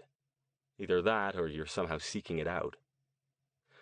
This was one of the things Stone had been dreading for years, ever since he got involved with Jason and Verity and the Evil, that someone would examine his life closely enough to put all the pieces together and figure out just how deeply buried in the unexplained he was. He scrubbed at his hair while searching for a plausible answer. "There isn't much I can say in my defense, Lieutenant, except to say that I do a bit of investigation of potentially occult-related events in my spare time. I was working for the elderly woman in Los Gatos, and the West Virginia incident started out as another investigation, though the actual cause of the explosion had a perfectly mundane explanation. So did my home in Palo Alto. And Burning Man? That one was a case of being in the wrong place at the wrong time. I knew some of the people who died there. It's not something I'd prefer to dig up again unless absolutely necessary. The whole thing is still quite raw." He sipped from the bottle of water Kastner had given him, and his shoulders sagged into a dejected slump. The lieutenant leaned across the table. "If there's anything you want to tell me, Dr. Stone, now's the time to do it. Just because there's a lot of weird shit going down around Ojai right now, and my gut tells me you're not the guy we're looking for, doesn't mean the evidence won't show otherwise. And it doesn't mean I can do a damn thing for you if there's enough of it that I'll be forced to charge you. I'll tell you something you might not know. If the evidence convinces us that you didn't commit the murder, and we release you before that 72-hour period is up, then the arrest won't go on your record. It just counts as you being detained, which won't get you in any sort of trouble. But I can promise you this, and it's not a threat, it's simply the way things work. If you are charged with this murder, Even if you go to trial and are eventually found not guilty, your life will never be the same again. It will be expensive, it'll put every aspect of your history, your personality, and your habits under a microscope, and it's possible you might even lose your job or be deported back to England. Like I said, I'm not saying this to scare you, I'm saying it because I want you to help us. If there's anything you're not telling us, don't wait too long. He stood, gathering his files. We've been talking for quite a while now, Dr. Stone. I'm going to give you some time to think things over. We'll meet again later. If you decide you want to talk before I get back to you, just tell one of the officers. Same if you decide you want a lawyer after all. He nodded to the uniformed cop standing by the door, who came over and motioned for Stone to get up. The cop took him to a small cell and waved him inside. He went without protest, lying on the narrow bed and turning away to face the wall. He closed his eyes as the steel door locked behind him. He stayed in that position for over an hour, the image of Lindsay's bloody body playing on an endless loop in the theater of his mind, interspersed with flashes of her laughter, her sparkling brown eyes, her soft hands as they pulled him into an embrace and caressed his hair. He hadn't loved Lindsay Cole. Of course he hadn't. They'd only known each other for 2 days. Whatever nascent relationship that might have been had barely grown into the initial stages of playful flirting and raw physical attraction. Could it have evolved into more? He had no idea. If history were any indication, odds were good that it would either have ended when he returned to Palo Alto, or else she'd have gotten a taste of the freak show that was his life and politely exited, stage left. That was the way it always happened. He was used to it. He didn't like it, but he was used to it. But damn, she hadn't even gotten the chance. Something had killed her in cold blood. Or worse, so much worse, forced her to kill herself. What had she felt? If that was how it ended, had some part of her been conscious? Had the thing left her body once she'd moved past the point of no return? Had she bled out the last of her life in cold, unknowing terror? All of it had been his fault. Whatever this thing was, it wanted him. It had taken hold of Lindsay the first time to tell him so, after its attempt to murder him had failed. And if it wanted him, that meant anyone he was close to represented a potential avenue to get to him. If he hadn't succumbed to his baser instincts and asked her out, she'd be safe now, sitting in her office or driving her car around Ojai, showing high-end houses to wealthy clients. Instead, her body lay on a slab in a morgue somewhere.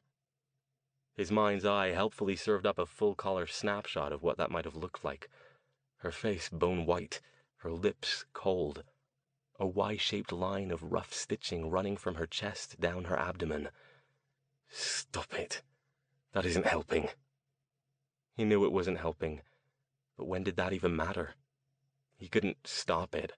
For all his vaunted willpower and formidable mental strength, he was powerless to halt the images.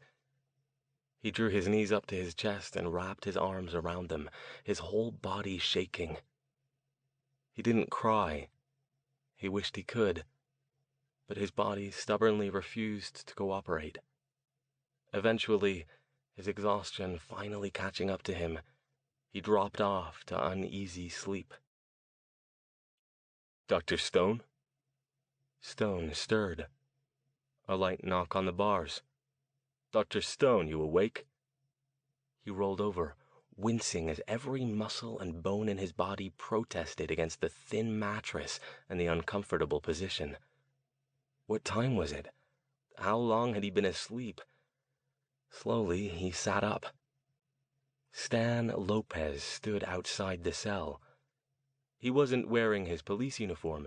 Instead, he wore faded jeans, battered brown cowboy boots, and a plaid shirt over a t-shirt, advertising a recent interdepartmental chili cook-off.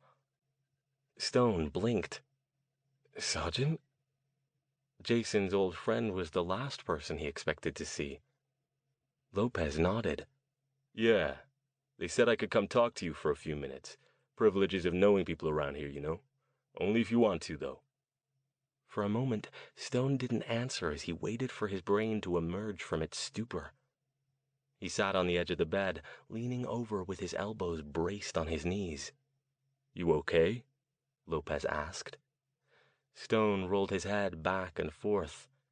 "No, I don't think I am." His gaze came up. "What can I do for you, Sergeant?" "I just wanted to come by and see you," he said. "When I heard they were holding you for murder, I couldn't believe it. I still don't." "I didn't do it," he said, staring back down at his hands.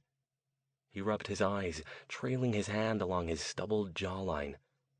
"I didn't kill her. But it seems they think I did, and it seems that the initial evidence supports their belief." "I won't ask you about what happened," Lopez said. "I'm still a cop, and they can use whatever you tell me. Why didn't you get a lawyer?"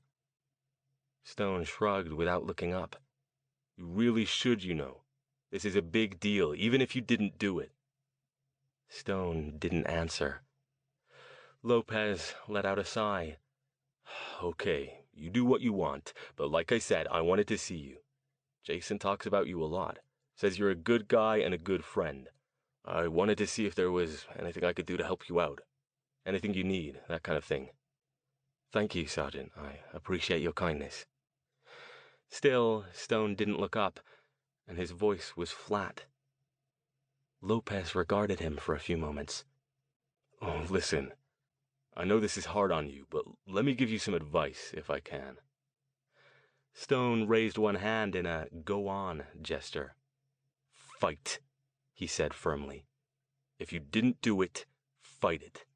Get yourself a lawyer. Work on remembering everything that you can about what happened. Try to remember if anybody saw you that night. Kastner says they haven't charged you yet. They're still trying to decide if they have enough evidence to do it. Help them. He's a straight-up guy. I've known him a long time. He'll be fair, but he's gonna need something to go on." Stone looked up and met his eyes. "You believe me, then?" "Yeah, I do. Maybe I'm a damn fool, but I know Jason. He wouldn't think that highly of a guy who could stab a woman in the chest with a letter opener." He sighed again. "I've been in this business long enough to learn a few things, Dr. Stone. I'm pretty good at reading people, and I'm pretty good at looking at the way somebody acts and being able to tell if they're capable of that kind of thing." "You barely know me, Sergeant." "Yeah, but Jason does. And besides that, just talking to you, you don't strike me as a fit of passion kind of guy. Jason, yeah, maybe. You, no." "Has there been any news on Jason?" "No." Lopez's tone was as flat as Stone's. "No sign of him." That didn't surprise him, of course, and being stuck in here, he wasn't getting a damned thing done toward finding out where Jason was. "So anyway," Lopez said, "I'd better get going. But if I can help you, let me know. I know some good lawyers around here. I can hook you up if you want." "Thank you, Sergeant. I'll keep that in mind." Time, Stone discovered, passed very slowly when you were confined to a small cell with nothing to occupy your mind but your own traitorous thoughts. When he was awake, he couldn't concentrate enough to think through the events of the past couple of days. Mostly he dozed, his disjointed dreams haunted by a procession of bloody corpses, Lindsay's, Jason's, Verity's. When Kastner came in and called his name, he didn't even get up. He just lay there and watched the cop with dulled eyes, wondering what new bit of damning evidence the mysterious entity had managed to plant against him. "Dr. Stone, you'll want to hear this," Kastner said as he opened the cell door. Stone sat up. "What is it now? Please, come with me."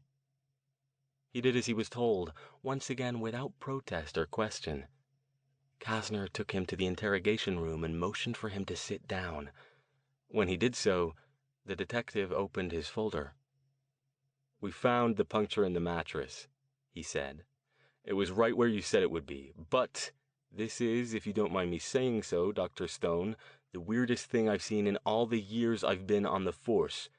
I can't even begin to explain it." Stone gave him a questioning look, but otherwise remained silent. It seems a witness has turned up. Miss Cole's next-door neighbor has a house guest." "A witness? To what? Could someone have seen the murder? Or seen Lindsay Cole forced to kill herself?" "To you, Dr. Stone. Leaving." He glanced down at his papers. The witness says he was on the front porch of the house across the street having a cigarette because his host won't let him smoke inside the residence. He didn't come forward until now because he'd gotten up very early that morning and spent the day in Ventura surfing. He hadn't heard the news. Stone stared at him. "What does this mean?" He says he saw a tall, thin man in a long coat come out of the house, get into a dark-colored BMW sedan parked in Ms. Cole's driveway, and drive off at about 2:15 a.m. "That was about when I left," Stone said, raising up a bit from his slump. He wouldn't allow himself to hope, not yet. "But that doesn't prove I didn't kill her, does it?" "Not on its own, no. But when combined with one other thing the witness stated and the Emmy's declaration of time of death..." He pulled out another paper. The witness states that after the car left, he remained on the porch finishing his cigarette for about 5 more minutes. In this time, he saw the door to Miss Cole's house open, and a female figure in a robe appeared there. He says she stood there for a few seconds, then went back inside. Her porch light was on, so the witness got a good look at her. He ID'd Lindsay Cole as the woman he saw. Stone bowed his head. If this story was true, then Lindsay had come out right after he'd gone, perhaps to call him back inside. Now he'd never know, but...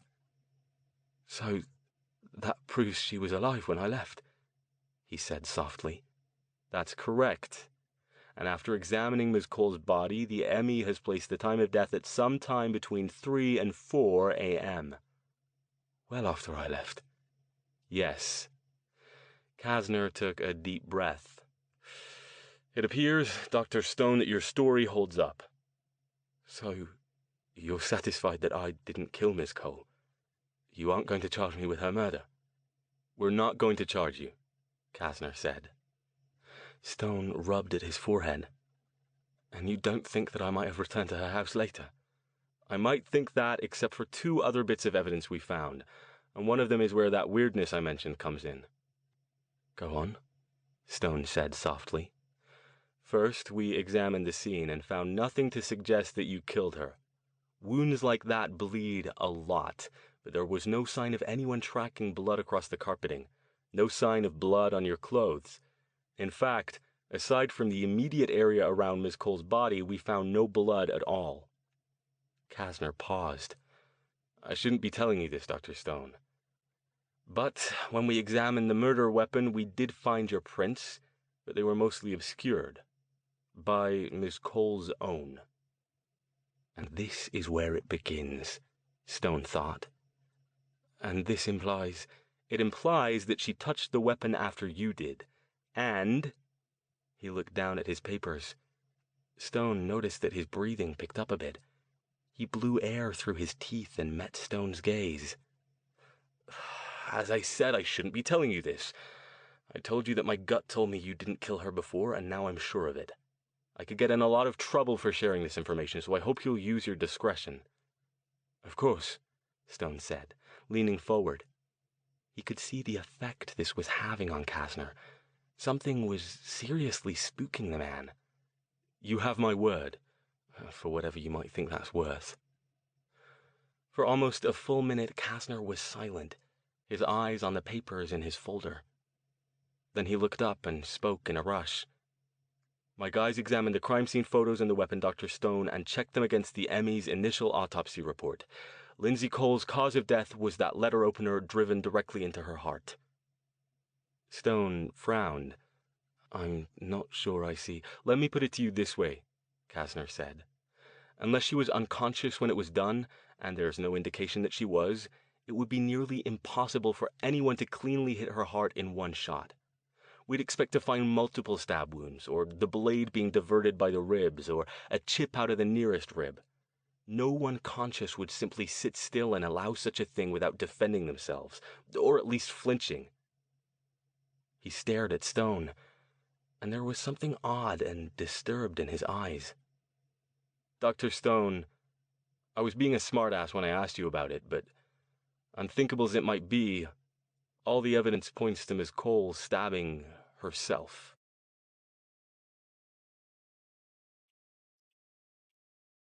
Chapter 16. 2 hours later, Stone sat in the chair in the living room of his rented house, gazing out the window into the street without seeing it. It was past 5 now. He hadn't eaten anything since dinner with Lindsay last night, and he didn't give a damn. The last thing on his mind right now was food. Alcohol, maybe, and it was a good thing he didn't have any in the house, but not food. The best he'd managed was to shower, shave, and change into different clothes. That was mostly because he wanted to distance himself from last night and his day in custody as much as possible. It wasn't working very well. Kastner had released him after having him sign a series of forms and extracting his promise that he would remain reachable if necessary. He walked out of the station as if in a dream, still unshaven and rumple-haired in his old jeans and faded black t-shirt. He didn't care about that either. He felt the cops' gazes on him as he left, sure that most of them still believed he'd been responsible for Lindsay's murder, and thought Kastner was insane for cutting him loose. And why shouldn't they? The alternatives, that someone had broken into her home and murdered her after he left, or that she'd killed herself in some nigh inconceivable way, were hardly as attractive as jilted foreign lover snaps after being rejected. That was the kind of soap opera storyline small towns thrived on. On an end table next to Stone's chair was a copy of the local paper. The headline across the front read, "Local Realtor Murdered in Her Home." He'd forced himself to read the whole story carefully. His name was not mentioned, which was one tiny bit of this whole nightmarish affair that had gone in his favor. All it said was that the police were questioning a person of interest in the case, and that they hoped to make an arrest soon. Of course, it was the nature of small towns that it didn't matter that he wasn't mentioned in the article. Everybody in town probably already knew the person of interest was the odd British visitor who'd been spotted around town over the past couple of days. And that, in turn, meant that any anonymity he hoped to maintain while continuing his search for Jason had just gone right out the window. He could use his disregarding spell, of course, but he couldn't keep it going constantly, and it was less useful in any kind of crowd. He was sure that by now anyone who cared to do so had made the connection between the victim of the attempted strangling at Bart's yesterday. There was an article about that, too. Lindsay's murder had pushed it to a small area below the fold, and in that one he was mentioned by name. And the person of interest in Lindsay's murder case. Hell, small-town busybodies were resourceful enough that Stone didn't doubt that some subset of them had already made the connection between those and the person who'd found the second victim of the town's other murderer. This wasn't going to make things easy. And even worse than all of this was the chilling realization his oh-so-helpful brain had chosen to share with him while he was in the middle of shaving, nearly causing him to take a slice out of his jaw. He'd gotten very, very lucky. When he realized just how lucky, he'd actually felt faint and had to sit down on the edge of the bathtub for a moment to get his bearings. There had been a witness to support his story. Someone who'd stated they'd seen him leaving Lindsay's house and seen her alive after he'd left. Whatever had taken over Lindsay had proven it could switch bodies with careless disregard. What if the thing had decided to take temporary residence inside the neighbor, and instead of telling the truth about what had happened, had told the police that he'd heard yelling and screams coming from inside Lindsay's house, or that Stone hadn't left until much later? Now, sitting in the chair, looking at nothing, Stone continued pondering the implications of an opponent that could be anyone, and, unlike the evil, wasn't confined to a single body. Sure, he could look for the aura. He'd have to get into the habit of doing that nearly constantly, even though maintaining his magical senses for such prolonged periods would take its toll on his endurance. That couldn't be helped. but he couldn't keep an eye on everyone who might call the police with lies about him, or speak to reporters, or even be reporters writing stories that did name names.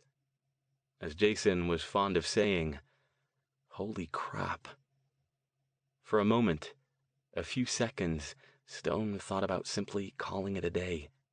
Packing up and heading home, retaining a high-priced lawyer to deal with any leftover fallout, and just lying low until it all blew over. He could do that. He doubted that the powers that be at Stanford would sack him for anything that had happened thus far, and his students weren't likely to read any tiny articles about the situation that might find their way onto the back pages of the Bay Area newspapers. Yeah, that would have been the easy thing to do. But that left Jason still missing, and it left a murderer running loose in this little town, one the mundane police had no hope of catching or stopping. If he left now, he was condemning an unknown number of people to death until the thing decided it had had enough. In Stone's experience, things like this rarely decided that they'd had enough. Usually, if something nasty from another dimension wanted revenge on a single person, perhaps someone who'd been audacious enough to summon it or attempt to enslave it, and it got the chance to achieve it, it would kill that person, often in some spectacularly messy way, and then depart back to its home plane. If this one was killing multiple people, that probably meant it was more of an indiscriminate type that craved death for whatever reason, either because it somehow fed on the released energy, or because it simply liked killing. Either way, Stone had a pretty good idea there wasn't anyone else here who'd even gotten as far along the string of clues as he had, let alone who was powerful enough to have a chance of banishing or destroying it. Brilliant. He had two choices then: leave the town and Jason to their fates and live with the guilt for the rest of his life, or remain, endure whatever suspicion and anger the town's residents would doubtless throw at him, and any further murder attempts the thing he was hunting wanted to try. That was assuming it didn't figure out a way to frame him for yet another murder. The first one had been relatively easy to get out of, since there was no way he could have committed it, and that was clear to even the most casual examination. He dodged a much closer bullet with the second one.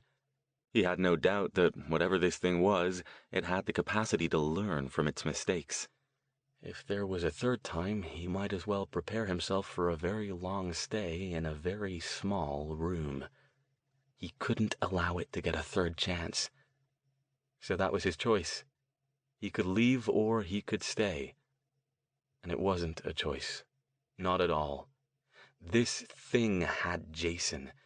This thing had killed Lindsay Cole, an innocent bystander, simply because she'd been associated with him. Both of those facts made it personal. And that meant he might have to end up doing some things he didn't really want to do, starting right now. He shoved himself out of the chair, gathered up his books and notes, and reached for his coat. 5 minutes and one phone call later, he was back in the car and on the road.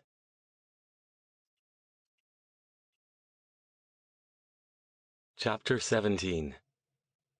Stan Lopez lived in a well-kept ranch-style home on a quiet side street in Oakview, a small community halfway between Ojai and Ventura. By the time Stone located it and knocked on the door, it was a little before 6 p.m., and the sun was just beginning its slow, late summer descent. Lopez answered at Stone's first knock. He was wearing the same clothes as when he'd visited Stone at the police station earlier that day, except the plaid overshirt was gone, and he'd swapped the cowboy boots for slip-ons. He eyed Stone for a moment. "Pete told me they'd let you go," he said. "I'm glad. Come on in." Stone took a moment to scan Lopez with his magical senses, and was relieved to find no trace of the greenish aura. "Thank you," he said softly. He followed Lopez into a small living room, dominated by a comfortable-looking brown leather recliner, an old sofa with a multicolored quilt thrown over the back, and a big-screen TV currently tuned to the news. "You want a beer? This has to have been a bitch of a day for you. You look tired as hell." I've felt better, he admitted. But no, thank you. Probably best if I avoid alcohol for a while. Lopez waved toward the seating area. Sit down. I was just about to figure out what to do for dinner. You like pizza? I could call out so we can talk without having to go somewhere. Too hot to cook. Yes, that would be fine. Thank you. Now that he'd roused himself to action, the fact that he hadn't had anything to eat for nearly a day was making itself hard to ignore. He took a seat on the end of the sofa farthest from the TV. Lopez headed to the kitchen to make the call, then returned a few minutes later carrying a bud, a Coke, a stack of paper plates, and a roll of paper towels. He shrugged and grinned, putting everything but the beer down on the coffee table. I'm not formal around here. Ever since the divorce, I've been reverting back to the bachelor lifestyle. He set the soda can on the coffee table in front of Stone, then settled into his recliner, popped the bud, and took a long swig. Now, what can I do for you, Dr. Stone? You said you had something you wanted to talk to me about? Is it about Jason? Even though Stone had already made the decision to do this, it still wasn't anything like easy for him. Indirectly, it is, he said at last. Lopez's gaze sharpened. You found something about where he is? No, not yet. But I think in order to get any further in my search, I need to ask for your help. That's not something I'm terribly comfortable doing, but in light of recent events, I don't think I have a choice anymore. Lopez frowned. Why aren't you comfortable? I told you, Jason's like my own son. I'll do whatever it takes, whatever I can do to help find him. Why wouldn't you want me to do that? His eyes narrowed. Is it because you want to do something illegal? Stone shook his head. No, that isn't it. Well, I don't think so anyway. Please, Sergeant, let me explain it my own way. After I'm finished, you can ask whatever questions you like, and I promise to answer them to the best of my ability. Lopez looked at him like he wasn't quite sure what to make of him. If it helps Jason, I'll listen, he said. But like I told you before, call me Stan. I'm only Sergeant when I'm on duty. Stone nodded. His gaze skimmed over the coffee table, which held a collection of newspapers and sports magazines. The topmost newspaper showed the headline about Lindsay's murder. He closed his eyes as the images rose again. With an effort, he forced them away. Lopez followed his line of sight to the table. Oh, shit, I'm sorry, he said, snatching the paper and shoving it under the stack. Should have got rid of that before you got here. It's all right, he said, without looking up. A full minute passed before he focused on Lopez again. He rubbed a hand over his face and up into his hair. Sergeant, Stan, do you recall what I told you about the message Jason left for me before he disappeared? Yeah. You said he told you he'd seen something weird down here and thought you might be interested. Yes. He paused. You said you would do anything to help Jason, correct? Anything legal, Lopez said, frowning. Anything else? I'm going to need more details. Does that include being willing to give me your word that you'll keep the things I'm about to tell you between the two of us? Nothing illegal, I promise, just things I prefer not to have generally known. Lopez looked hard at him, his eyes showing confusion and a hint of suspicion. After a moment, he nodded. Dr. Stone, if whatever you tell me isn't about something illegal and it'll help Jason for me to know it, then you have my word that I won't tell anyone else. Stone's tense posture relaxed a bit. All right, then. He remembered back to the time when he'd had a similar conversation with Jason in the sitting room of his previous home in Palo Alto. It hadn't been easy then, either. Had it really only been less than 3 years ago? It seemed so much longer now.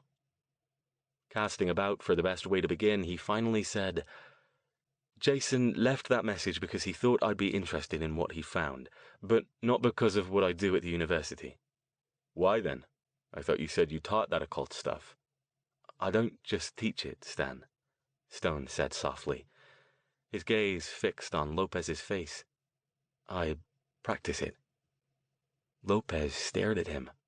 What the hell does that mean? I can show you, but I have to warn you, it will probably cause you some mental discomfort. Mental discomfort? Accepting a new worldview is never easy, and from the conversations we've had thus far and what Jason's told me about you, I've got you pegged as a fairly pragmatic sort. But I can prove everything I tell you. Do you still want to see? Lopez continued to stare.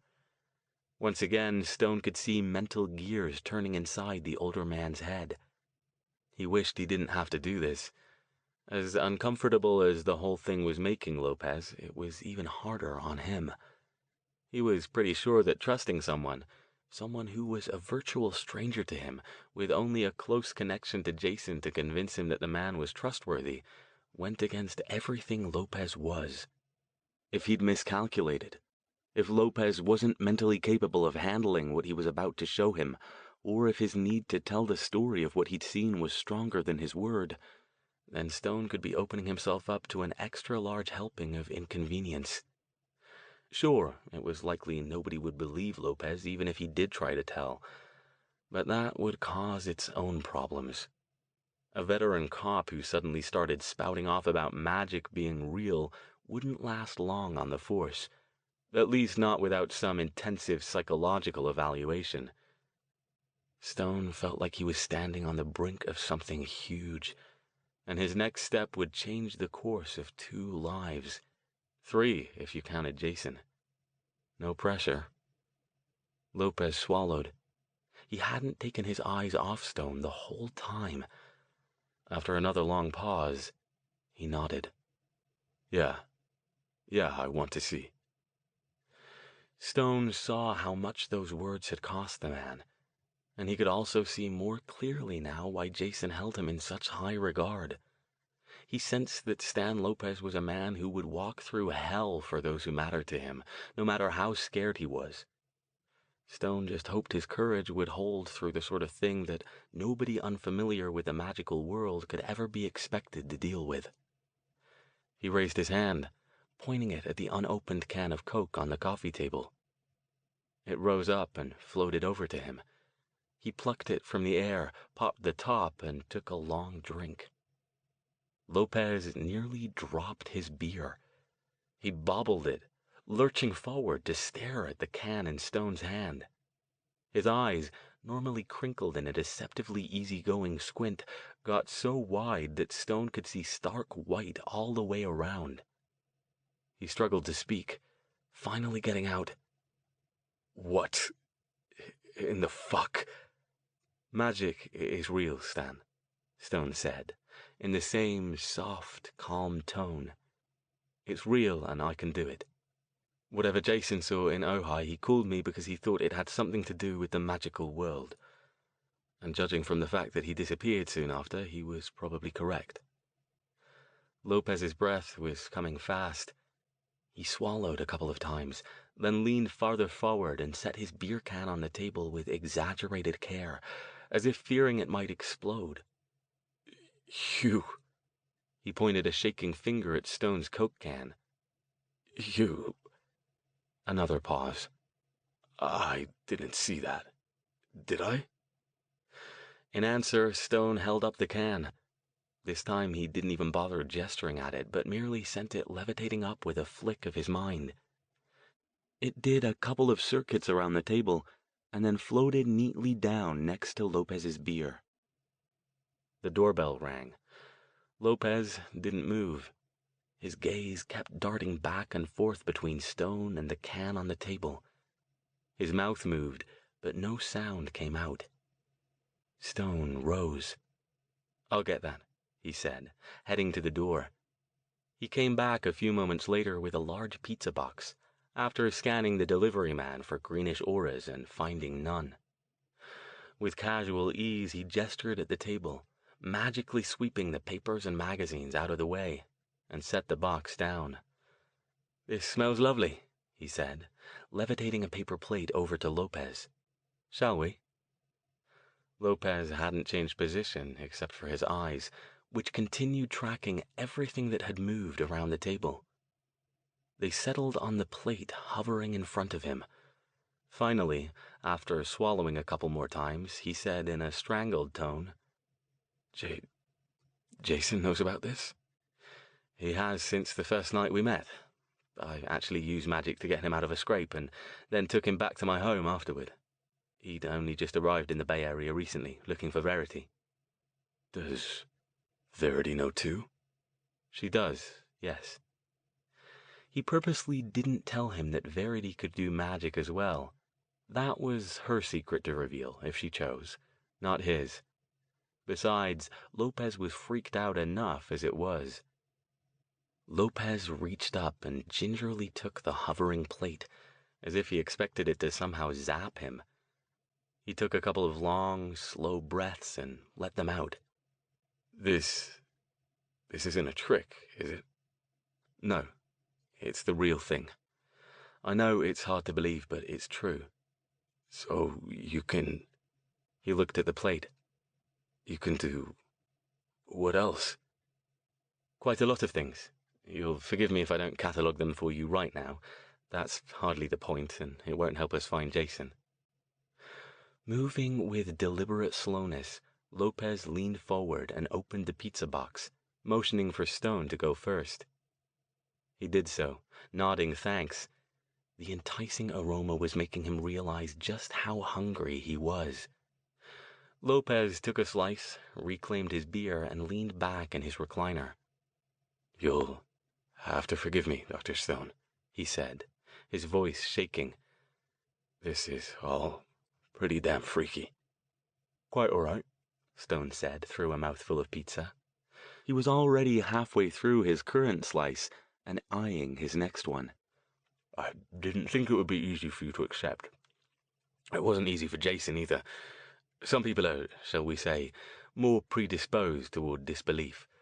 People who are strongly grounded in the so-called real world. Like cops, Lopez said. Like cops, yes. Stone liberated another slice of pizza from the box. I do hate to do this to you, Stan. I know you really should have more time to process all of this. It's a lot to take in so quickly. But there's a fair bit more that I need to tell you before you'll be able to help me find Jason. Do you think you could, for Jason's sake, just accept that what I'm showing you is real so we can go on from there? I promise I'll answer your questions when I've finished. Lopez nodded slowly. I'll try, he said. But you got to give me a minute. This is a lot to swallow. He took a long swig of beer. Go ahead. Keep going. I'm listening. Believe me, you don't have to worry about me telling anybody else. They'd have me in a fucking straitjacket if I tried. Probably, Stone agreed. I'm not worried, though. If Jason trusts you, I trust you. But now that you have the basics, let me tell you how they relate to our current problem.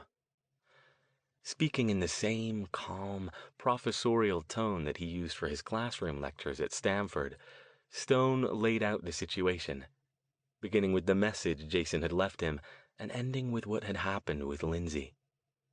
He paused several times to devour more pizza, and when he got to the part about Lindsay, his voice lost some of its cool objectivity and began to shake a bit. He forced himself to keep going. If Lopez was going to be of any help to him, he'd have to know what he was up against. He had to be able to decide for himself after hearing all the facts. Lopez, for his part, didn't interrupt. He sat back in his chair, munching pizza and swigging beer with a kind of methodical lack of awareness, his eyes fixed on Stone. He neither nodded, made any sound, nor moved more than necessary to continue eating. His only change of expression came when Stone got to Lindsay, at which point he briefly closed his eyes, then opened them again. When Stone finished his story, he waited, watching Lopez. He had no idea how the man was going to react. Lopez's poker face was as good as his own. The only sound in the room was the low drone of the TV, which had now switched to a game show. Nearly 2 full minutes passed. Lopez leaned forward and dropped another slice of pizza onto his plate, then rose and picked up his empty beer can. He spoke in a quiet, even tone. "You want another Coke or something else?" "Another Coke is fine, thank you," he said in the same tone. He waited while Lopez left and returned, setting another can on the table next to the empty one. Without thinking about it, Stone scanned him, but he remained thankfully free of green auras. The man's own aura was a clear, solid blue, shot through with jagged streaks of red, steadfast but deeply disturbed. After another moment of silence, Stone ventured, "Are you all right?" "Yeah." He took a deep breath. "This is..." His eyes came up and met Stone's. "Are there a lot of you? What do you call yourselves? Wizards? Warlocks?" "The terms vary. In this part of the world we usually use mage." "Mage." He mulled that over. "So, are there a lot of mages around?" Stone realized that no matter how much he wanted to move the process along and get started looking for Jason again, Lopez would need some time to work through this. He could speed things along somewhat, but there was no way he could bypass it. He leaned back on the sofa. "Quick answer, no. We're fairly rare. The biggest percentage are what we call minor talents. They have a few tricks they can do, but they haven't the innate ability or the desire to progress to the higher levels. Even those are rare, though. I doubt you've more than a few in the entire area." "What about you? You're stronger than one of these minor talents, right?" Stone's eyebrow rose. "I get the job done." "And I mean, look just like regular people?" Stone gave him a mirthless chuckle. "You tell me. Do I look like regular people?" When Lopez didn't reply, he continued, "They look like what they look like. I've met a couple who look like bankers, a few who go for the goth or hippie aesthetic, and most just look like your usual sort of person on the street. It just depends on the individual." Lopez was silent again, obviously struggling with something. "Can you kill people with magic?" Stone saw where he was going and didn't sugarcoat it. "Yes." "Shit." Lopez let out a long breath. "I'm just thinking about unsolved cases. How many of them could have been?" He looked up. "You think these murders in Ojai are related to this magic, don't you?" Stone nodded. "And Jason's disappearance?" "Yes." Lopez rubbed his hand over his face. "Shit," he said again, gaze rising to the ceiling. "I've got so many questions, I don't even know where to start, and we don't have time for me to ask them all." He turned back to Stone. "Okay, questions later, action now. What do you want me to do? How can I help find Jason and find whatever did this to those people?" Stone's answering expression held frank respect. He found himself suddenly reminded of a friend he hadn't thought of in a long time, a mundane professor who had died helping him deal with another magical threat shortly after he'd arrived in America. Like Lopez, Tommy Langley had been scared to death, his whole world turned upside down by the knowledge that the magical world existed. But both men had put aside that fear, squared their shoulders, and stepped up to fight for the people they loved. Stone didn't know if he himself would have been able to do that. "Thank you, Stan," he said softly. "You don't know how much it means to me to have someone willing to help. I was beginning to feel very alone down here." Lopez's face took on the resolute aspect of the career cop. "Jason's family, Dr. Stone, and you're his friend. That's good enough for me. Now, what do you want me to do? I've got a bunch of vacation time banked. I can take a couple of weeks off so I can focus on this completely. Just tell me what you need." For the first time in what felt like days, Stone smiled. It was a small, brittle thing, but it was genuine. "The first thing I need is for you to stop calling me Dr. Stone. If we're going to be working together, formality seems a bit counterproductive.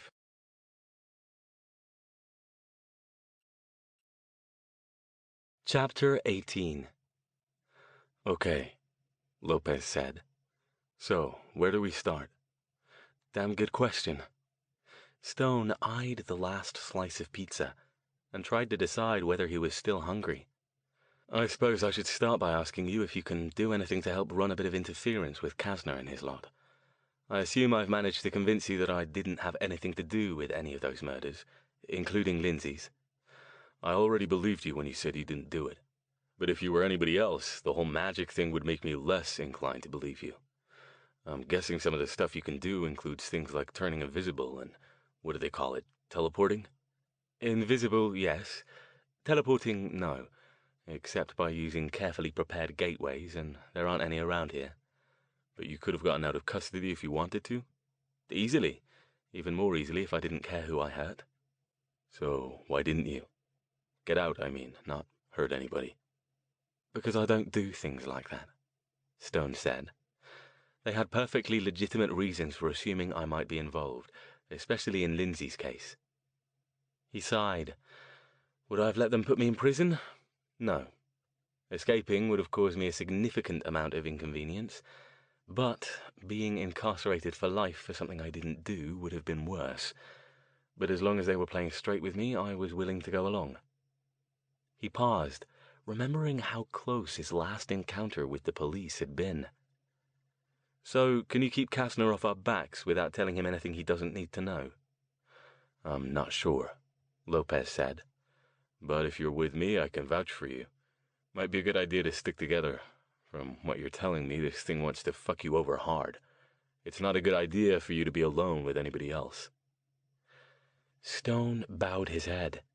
If only he'd thought of that 2 days ago, Lindsay would still be alive. Lopez frowned. You're saying these things. What did you call them? I didn't. I don't have a name for them yet. Whatever the hell they are, you said they can possess people? Take them over like Invasion of the Body Snatchers or something? Stone had to give Lopez credit. Like Jason, once he decided to accept the initial premise of magic, he seemed willing to at least make an attempt to work with the details. Yes, and apparently with ease. And how do you know they aren't possessing me right now? Excellent question.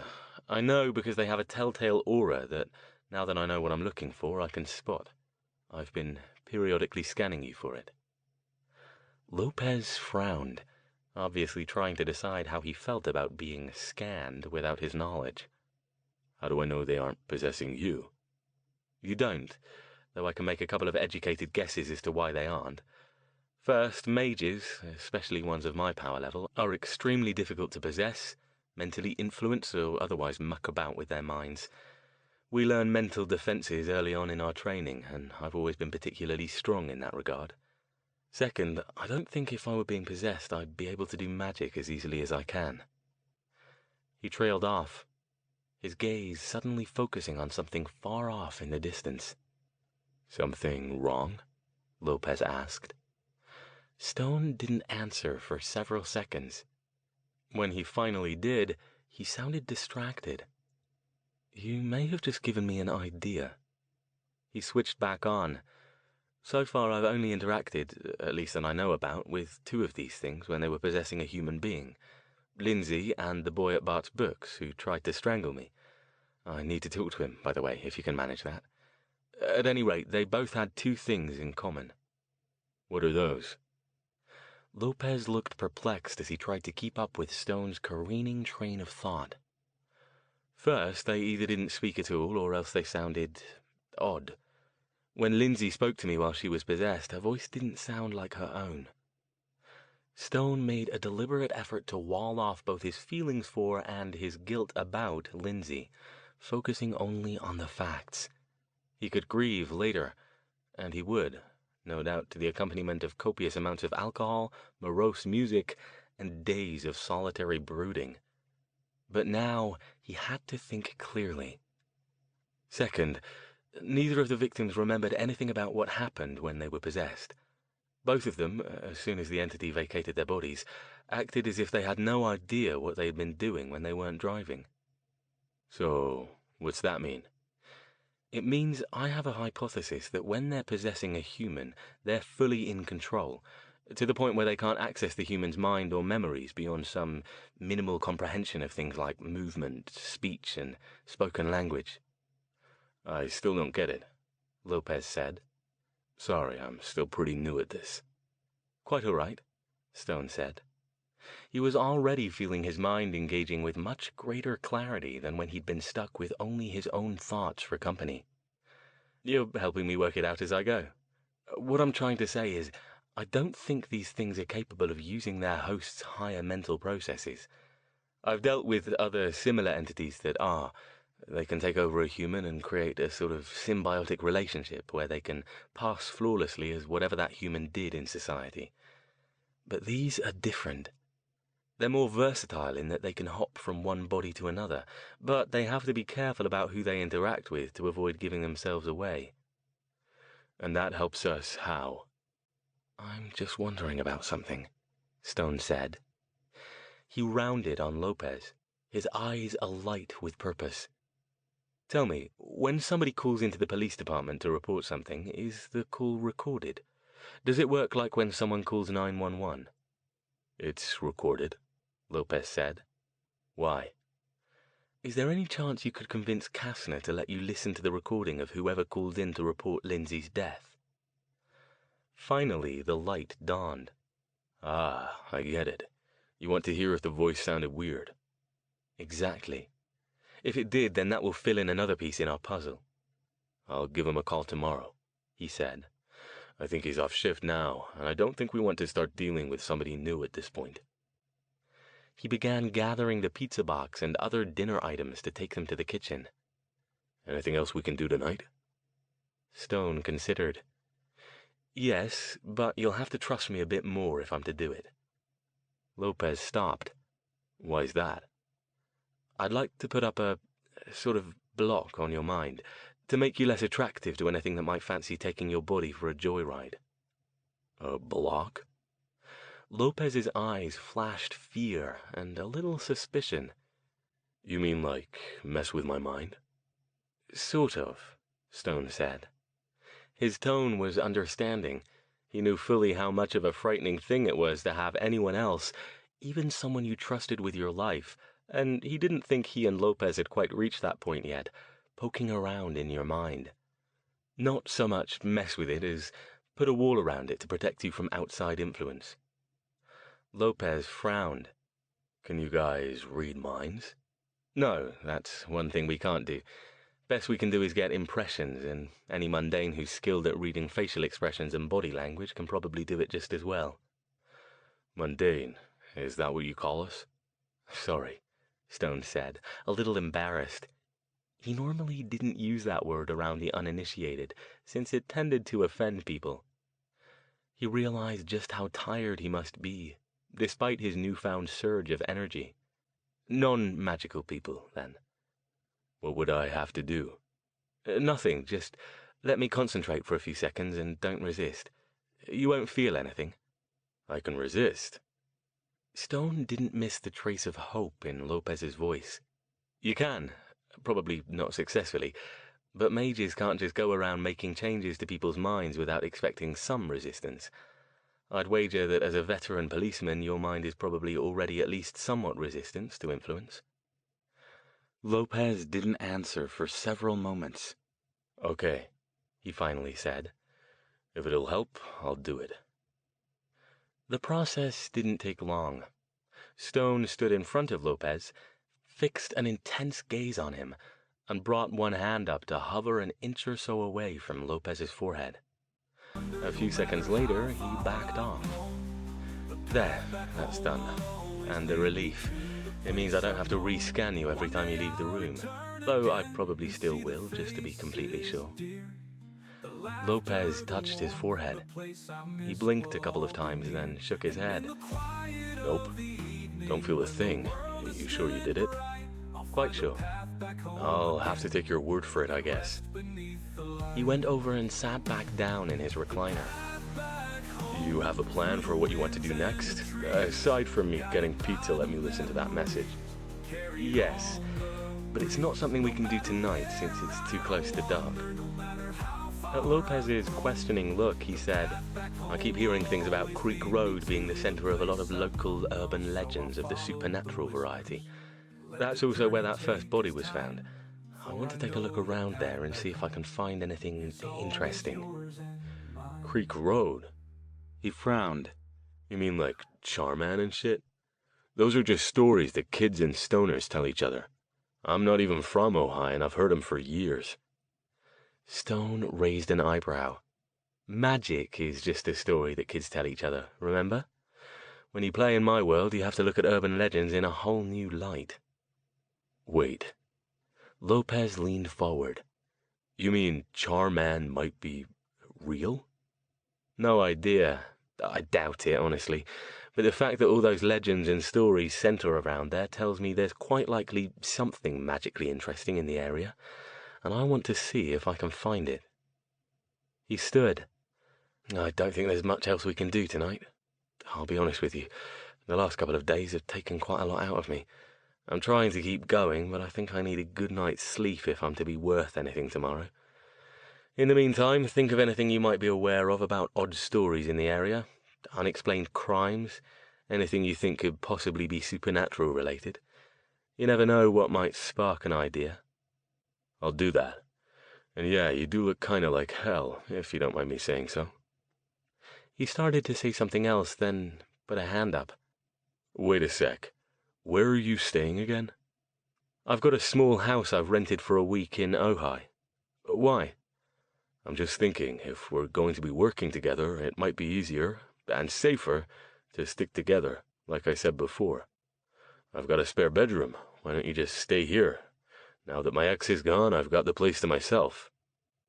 Stone considered.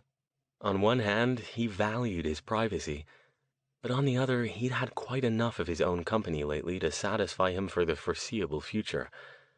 And Lopez was right. Even aside from the security angle, nobody could accuse him of murdering anyone in their sleep if Lopez could vouch for his whereabouts, and the wards he'd placed on the man's mind meant a repeat of this situation with Lindsay was unlikely.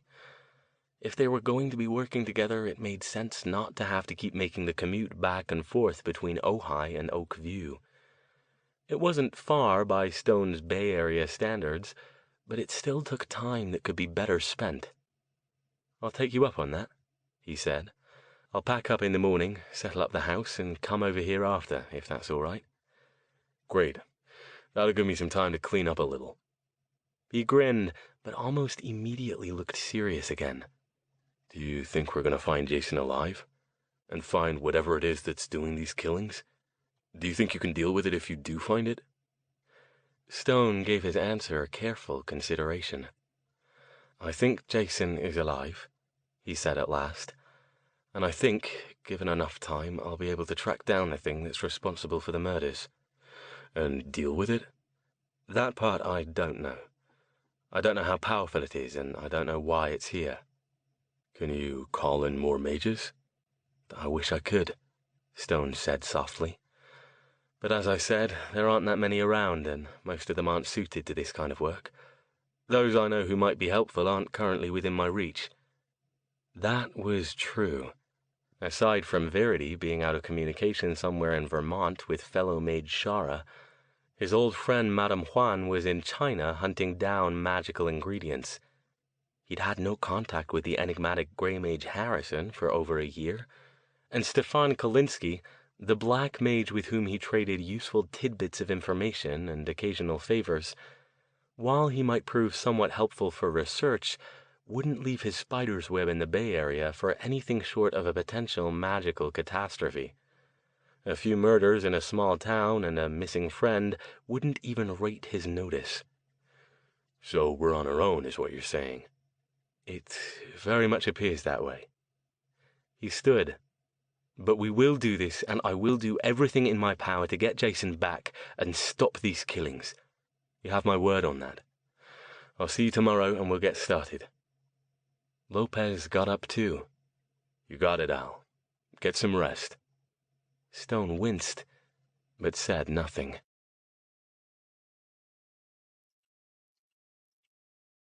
Chapter 19. When Stone showed up at Lopez's house around 10 the following morning, the cop was waiting for him. "You look better today," Lopez said. "You get some sleep and moved out okay?" Stone nodded. He had, in fact, gotten a reasonable night's sleep. He must have been truly exhausted because he didn't even have any nightmares about Lindsay's bloody body. It was the part after he left the house that hadn't gone so well. In retrospect, he should have simply surrendered the house over the telephone. Instead, he'd gone back to the real estate office to do it in person. The door had been locked, a hand-lettered sign tacked on it, stating the office would be closed for the next couple days in observance of the tragic death of their friend and colleague. Glancing inside, Stone had seen Lindsay Cole's older fellow agent, Florence, sitting at her desk looking miserable. She'd looked up, met Stone's eyes, and paled, quickly getting up and hurrying to the back. He hadn't waited to see if she'd return. He didn't know whether he was imagining the stares from passers-by as he walked back to his car, or if they were real. But either way, they disturbed him. "I got some good news and some bad news," Lopez was saying, his expression sober. What now? "Oh?" "The bad news is there's been another murder." Stone stiffened.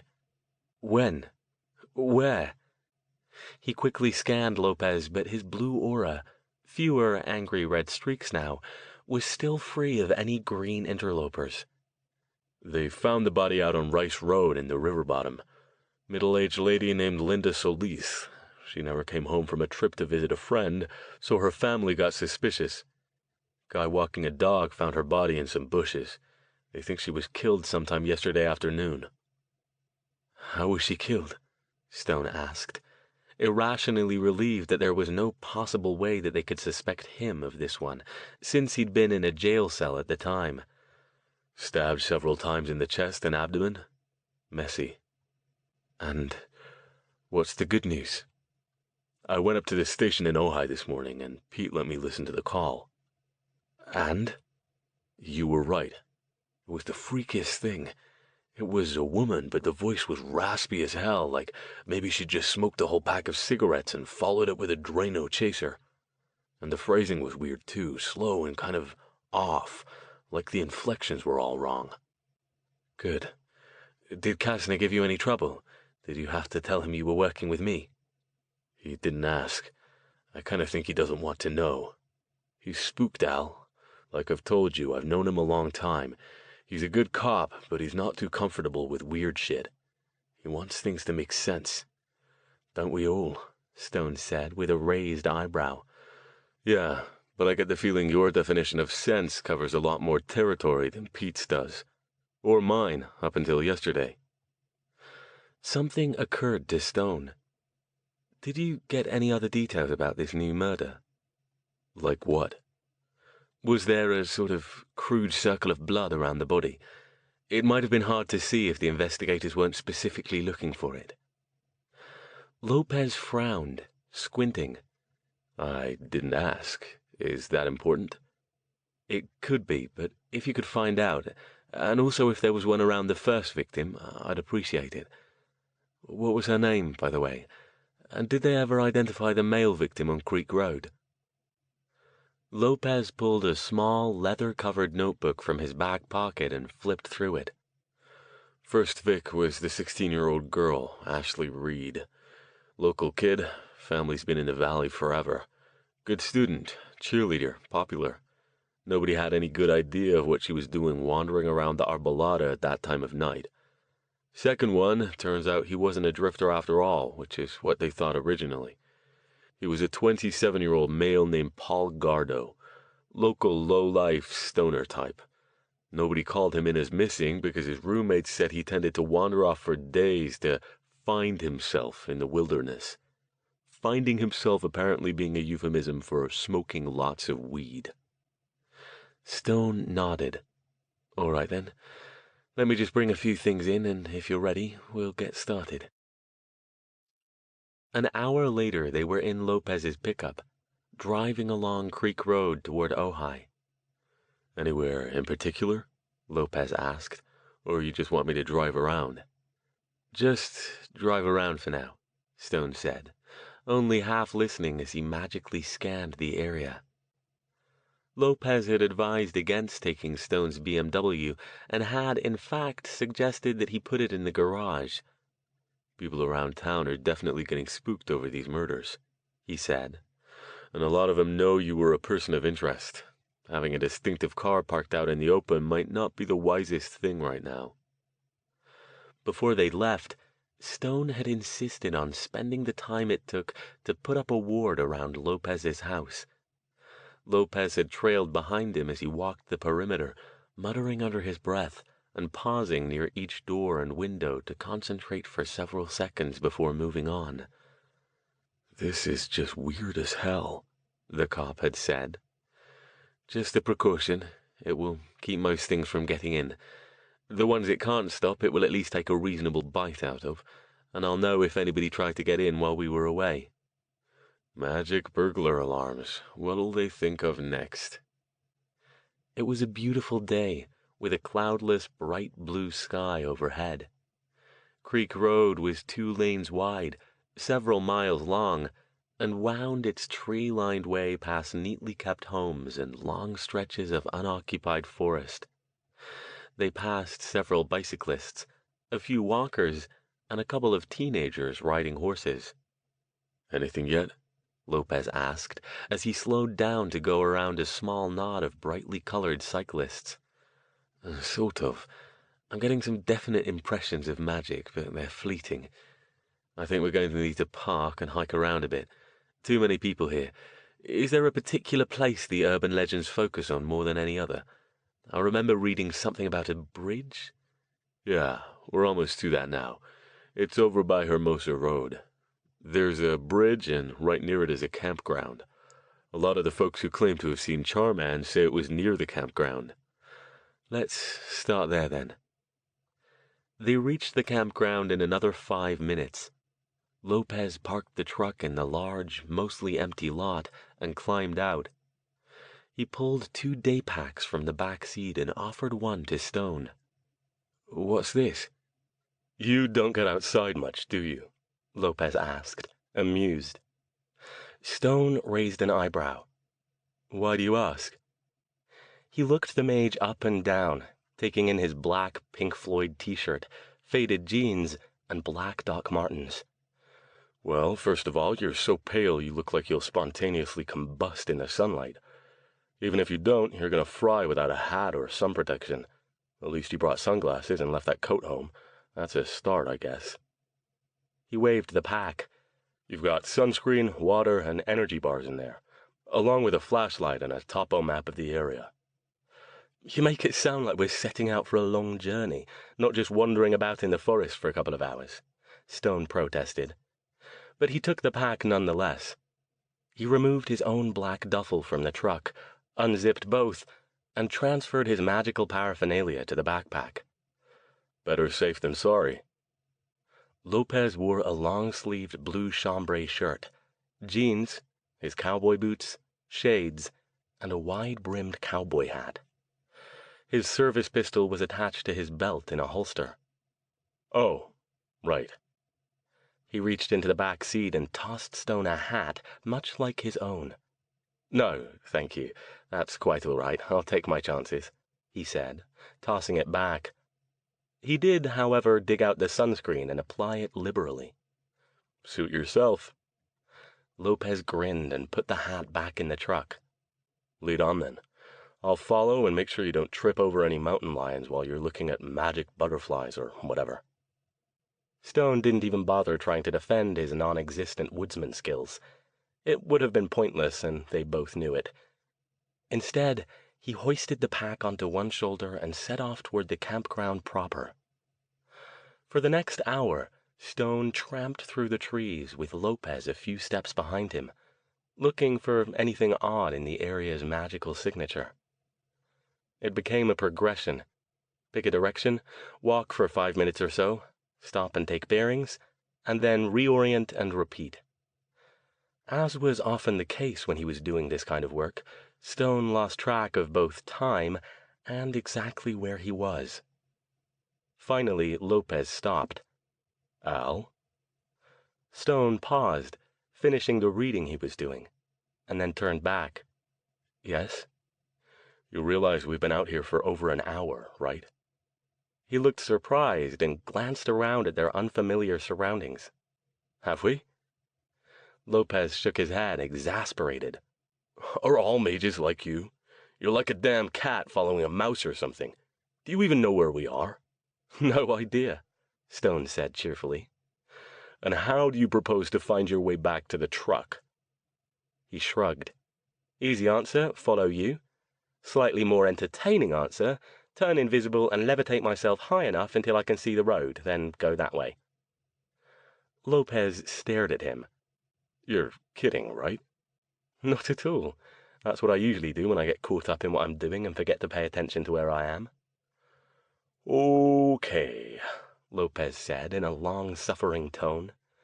"So, more to the point, have you found anything, or are we just wandering around out here because we really like mosquitoes?" Stone crouched down, his tone growing once more serious. "It's hard to say. There's definitely something, but it's not just here. I'm getting impressions of something more interesting."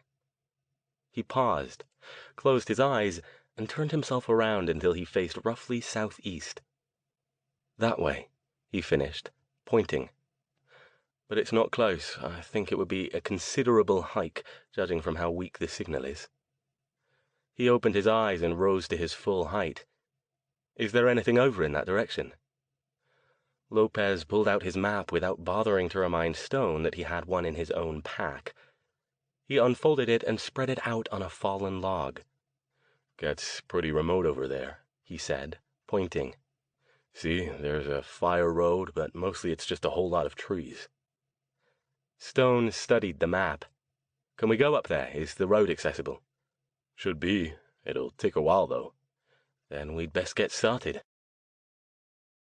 They weren't as far from the truck as the amount of time they'd spent walking might have suggested, due to the winding, circuitous route Stone had taken while seeking magical traces.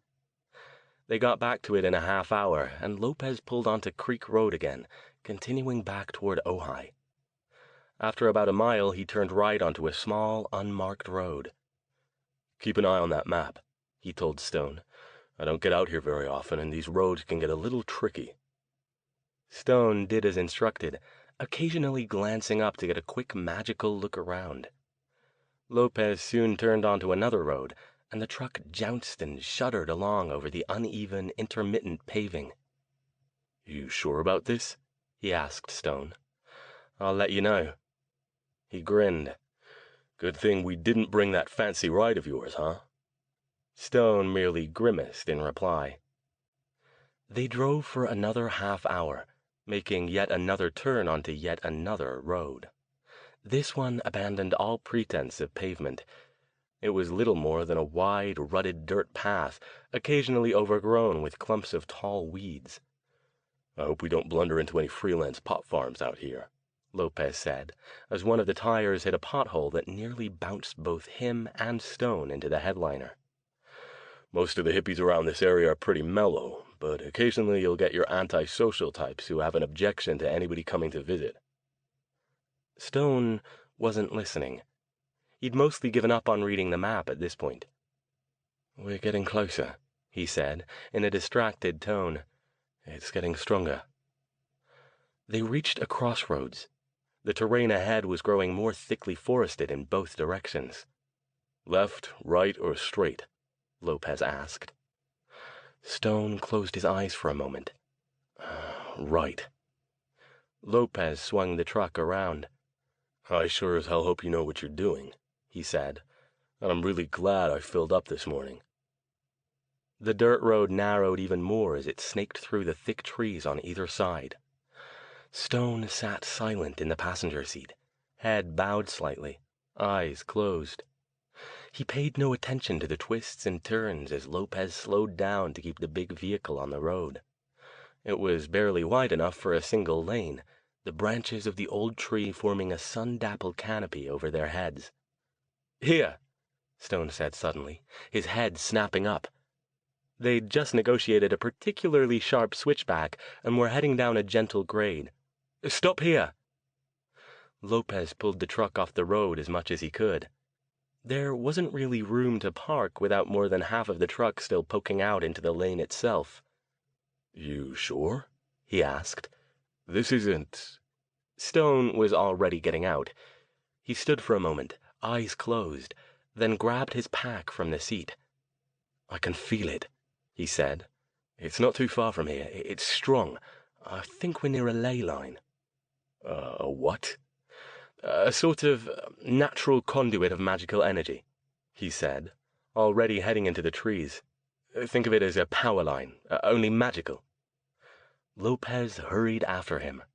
"So what's that mean? Are there a lot of these things around?" "They're all over the earth," he said.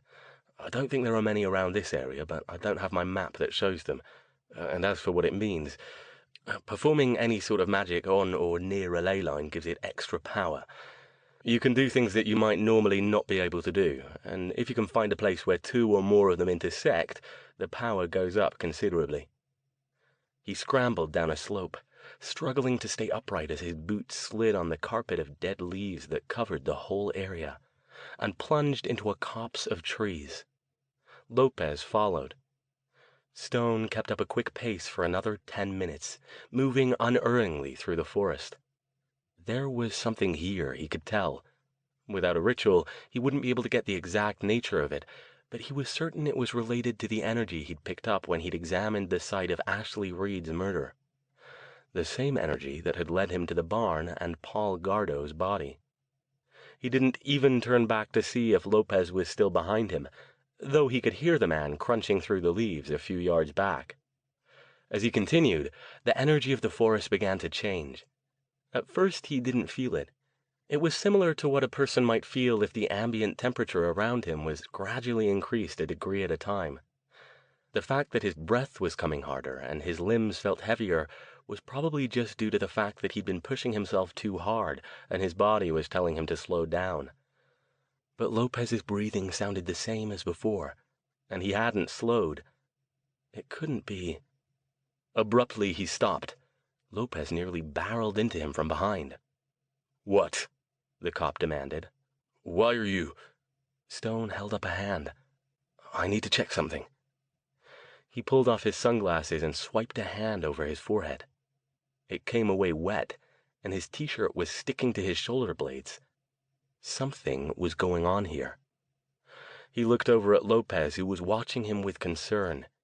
He looked a little tired, but he wasn't panting or sweating. "You okay?" Lopez asked. "You look a little overheated." "I'm all right." He pulled a water bottle from his pack and took a long drink, still breathing hard. "Can't you feel it?" "Feel what?" He frowned. "You sure you're all right?" Instead of answering, Stone shifted fully to magical senses. There was no doubt about it. Something was wrong with the arcane energy in the area. Instead of the ordered patterns and bright, clear auras of the healthy earth and trees that normally characterized a natural area like this, the currents of magic were muddy, distorted, somehow ill. Something had happened here that had disrupted the very astral energy of the entire region. Just being in it was making Stone feel queasy. "Al, buddy, tell me what's going on." Lopez's voice held concern and nervousness. Stone took a deep breath. "There's something wrong here, magically."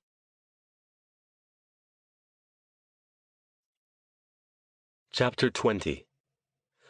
"What's that mean? Like somebody died here or something?" Lopez started looking around as if expecting to see dismembered body parts strewn across the mulch of dead leaves. "No, it's far larger than that. A mere murder, or even more than one, wouldn't be enough to cause a disruption like this. Whatever happened here, it was either quite large or it went on for a very long time." He took a couple deep breaths and let them out slowly. Normally, this kind of thing would be like catnip for his professional curiosity. He had never seen anything like this in all the years he'd been practicing magic. Now, though, he was having a hard time keeping his concentration straight. So it's what? Some kind of magical pollution? That's a very good way to put it, yes. Stone took another drink from his water bottle and swiped sweat and damp hair off his forehead again. He forced himself to think. I was right about a ley line running through here. That would explain why Ojai has been subjected to so many supernatural events. Magical things have an affinity for ley lines and tend to gravitate toward them. Is that bad? Lopez asked. Not in and of itself. A lot of populated areas exist near ley lines. Usually the magical and non-magical worlds don't interact much. A person would have to be at least somewhat magically aware to even notice anything at all, and even then most interactions are harmless. But this... He made a wide, sweeping gesture to take in the area around them. This is different. This is corrupt. That's the best way I can describe it. Is this what you're looking for? The cop sounded dubious as he looked around. I mean, everything looks fine to me. No weird, twisted trees or three-headed squirrels or anything like that. I don't think this is new. Stone slowly turned around, scanning the area. It feels like it's been here for a long time. I can't explain it actually, but it does. It feels like black magic, but not the kind that I'm familiar with. Wait, you know black magic? Lopez's brows arched suspiciously. Stone held up a hand to forestall his protests. I don't practice it, but I'm familiar with its methods. With an obvious effort, he gathered himself. Come on, I don't have time to explain it all now. I want to see if I can find the source of this. Lopez eyed him. You look like you're about to pass out. Are you sure you can do this? It's uncomfortable, but I don't think it's harmful. Like I said, it's old. I think it was very potent once, but magical power wanes over time. What are we looking for, then? At least let me help. I don't know. If I had to guess, I'd say some sort of ceremonial area or a graveyard, or... I've no idea, really. Something man-made, though, almost certainly. Okay. How about if we split up and look around a little? Keep each other in sight, but we can cover more ground that way. Stone wasn't happy about that idea, but it made sense. All right. But keep close. If there is something dangerous up here, I can't protect you if you're too far away. And if you see anything, even the slightest bit odd, call me right away. Don't approach it or examine it too closely first. Lopez nodded, looking apprehensive. After a moment, he picked a direction and moved off. Stone paused for a few seconds, closing his eyes again to see if he could get even a slight sense of which direction he was looking for. He swallowed a couple of times, pushing back the growing nausea with an effort of will. You're not ill, he told himself firmly. Just get on with it. His head felt light and fuzzy, like he'd had a couple of strong drinks. Just focus. There. Just a brief impression, but it was enough to give him direction. He glanced back to make sure he could still see Lopez, then started off the other way. The area was wild. He doubted that anyone, aside from the fire department crews that kept the roads passable, had been here in years. He thought about what Lopez had said about freelance pot farms. This would definitely be a good place to put one, if you didn't want it found. With grim amusement, he wondered what sort of experience one might get from smoking marijuana grown in the shadow of what was looking increasingly more like a corrupted section of a ley line. In his university days, he had briefly experimented with hallucinogens.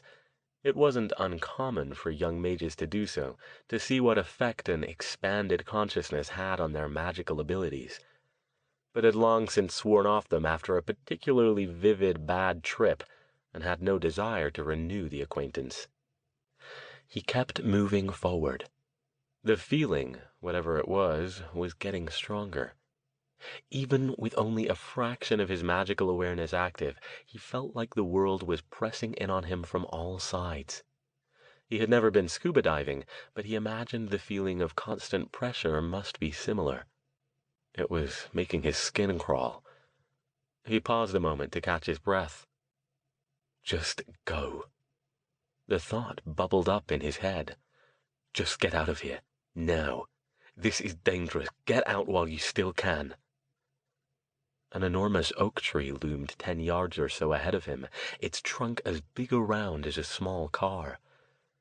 It was larger than the others around it, as if it had grown strong by sapping the vitality from them. Stone's unease increased with each step he took closer to it. "Stan!" he called. "I think I've found what I'm looking for." "Run away. Get away. It's coming for you. You'll die if you stay." Lopez came hurrying back over, crunching through the carpet of leaves and dry twigs. He stopped next to Stone, who was standing still, staring at the tree. "What?" "No," he whispered. His heart was pounding, his voice shook. "No, we've got to get out of here." Lopez's eyes widened. "Al, you okay?" He gripped Lopez's arm in a tight hold. "Come on, we need to go." "Wait, you said you just found what you were looking for. What? Come on." Somewhere on a deep level, Stone knew something had taken hold of him. But it was right. It wasn't safe to be here. It wasn't safe for either of them. Whatever was here needed to stay here, untouched and undiscovered. He pulled hard on Lopez's arm, trying to lead him away. If the man refused to go, he'd just have to leave on his own. Lopez didn't understand, but... His head rocked back as a sudden, sharp pain struck his face. Indignation rose, but then he realized that the sense of impending dread had ebbed away, as if it had never come over him in the first place.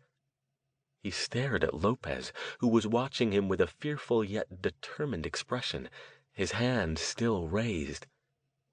Stone put a hand to his stinging cheek. "You slapped me."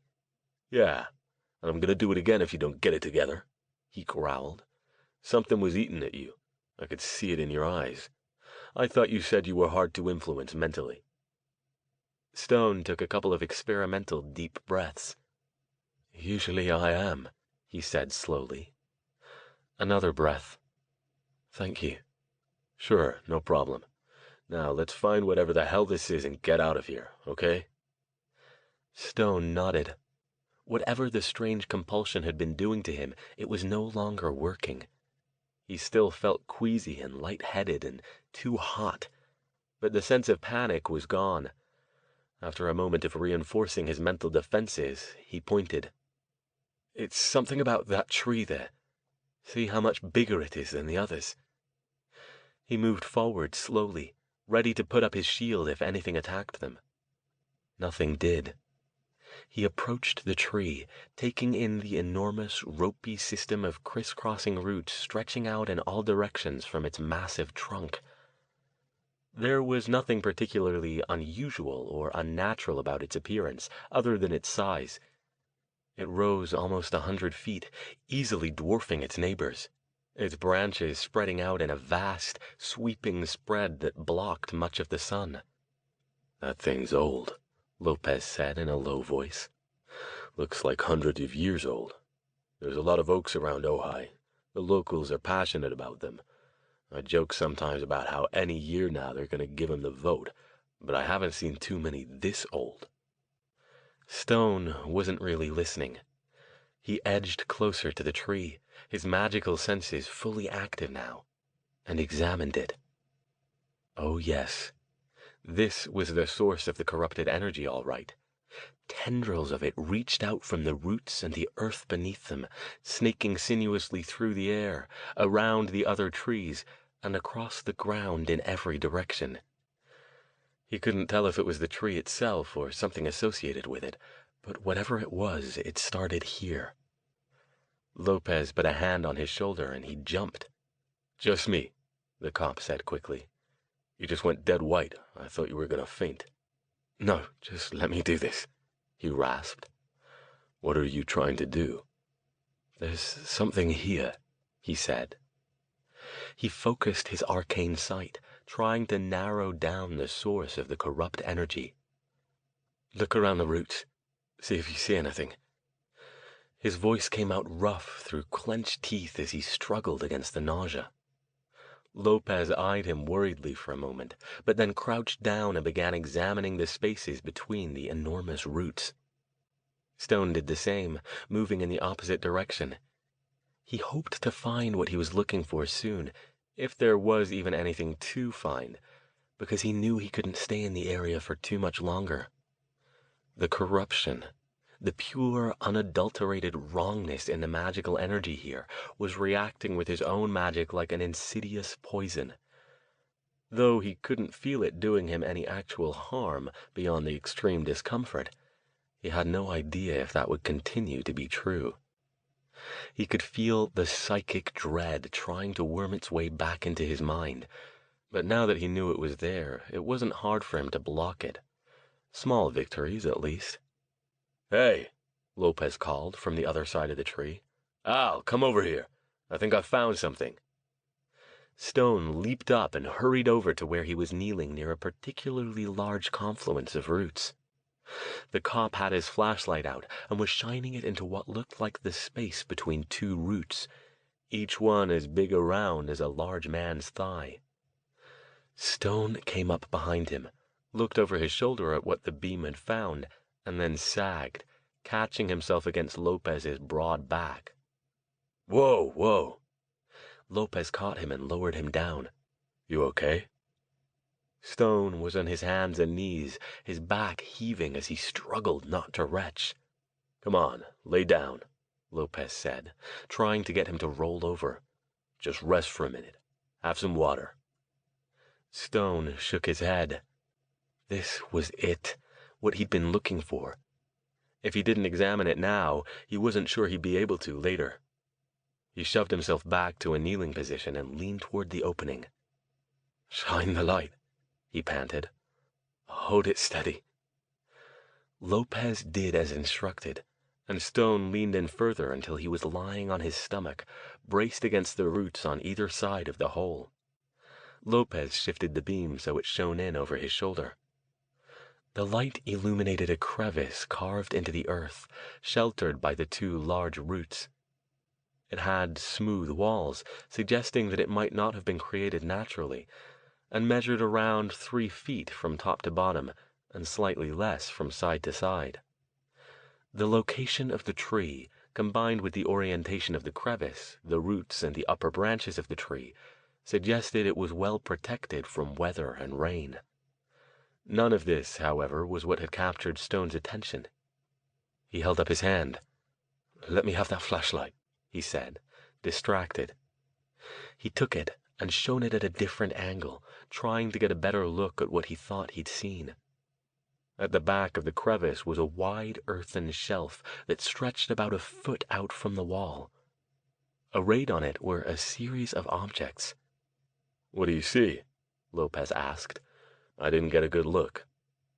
Stone didn't reply. He moved the flashlight's beam around, sweeping it back and forth across the shelf. He blinked sweat out of his eyes, felt it dripping from his face into the crevice. On the shelf was a series of what looked like large, flat rocks, placed so they leaned against the back wall. There were 3 of them, 2 on the right and left, and a larger one in the center. They were all black, and all had some sort of strange writing on them in what looked like white paint. Just looking at the symbols increased Stone's growing unease. In between them, like macabre table-setting decorations, were small piles of human bones, each one topped with a leering skull. These were surrounded by desiccated feathers and arrays of what looked like oddly shaped beads. Taken as a whole, the tableau radiated corrupted magic like a tangible onslaught. Stone's entire body shook, a chill running through him despite the heat pouring off him. Al, what the hell are you seeing down there? Lopez demanded again, tapping his shoulder. When he still didn't answer, the cop grabbed him by the shoulders and pulled him up and back. Stone didn't struggle. Lopez dragged him backward and lowered him to the leaf-covered ground. When he got a look at the mage's face, his own looked fearful. "Holy shit, man, I'm getting you out of here before you stroke out on me." "No, I'll be all right." His words came out on a rush of air with no volume behind them. Lopez pulled out a water bottle and offered it to him. "Here, drink this and tell me what you saw down there that freaked you out so bad." "Wasn't what I saw," Stone whispered. "Not entirely." "What was in there? I saw some kind of shelf with some stuff on it." Stone fixed his gaze on Lopez. "You don't feel it at all, do you?" "Feel what?" Stone closed his eyes, gathering his strength. He didn't like what he had to say next, but he didn't have a choice. "I need you to do something for me." "Besides get you out of here, you mean?" "No, I'm fine here, but I can't get that close again." "Do you have a notebook and pen?" "Yeah, but there are some tablet sort of things in that space under the roots. 3 of them. I want you to carefully, and I do mean carefully, transcribe what you see written on them. Please take as long as you need. It's vital that you get it right." Lopez frowned. "There's writing in there? You mean like cave paintings or something, but on tablets?" Stone nodded. "Why don't we just get them out of there and take them with us?" "No. Best to leave them here. I'm not sure I could be near them long enough to get them back to town. We'll just mark where they are so we can find them again." He closed his eyes, then opened them. Now that he was away from the crevice, even just this sort of distance, he was feeling somewhat better. "Why don't I just take some pictures of them?" He dug in his backpack and came up with a small camera.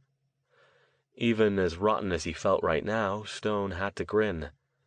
"Stan, my friend, remind me never to say another word about your over-preparedness thing." He considered. "I don't think I'd want to take these to be processed, though. Might be better to do the transcription." "Wow," Lopez said, returning his grin. "You mages don't get with the times much, do you?" He held up the camera. "This is digital. It works with a home computer. You just plug it in and you can look at them right on the screen." "Excellent. Take a few shots, but just to be safe, do the transcription too. I've seen too many bits of electronic gear fail at inopportune times, and I don't fancy coming back here again right away without some preparation." Fine. You just stay there and rest, and I'll—" Suddenly, instantly, Stone sensed a flare of magical energy blooming behind Lopez. "Down!" he barked.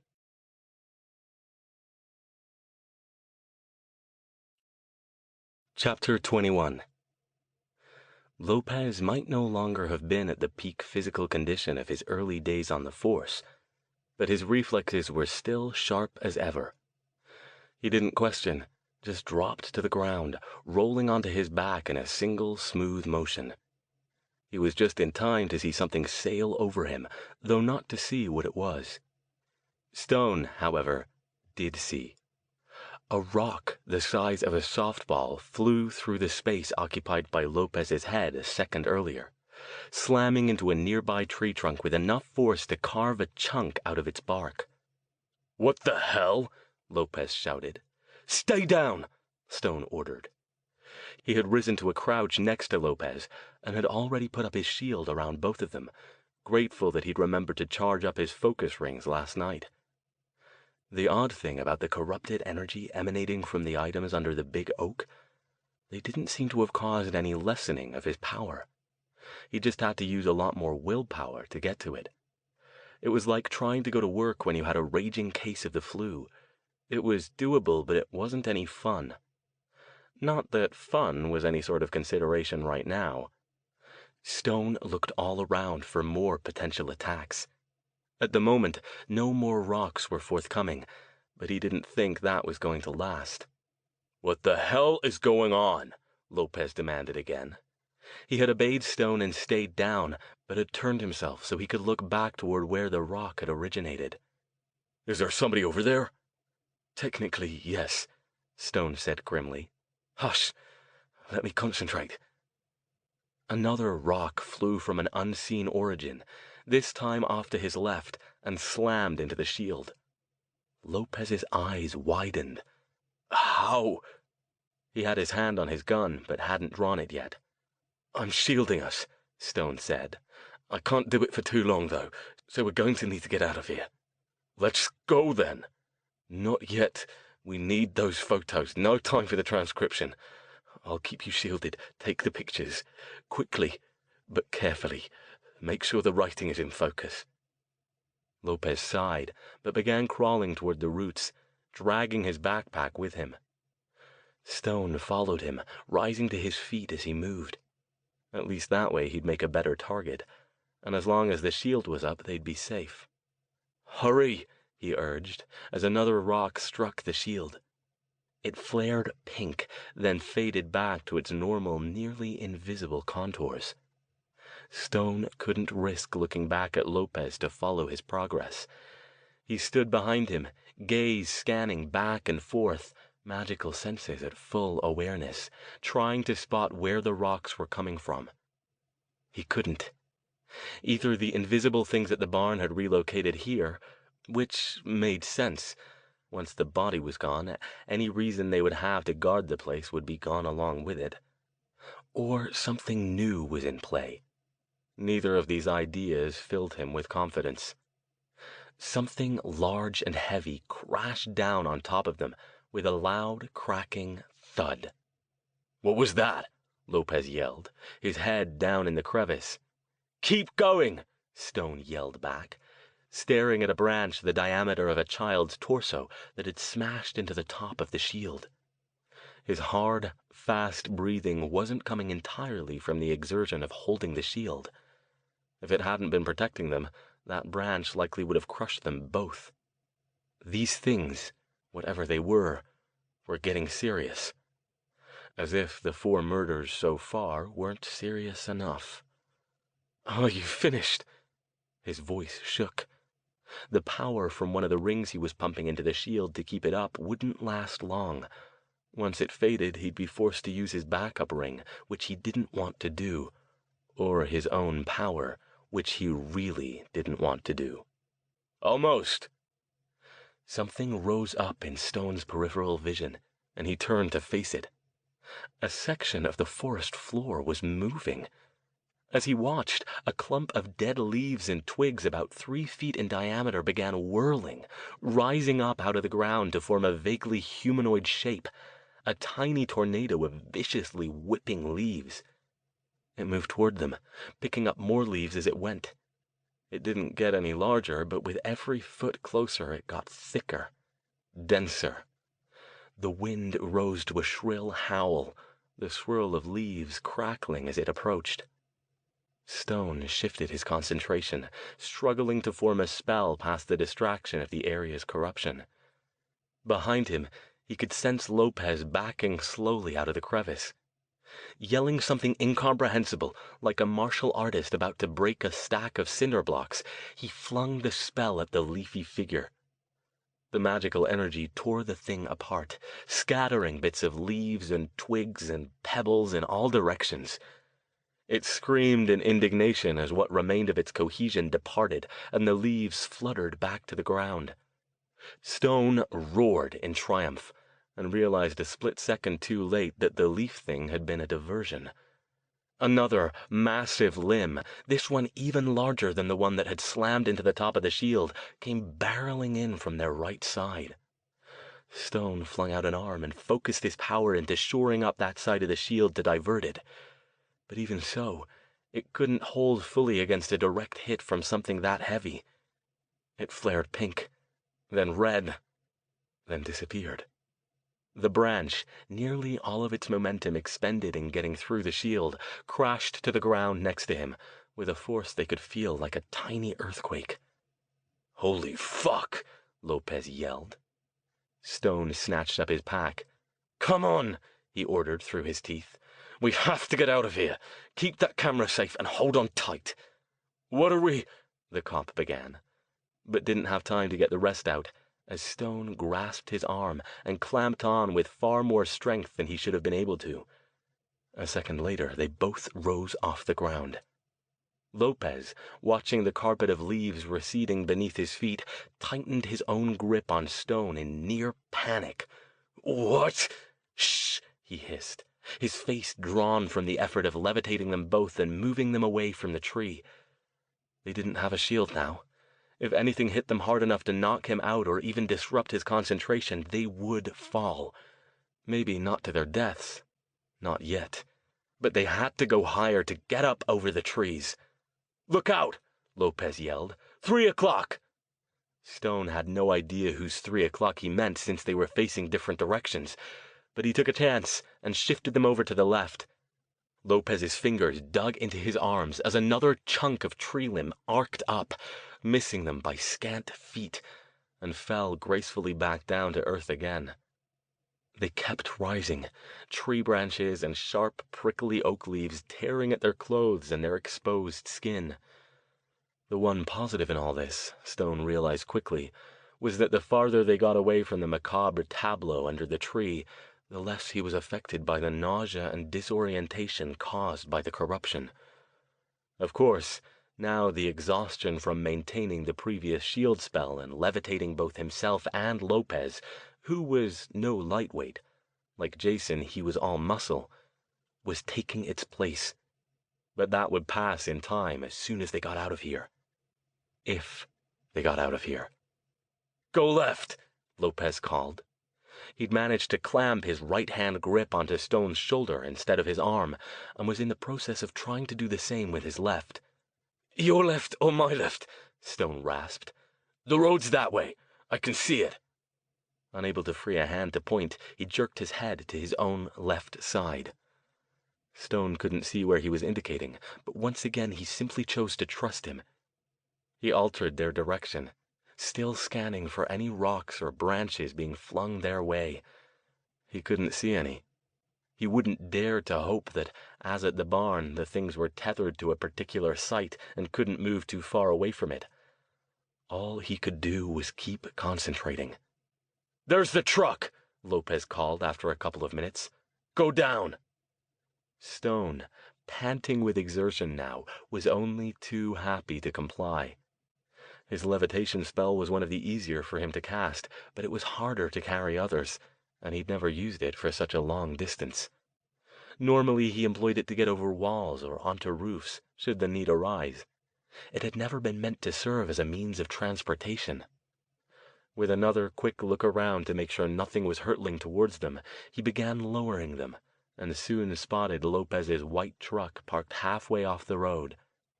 A moment later, they touched ground, falling into a heap in the middle of the road about 10 feet from the truck. Lopez scrambled to his feet, scanning the skies for anything incoming. "Looks like we got away," he breathed. "Holy shit, what the hell have I gotten myself into?" Stone hadn't bothered to get up. He lay on his side, puffing like he'd just run all the way up here from Ojai. Like Lopez, his exposed skin was peppered with tiny scratches from the sharp little oak leaves they'd risen through. His black t-shirt had numerous small, shredded holes. "Do you still have the camera?" he asked in a rough whisper. "Right here." Lopez held it up from where it hung on a strap around his neck. He pulled it off, shoved it into his backpack, and tossed the pack into the back seat. Then he stopped, stiffening. As Stone watched in horror, Lopez turned back toward him, his shaking right hand inching toward the gun at his hip. "Stan?" With effort, he shifted to magical sight and saw it instantly. A shifting green aura hovered around the cop's head. It didn't look quite like Lindsay's, though. Instead of wreathing Lopez like a second aura, it moved and shifted as if trying to find its way inside. If Stone hadn't been exhausted from his exertions, he would have cast some sort of spell, put up a shield, or telekinetically grabbed Lopez's arm to prevent him from reaching the gun. But his hesitation revealed something he wouldn't have noticed if he'd acted right away. Lopez was fighting it. The man's face was dotted with beads of sweat. His hand, which still hadn't reached the gun, shook as if he were straining against a nearly irresistible force. It stopped just above the weapon's grip, fingers twitching. "Stan?" Stone asked again. "Are you all right?" This was bad. Had he failed to put up a strong enough barrier around Lopez's mind? Or worse, was this thing simply potent enough to punch through his best effort? If the latter were true, they were both in trouble. The green aura shifted again, and for a moment it seemed to settle more snugly around Lopez's head. His eyes flickered between their normal brown and the telltale red-orange glow. His hand clamped spasmodically onto the gun's grip. He pulled it halfway free of the holster.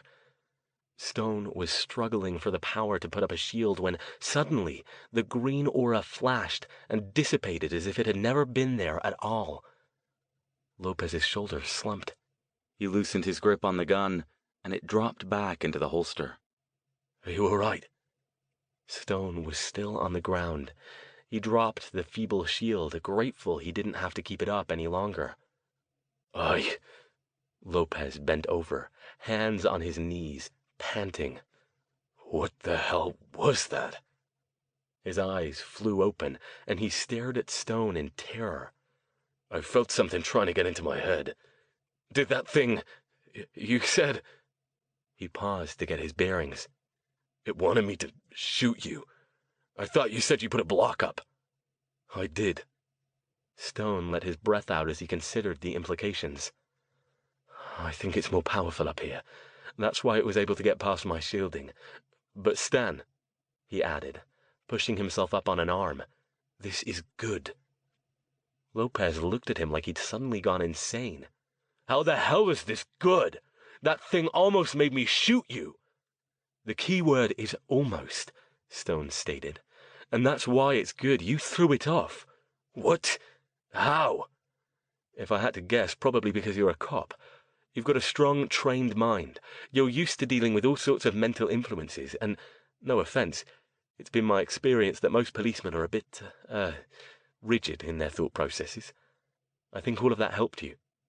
At any rate, I'm glad you were able to do that. I'm not sure my shield would have been strong enough to stop you." Lopez considered that a moment, then hauled Stone to his feet and slung the mage's arm around his neck. "Come on, let's get back home. And then you're going to tell me what the hell all of that stuff up by the tree was about, right?" Stone nodded, but didn't speak. Despite his confident words, Lopez's actions had spooked him. He'd have to keep a closer eye on the cop from now on. Just because the thing had failed once didn't mean it wouldn't try again. He let Lopez drag him back to the truck and help him into the passenger seat, and spent most of the trip back to Lopez's house leaning against the window with his eyes closed and his head bowed.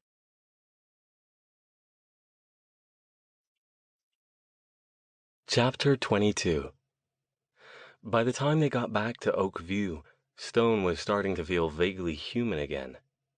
He insisted on checking the wards he'd put up around Lopez's house before they went in, and was pleased to find that, at least as far as he could tell, nobody had tried to gain entry while they were away. He was also pleased to find no sign of green auras hovering around Lopez. He hoped his theory was correct. A shower and fresh clothes mostly completed his transformation back from half-dead cat to tired, sore, but otherwise mostly functional mage. When he emerged from his room and located Lopez, he found the cop in his office, sitting at his home computer. He had the camera connected to it with a cable and seemed to be waiting for something to finish. "I really should get with the times," Stone said. "I suppose those things are useful in all sorts of ways." "Yeah, for sure. They're getting more advanced every year. Though me, I mostly use mine to do my checkbook and play solitaire. I just like gadgets." "Please tell me you got something from the camera," Stone said. He wouldn't allow himself to hope. He'd been slapped upside the head too many times by Murphy's Law when he really needed something to go right, and the thought of making another trek up to the site of that malefic little shrine made his skin crawl. He knew they'd probably have to do it eventually, but not today. "We'll know in a minute," Lopez said. "They're downloading." As if on cue, a little bell went off from the computer. "There we go." He hit a key and a progress bar started snaking its way across the screen. "I must say," Stone said, pulling up another chair to take his place next to Lopez, "you're dealing with this whole business rather more calmly than I would have expected."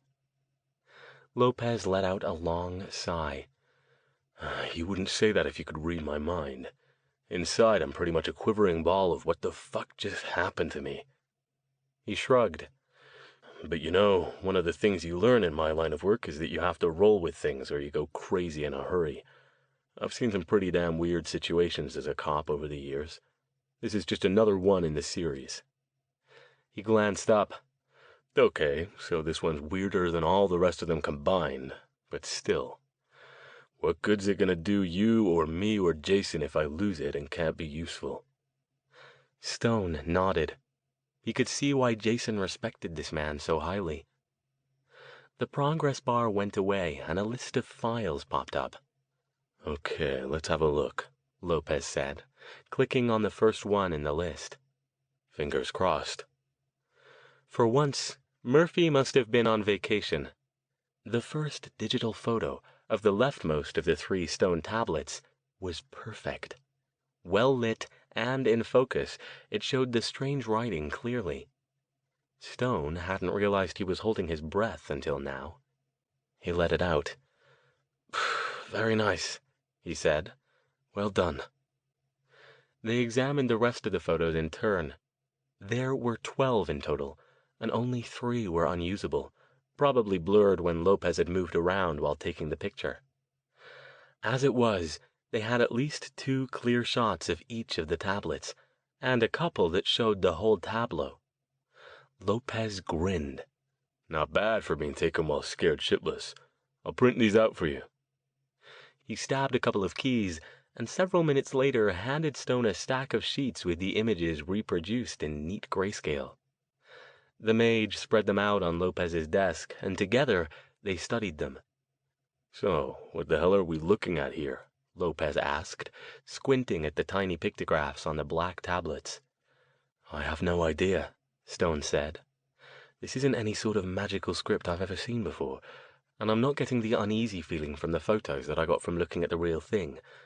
I was hoping it might look familiar to you." Lopez shrugged. "Looks pretty old. If I had to make a totally wild-ass guess, I'd say maybe it's something from the Chumash.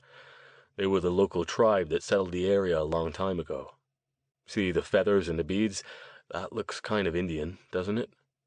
"How should I know?" Stone asked, raising an eyebrow. "You're the American." Lopez gave him an indignant grin. "Hey, man, my people come from Mexico. And anyway, I spent the whole unit on the local Indians, looking out the window and waiting for recess." Stone chuckled. He studied another photo.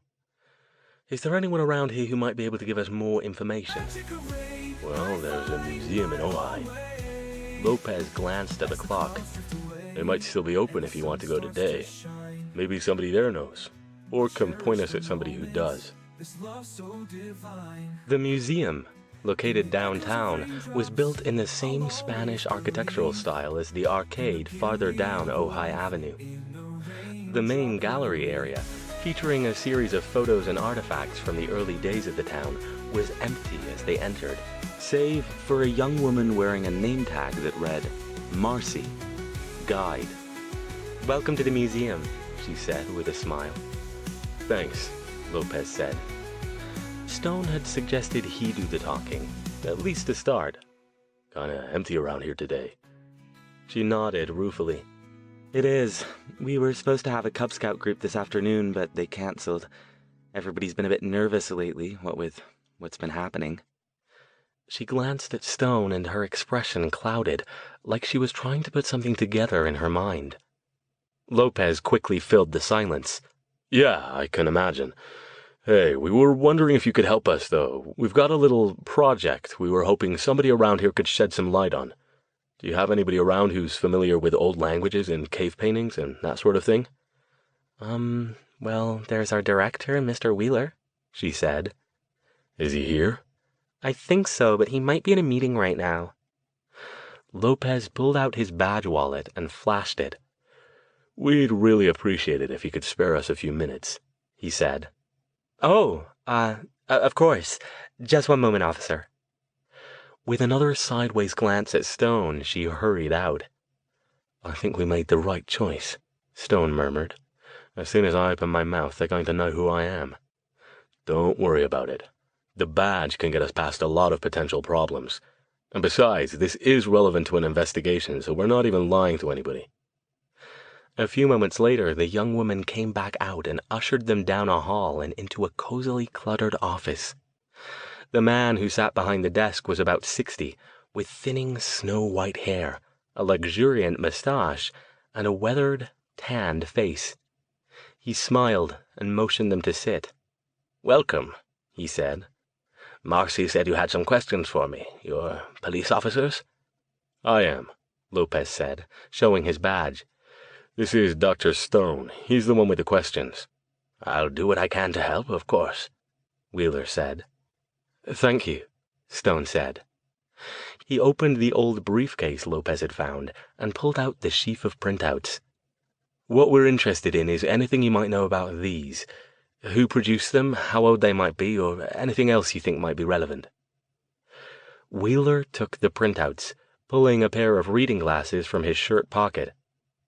He looked at the first one, and Stone, watching him closely, saw him stiffen. "Where did you get these?" he asked, looking over the tops of his glasses at Stone. Lopez answered. "That's not something we could discuss at this time, Mr. Wheeler." Stone didn't smile, but he wanted to. Lopez had been right. Sometimes the badge did cut through a lot of difficulty. "Is there anything you can tell us?"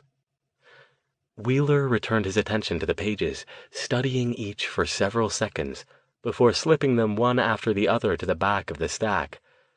When he got to the end, he put them down. "I don't know what to say." Stone and Lopez both watched him silently, waiting. He shoved his glasses up to the top of his head. "I don't know where you got these, but I do hope that you'll be able to reveal their location when your investigation is complete. If these photos are genuine, they represent a significant find."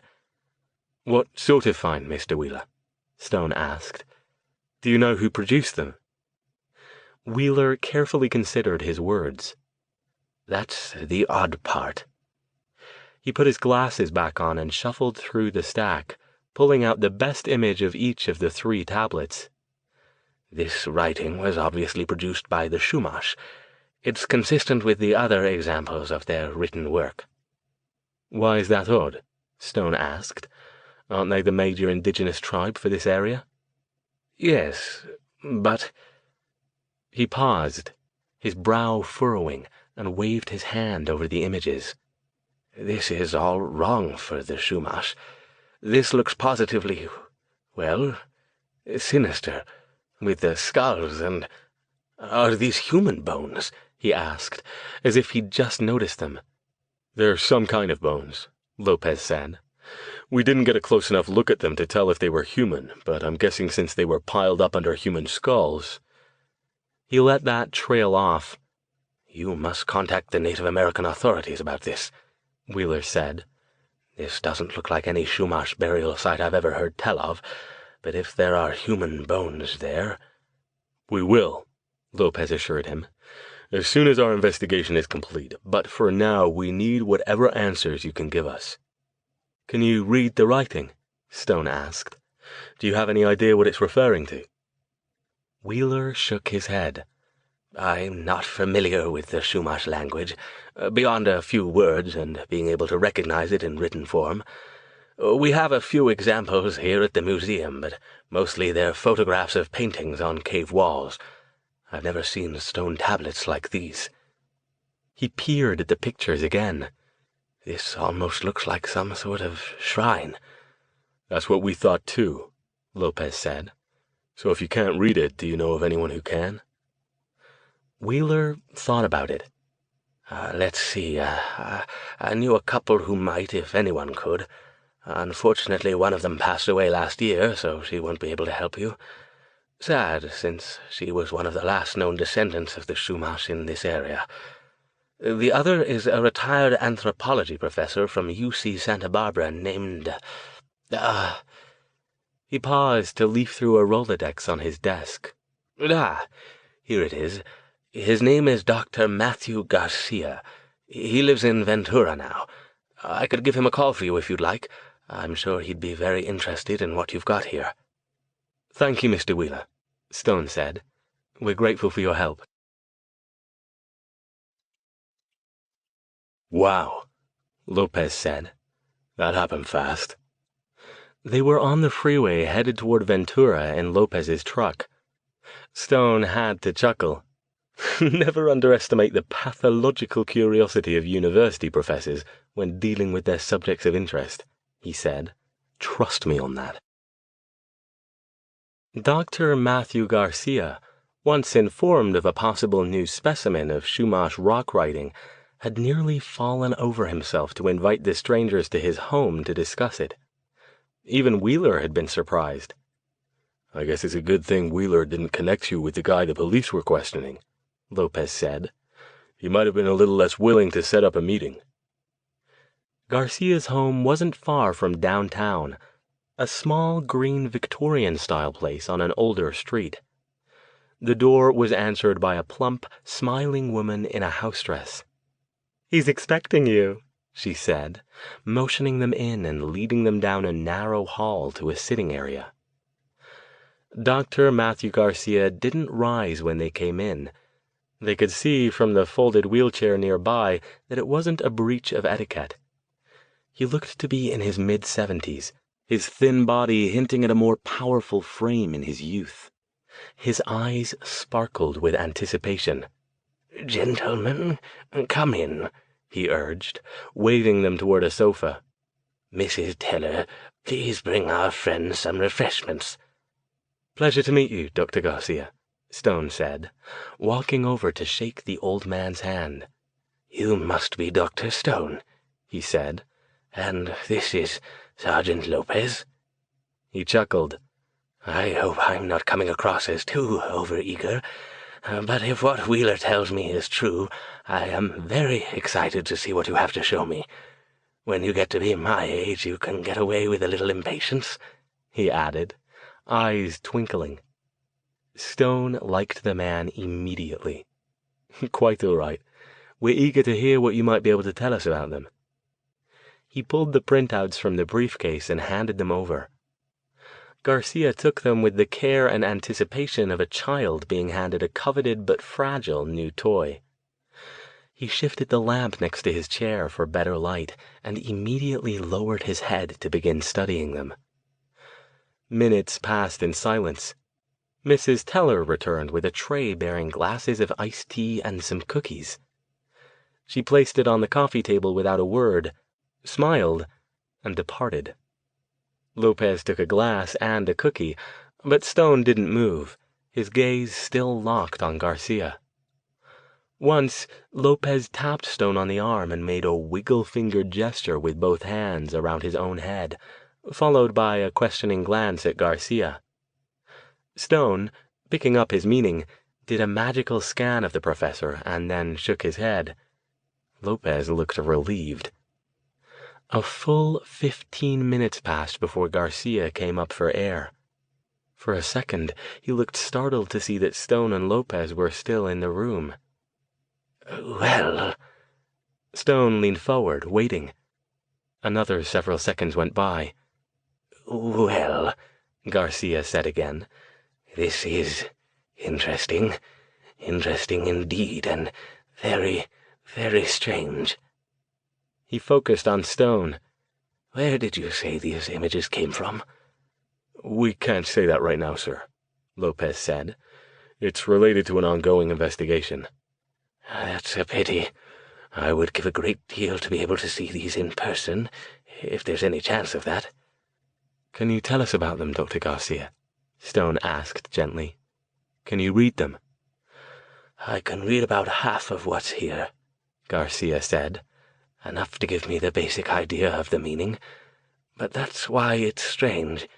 These were clearly produced by one or more members of one of the Chumash tribes, but... But? Lopez asked. But, Garcia continued, this is all wrong for the Chumash. He pointed at the first sheet, showing the leftmost tablet. This appears to be some sort of invocation. The first one here refers to a great wrong done to their people, and mentions something about frustration at their own people for failing to seek vengeance. He slid that one to the back and pulled up the printout showing the rightmost tablet. These aren't in order. The two on the left and right appear to be sort of, they seem to be explaining what they're doing, or perhaps justifying it. They call themselves something like, they who do what is necessary. He shuffled through the pages until he found one showing the middle, larger tablet. This one is the actual invocation. They call upon... He paused, squinting at the page. Something called He of Many Masks, or He of Many Faces, something like that. The pictographs are non-standard, so I'm guessing a bit there. He looked up at Stone, and his eyes were very serious. They call this He of Many Faces, and exhort him to seek vengeance upon the blood of those who have wronged them for all of time. Blood and... He squinted again.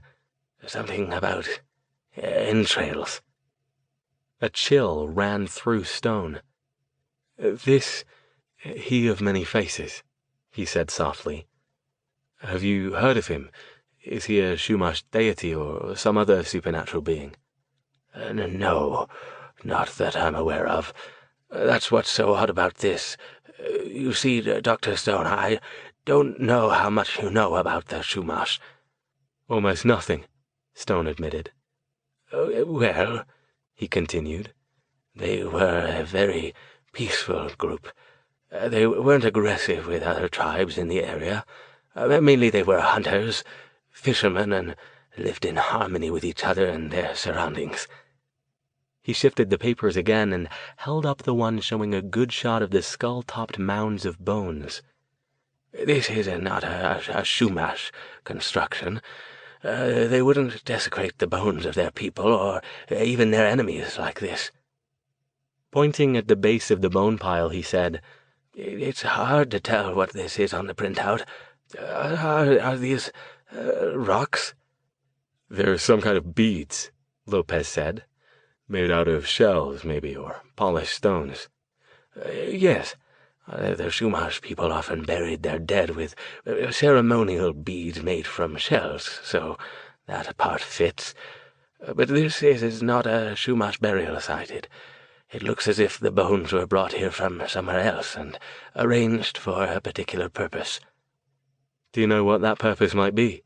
Stone asked. No. If it were another, more warlike tribe, I might suggest that it was some sort of medicine ceremony, with a focus on vengeance. The invocation on the tablet certainly suggests that they were trying to seek the favor of some sort of supernatural being and ask it to do their will by destroying their foes. I might almost say that the bones were part of a sacrifice. But none of that fits with the Chumash ways. They certainly never did human sacrifices. They were far too peaceful for something so brutal. He stared off into space for a moment, then started, almost as if waking from a trance. Oh, he said, shuffling the papers. He pointed at one of the pictographs on the center tablet. Very sorry, I misspoke before. See this here? This means blood, all right. But not in the sense of what we have in our veins. What then? Lopez asked. Family, Garcia said, looking at each of them in turn. Kin. It is descendants. He took a deep breath, his excitement at what he was looking at warring with a clear disturbance about the subject matter. In light of that, gentlemen, I would say that this is not only an invocation, it's a curse.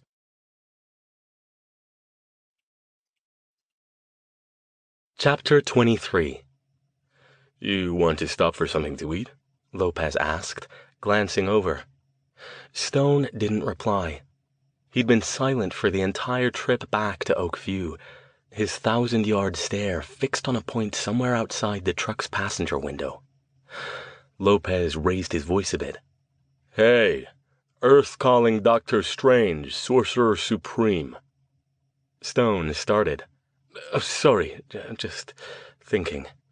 "Yeah, I figured that. Either that or you were ignoring me. What about?" He ran his hand through his hair. "What Dr. Garcia said." "You mean the part about the curse? And you want to stop somewhere? I don't have much in the house, so it's either stop or order pizza again." "Whatever you like." His gaze shifted back out the window. "And yes, the part about the curse." "You think it's relevant somehow? I mean, come on. I can believe in magic now because I've seen you do it and you saved my ass with it today. I can even believe that there's some kind of supernatural force that's taking over people and committing murders. But ancient Indian curses coming true? That stretches even my pretty flexible level of disbelief." He pulled the truck into the parking lot of a barbecue joint. Stone didn't respond further until they'd found a seat in the back of the restaurant and placed their orders. "I don't know," he said at last. "Some of it fits surprisingly well."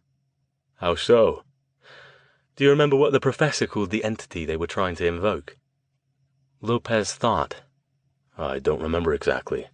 You with the face or something like that, wasn't it?" Stone raised an eyebrow. "He called it He of Many Masks or He of Many Faces."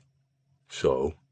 "So," Stone said, "doesn't that sound like a fairly accurate description of an extra-dimensional entity that can possess anyone it likes?" Lopez stared at him. "Damn," he said. "Shit. You're right." Stone's mental wheels were turning again. "Stan, is there any way we could find out if the victims thus far were related in any way? Or at least if they had long-time ties to the area?" "Maybe," he said. "Easiest way would be to check with Pete Kastner and have him ask the families. I don't think he's going to be very forgiving if we start bothering the families of murder victims with questions about their ancestry." "Can you do it without arousing too much suspicion?"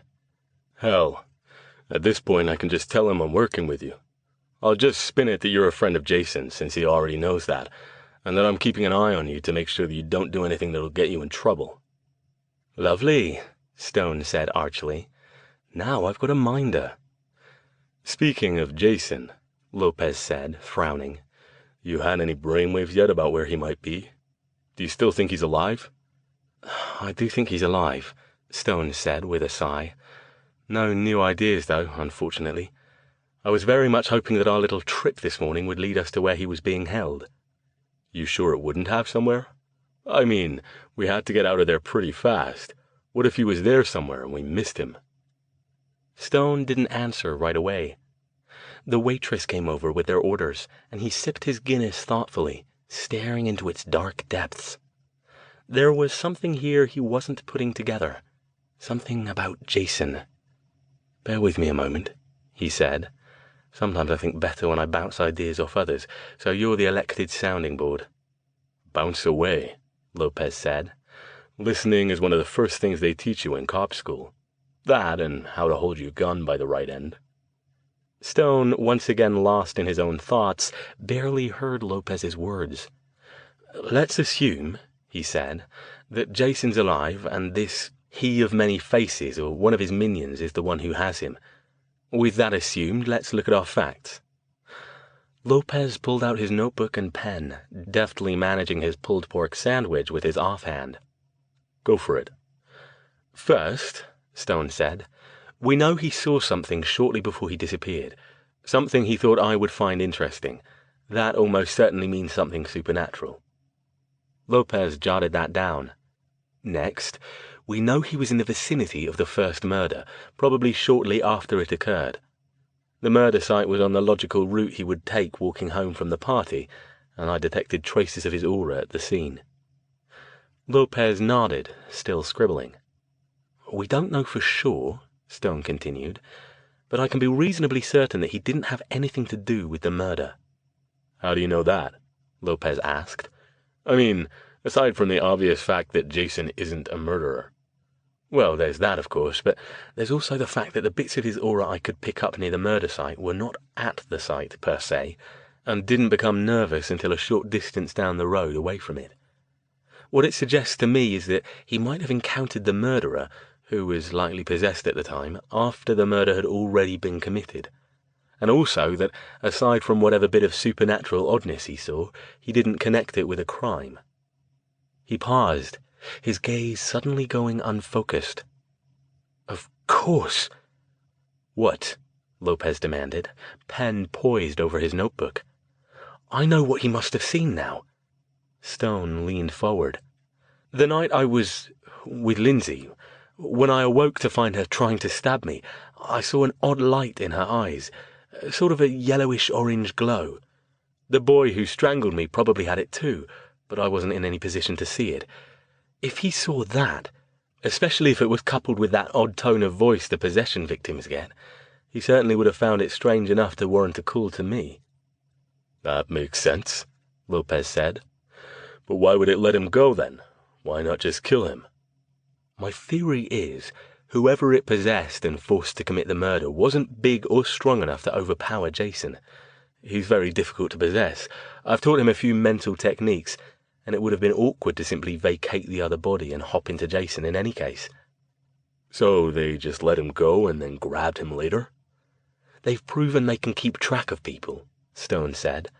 If he got back to his room at 3 or 4 in the morning, he probably passed out and woke up sometime later. That's when he called me. Okay, Lopez said. So far, so good. But then did he leave the room and go somewhere else? I don't know, Stone said. Let's go back to the facts. I am very good at tracking rituals. I performed one when I first got to Ojai as soon as I moved into the house, since the motel room wasn't large enough to cast a circle. He paused, waiting for Lopez to ask, but the cop just made a go-on gesture. I used something of Jason's as a tether, which makes it even more likely that if he was out there to find, I'd find him. Even if he was out of range of the spell, there would still be a sort of an astral marker showing me the way to where he was. But all I got was faint flashes of his aura. What's that mean? Well, for one thing, it means he wasn't dead when I did the ritual, Stone said. The fact that I got traces and even a brief response from him to my call indicates that he was within range of the spell, but very difficult to track.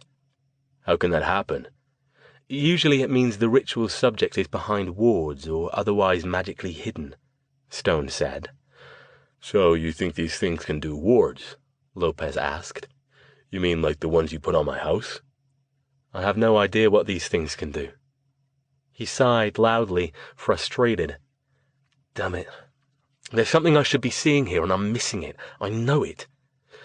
Well, Lopez said, let's think about the chain of events. You say Jason called you early on Saturday morning. Do you know he called from the motel? Do you know he got back there? No, Stone said. But it's a reasonable assumption. If he left the party sometime around 2 a.m. and didn't call me until 7, then where else would he have been in between? If he passed out somewhere along the way, then Faces or his minions would have had plenty of time to hop into a new body that could deal with him. Okay, Lopez agreed. So he got back to the room and passed out, like you said. Then he woke up and called you. After that, he either had to stay there or go somewhere, right? Stone nodded. I guess he probably waited at least a while in the room, since he wanted me to call him and the motel was the only way I had to reach him. Unless he popped out for breakfast or something. But judging by the amount he apparently had to drink, I'm doubting he would be interested in anything more than perhaps a cup of coffee. When I'm that hungover, the last thing I want is anything to eat. So, do you think somebody came to his room? Lopez asked. If one of those things came there and talked to him in that same weird voice, don't you think it would have freaked him out? He's sharp enough he wouldn't have gone with anybody like that. You said these things aren't very good at pretending to be people, so if they... He stopped, staring at Stone. What? The mage had stopped in the act of raising his glass. Once again, his eyes had gone strange. "Bloody hell. That's it," he whispered. "Stan, you're brilliant. That's how they did it. Oh, you bastards." He leaped up with such force that his chair nearly fell over, a wild look in his eyes. "Come on," he ordered, flinging a handful of cash onto the table. "We have to go." Go where? Lopez demanded, looking around. The restaurant's few other diners were eyeing Stone as if expecting him to pull out a gun and start shooting up the place. "If I'm right, to find Jason."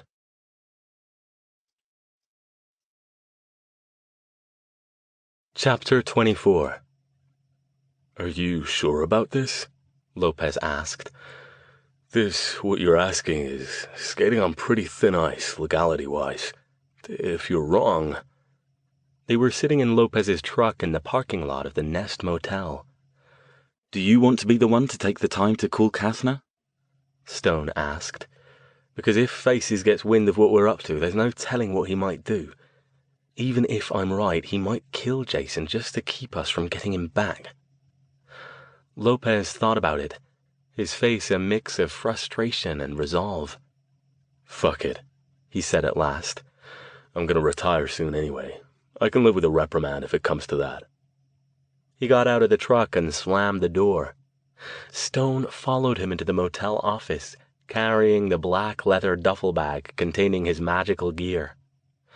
Behind the desk was a middle-aged woman in a neat floral blouse. "May I help you?" she asked. Lopez flashed his badge. "Can you look up a record for us, please?" She frowned. "A record?" "We need to know which room one of your guests was staying in on Friday night, and we need to take a look around it, if possible." Behind him, Stone remained silent and used a minor version of his disregarding spell to fade into the background. This was not one of those instances when his memorable appearance would be helpful. When Lopez told her the name he wanted her to look up, light dawned in her eyes. "Oh, that's the gentleman who's missing, right?" "That's right," Lopez said. She searched through her records. Here we are, Mr. Thayer. He was in room 142. He was supposed to check out Sunday morning, but..." She consulted another book. "That room is booked up for this evening, but the parties haven't arrived yet. They aren't due until after 9 p.m. "Can we take a look around?" Lopez asked. "It shouldn't be long." She looked uncertain. "I'm not sure." "Please," he said. "I promise we'll be out and gone before your guests arrive." "All right," she said slowly. She pulled a key off a board and handed it to Lopez. "The room's been cleaned, so..."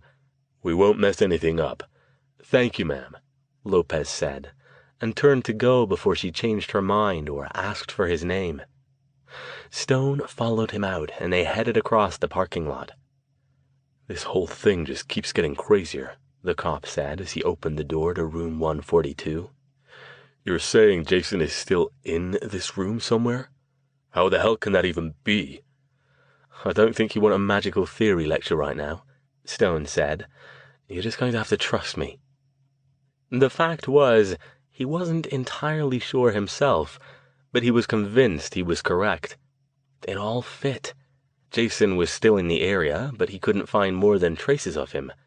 He, of many faces, and his minions couldn't deal very well with human bodies beyond basic physical functions, which meant they sounded odd when they talked. It also meant that driving was likely beyond their capabilities, so they'd have to have possessed someone nearby, and they had no way to get Jason out of the motel. As far-fetched as it all sounded, everything Stone had deduced implied that he was still at the motel somewhere. And when he started thinking along those lines, it was an easy leap of logic to consider the possibility that the reason he couldn't find Jason was that he either wasn't on this plane of existence or was somehow out of phase with the material world. And that led to the idea that there had to still be some connection between Jason and this plane. Otherwise, Stone wouldn't have picked up the traces of him. The odd dream he'd had when he'd stayed here reinforced that idea further. As yet, he had no idea what that connection was, and why Faces and Company were maintaining it. But that could come later, once they had Jason back.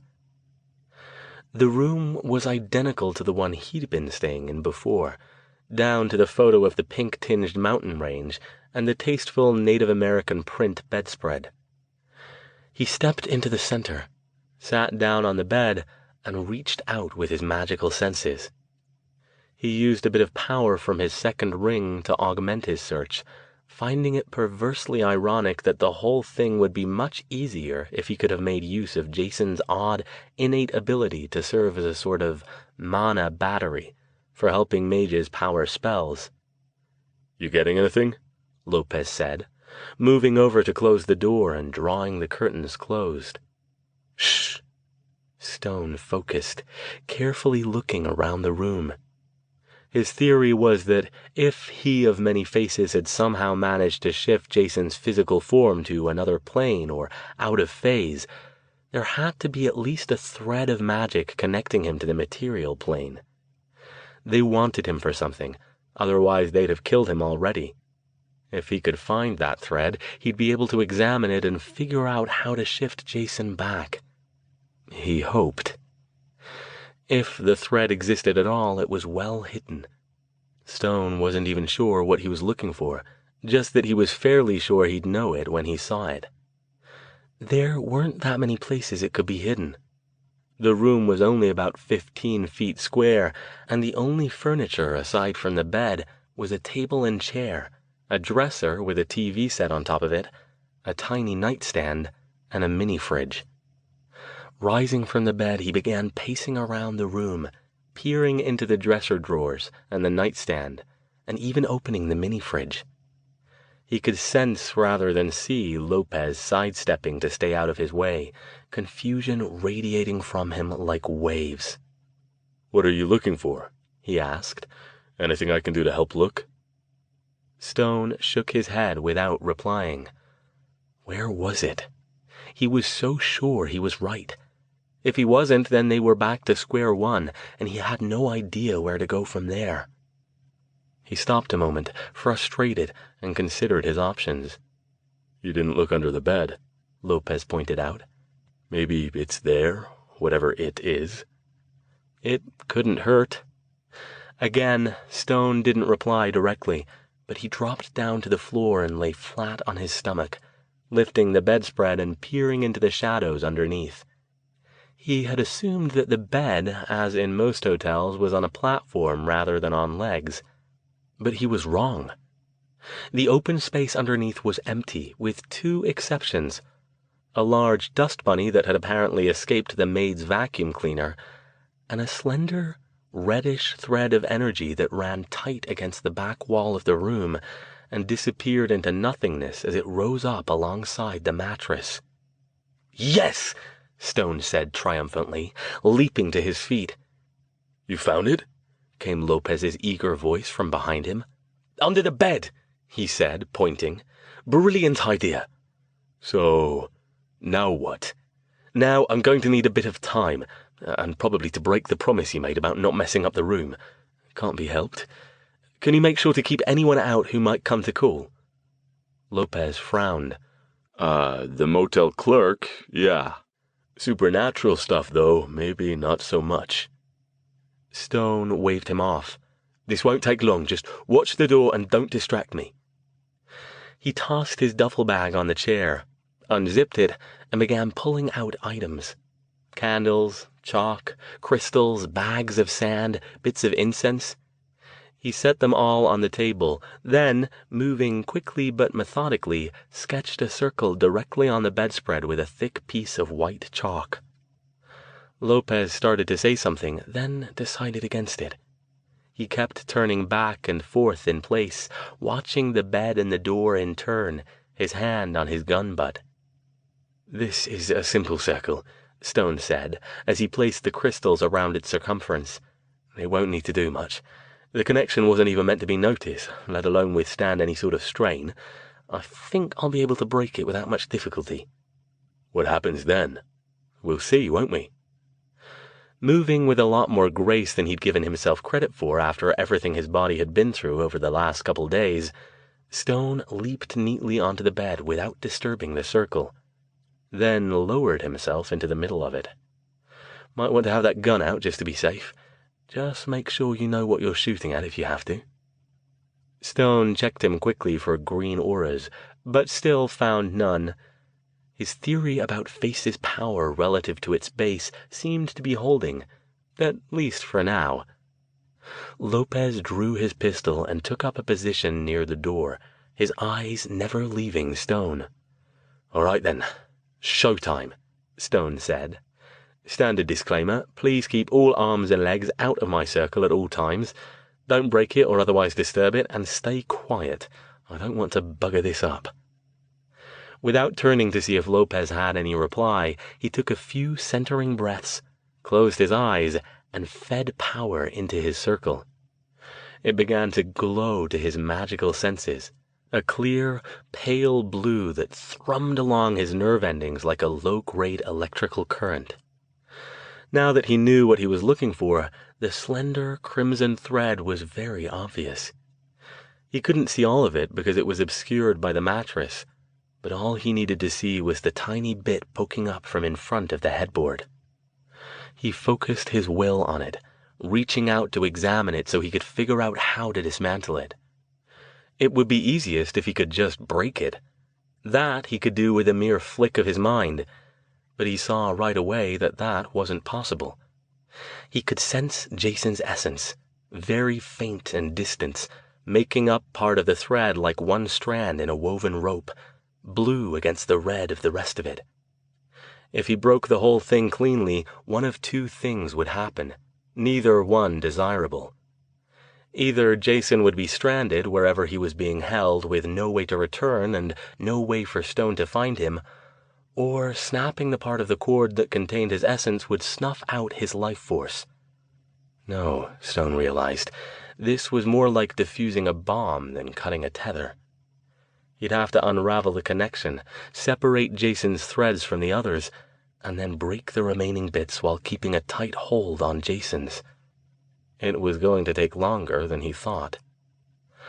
Time passed, but he didn't notice it. Unraveling the glowing cord was delicate work, requiring all of his concentration. He had to trust Lopez to keep any potential distractions or threats away from him. "Hold on, Jason," he sent, though he had no idea if Jason would hear him wherever he was. The strand representing Jason's essence was tightly integrated into the rest of the cord. Stone sensed power coming through it, flowing from the unseen end to the one located in their own plane. This puzzled him. Were they trying to power something on this side using energy from the other? That seemed odd. Normally, once spirits manifested themselves here, they no longer needed supplemental power to keep them around. He didn't have time to examine the reasons for it, though. It required all his will and focus to keep his ethereal hands from shaking. With this new mysterious power source in play, he had to treat the operation as if one misstep might cause not only Jason's death, but a possible backlash that could take out him and Lopez and possibly a good portion of this motel. Carefully, carefully. At the periphery of his awareness, he thought he heard Lopez say something, but he didn't have enough spare concentration to make it out. He risked a quick glance toward the door and saw only Lopez's glowing blue aura. It looked nervous, but not frightened or overly agitated. Suddenly, something jerked in his grip. He spun his head back around and stiffened. The red, multi-stranded cord with that single thread of blue had bucked, rearing up like some kind of glowing snake. It lunged toward him, the strands at the end snapping and seeking as if to latch onto him. Stone pulled back, gripping the cord with one hand and holding it away from him. He sensed that if he dropped it now, all would be lost. That's what it wants me to do. It's probably an illusion. It lunged again, sliding through his hand and nipped his arm. Pain flared as it sunk its teeth into his ethereal form and held on. Stone set his jaw and kept going. He couldn't afford to stop now. He almost had the blue thread separated from the rest. Just a few more seconds. Lopez's voice sounded again, louder this time. Stone ignored it. He didn't want to, but he couldn't do anything to help the cop right now. The snake reared back and struck again, this time hitting his shoulder. Again, pain flared. He felt blood running, but wasn't sure if it was physical or merely ethereal. Not that it mattered. Pain was pain. He thought he felt something else, a pressure on his other shoulder. He snarled aloud and wrenched it forward as the blue, pulsing network of energy provided by the circle began to sputter. Someone or something had breached the circle. A crushing pain pressed in on him, centering on his head as the feedback built. There was no more time. The circle was failing, its energy collapsing in on itself. He'd have to take the chance. No time to separate the strands further. Gripping the blue thread of Jason's essence in one hand and holding fast, he clamped his other hand on the bundle of red ones and wrenched with all his ethereal strength, which, being born of willpower rather than muscle and bone, was significantly more impressive than his physical strength. Pulling the cord in a sharp jerk, as if trying to yank a phone line out of the wall. Dimly, he heard a scream, but he didn't know if it was coming from himself, someone else, or both. Searing pain lanced up his arm as the cord ripped free, and then white, bright light flared. He felt his body go stiff and then crash backward. The last thing he felt before the room went to black was a vast frustration and rage. Pure, primal rage. All of it directed at him.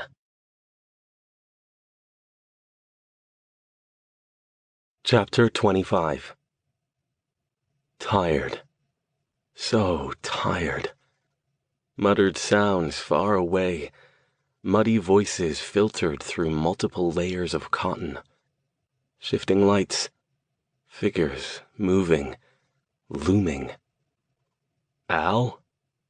Stone stirred. I think he's waking up. He didn't want to wake up. Waking up took energy, and he didn't have any left. He just wanted to drift back off to the embrace of blessed, wonderful sleep, where he'd never have to do anything again. Ever. How lovely that would be. Al!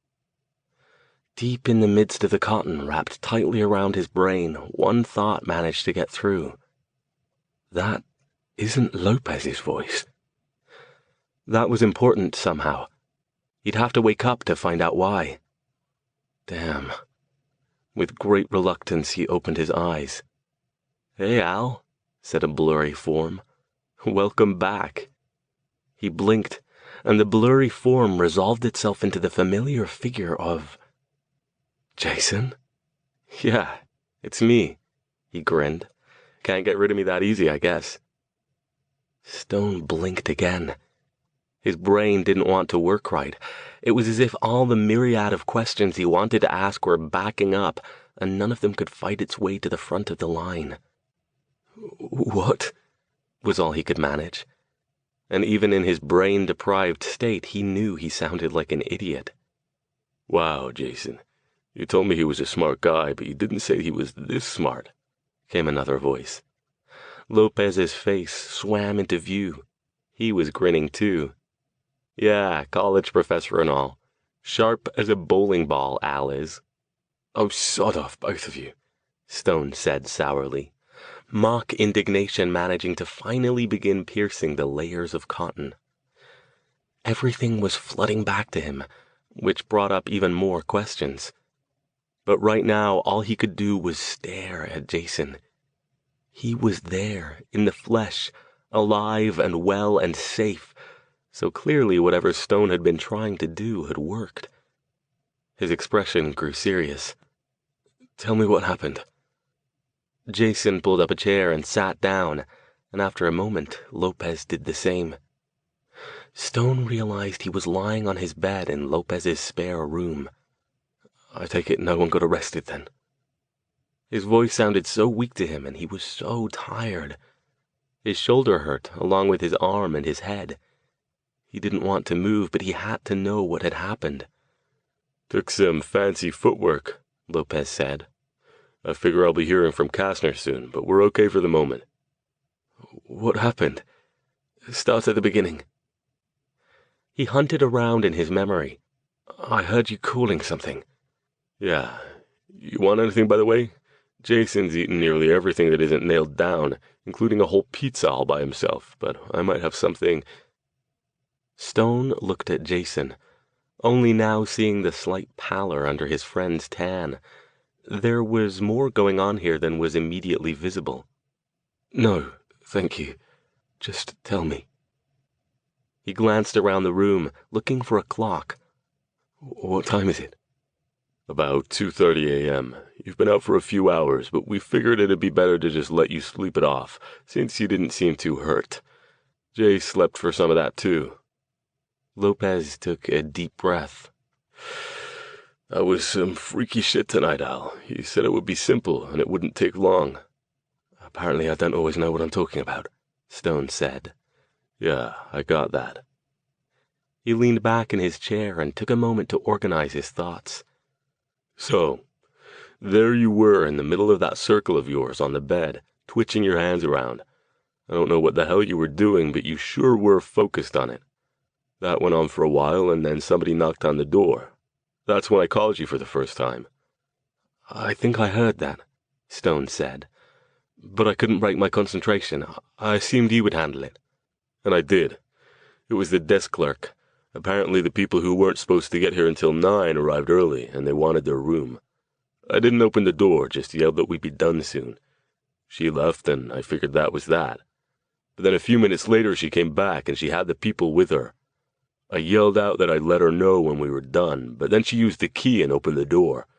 She had those glowing eyes, and so did the other couple." Stone stiffened.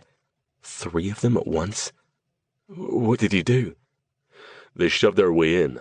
I didn't want to shoot them because I knew they weren't themselves, but it's damn hard to corral 3 different people when there's only one of me. While I had hold of 2 of them, the other one managed to slip past me and grab you. I thought the whole place was going to go up. You stiffened up like somebody had hit you with a hot wire. I grabbed him and threw him out into the parking lot. Fortunately, they weren't that strong. Then slammed the door shut and braced it. That was about the time you screamed, and then there was this bright light everywhere.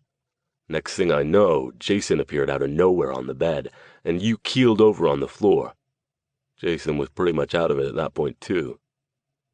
Lopez's breath was coming faster as he told the story. Stone stared at him. "How did you get us out of there?"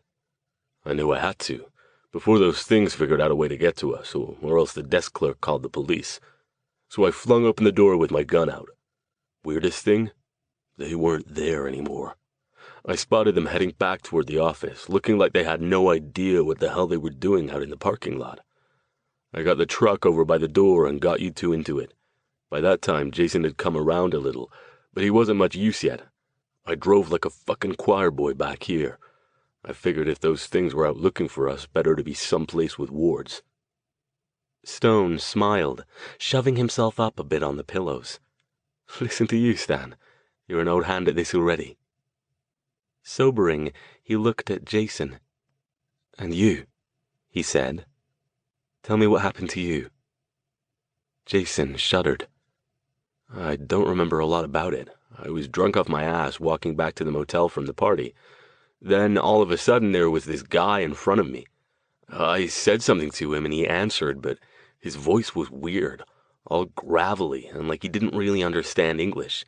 And his eyes were—" Again, he shuddered. "Glowing red-orange?" Stone asked. "Yeah." I got out of there in a hurry, went back to my room, slept it off for a while, then called you. Figured you'd bite my head off if I called you in the middle of the night. He grinned at Stan. "Al needs his beauty sleep, see?" Lopez nodded gravely. "Go on," Stone growled. Jason turned the grin on Stone. "By the way, where were you? Why didn't you answer the phone?" "I wasn't home at the time." "Ah." he said knowingly, nodding. Al, you dog. Stone glared at him. Are we going to discuss my nightlife, or are you going to tell me what happened? Remember, we've still got a murderer out there. That wiped the grin off Jason's face. Murderer? I haven't told him much about what's happened yet, Lopez told Stone. I figured it'd make more sense to wait till you woke up, then compare notes. That way we don't have to repeat ourselves. Stone nodded. Please, Jason, continue. We'll get to the rest later. I need to know why they took you. Okay, so I make the call, and then a little bit later there's a knock on my door. I open it, and the desk clerk guy is there. He's got another guy with him who looks like the janitor or something. He shrugged. I don't remember much after that, until I showed up in the room again tonight. Anything? Stone asked. Everything you remember could be potentially helpful. Jason thought about it. It felt like I was kind of mostly asleep, you know? I was in a room with nothing in it. It was just white. No sense of time or anything. I had no idea I was there for several days until Stan told me. Did they speak to you at all? No. Like I said, I was out of it. I think they might have drugged me or something. I was tired all the time. Not hungry, really, or thirsty, just so tired. I felt like something had drained all my energy, or... He stopped, because Stone was staring hard at him. What, you come up with something? That could be it, Stone whispered. That could be why they were holding you. What, draining my... Again he stopped, his eyes getting wide. Holy crap, Al. What? Lopez demanded. You mean they could take my energy? Jason said, ignoring Lopez's question. I thought I had to be willing for that. I sure as hell wasn't willing. It's the only thing that makes sense, Stone said. Perhaps they were using your energy to supplement their own, to allow them to do more on this plane than they normally would be able to. He sighed. I don't know. I'm still not thinking too clearly yet. Perhaps we should continue this in the morning after we've all had a chance to sleep for a while. No way, Jason said firmly. You're going to tell me what's been going on. What's this about a murderer? Stone looked at Lopez, and between the two of them, they gave Jason the summary version of what had occurred over the past couple of days. Had it really only been a couple of days? So much had happened that it felt like much longer.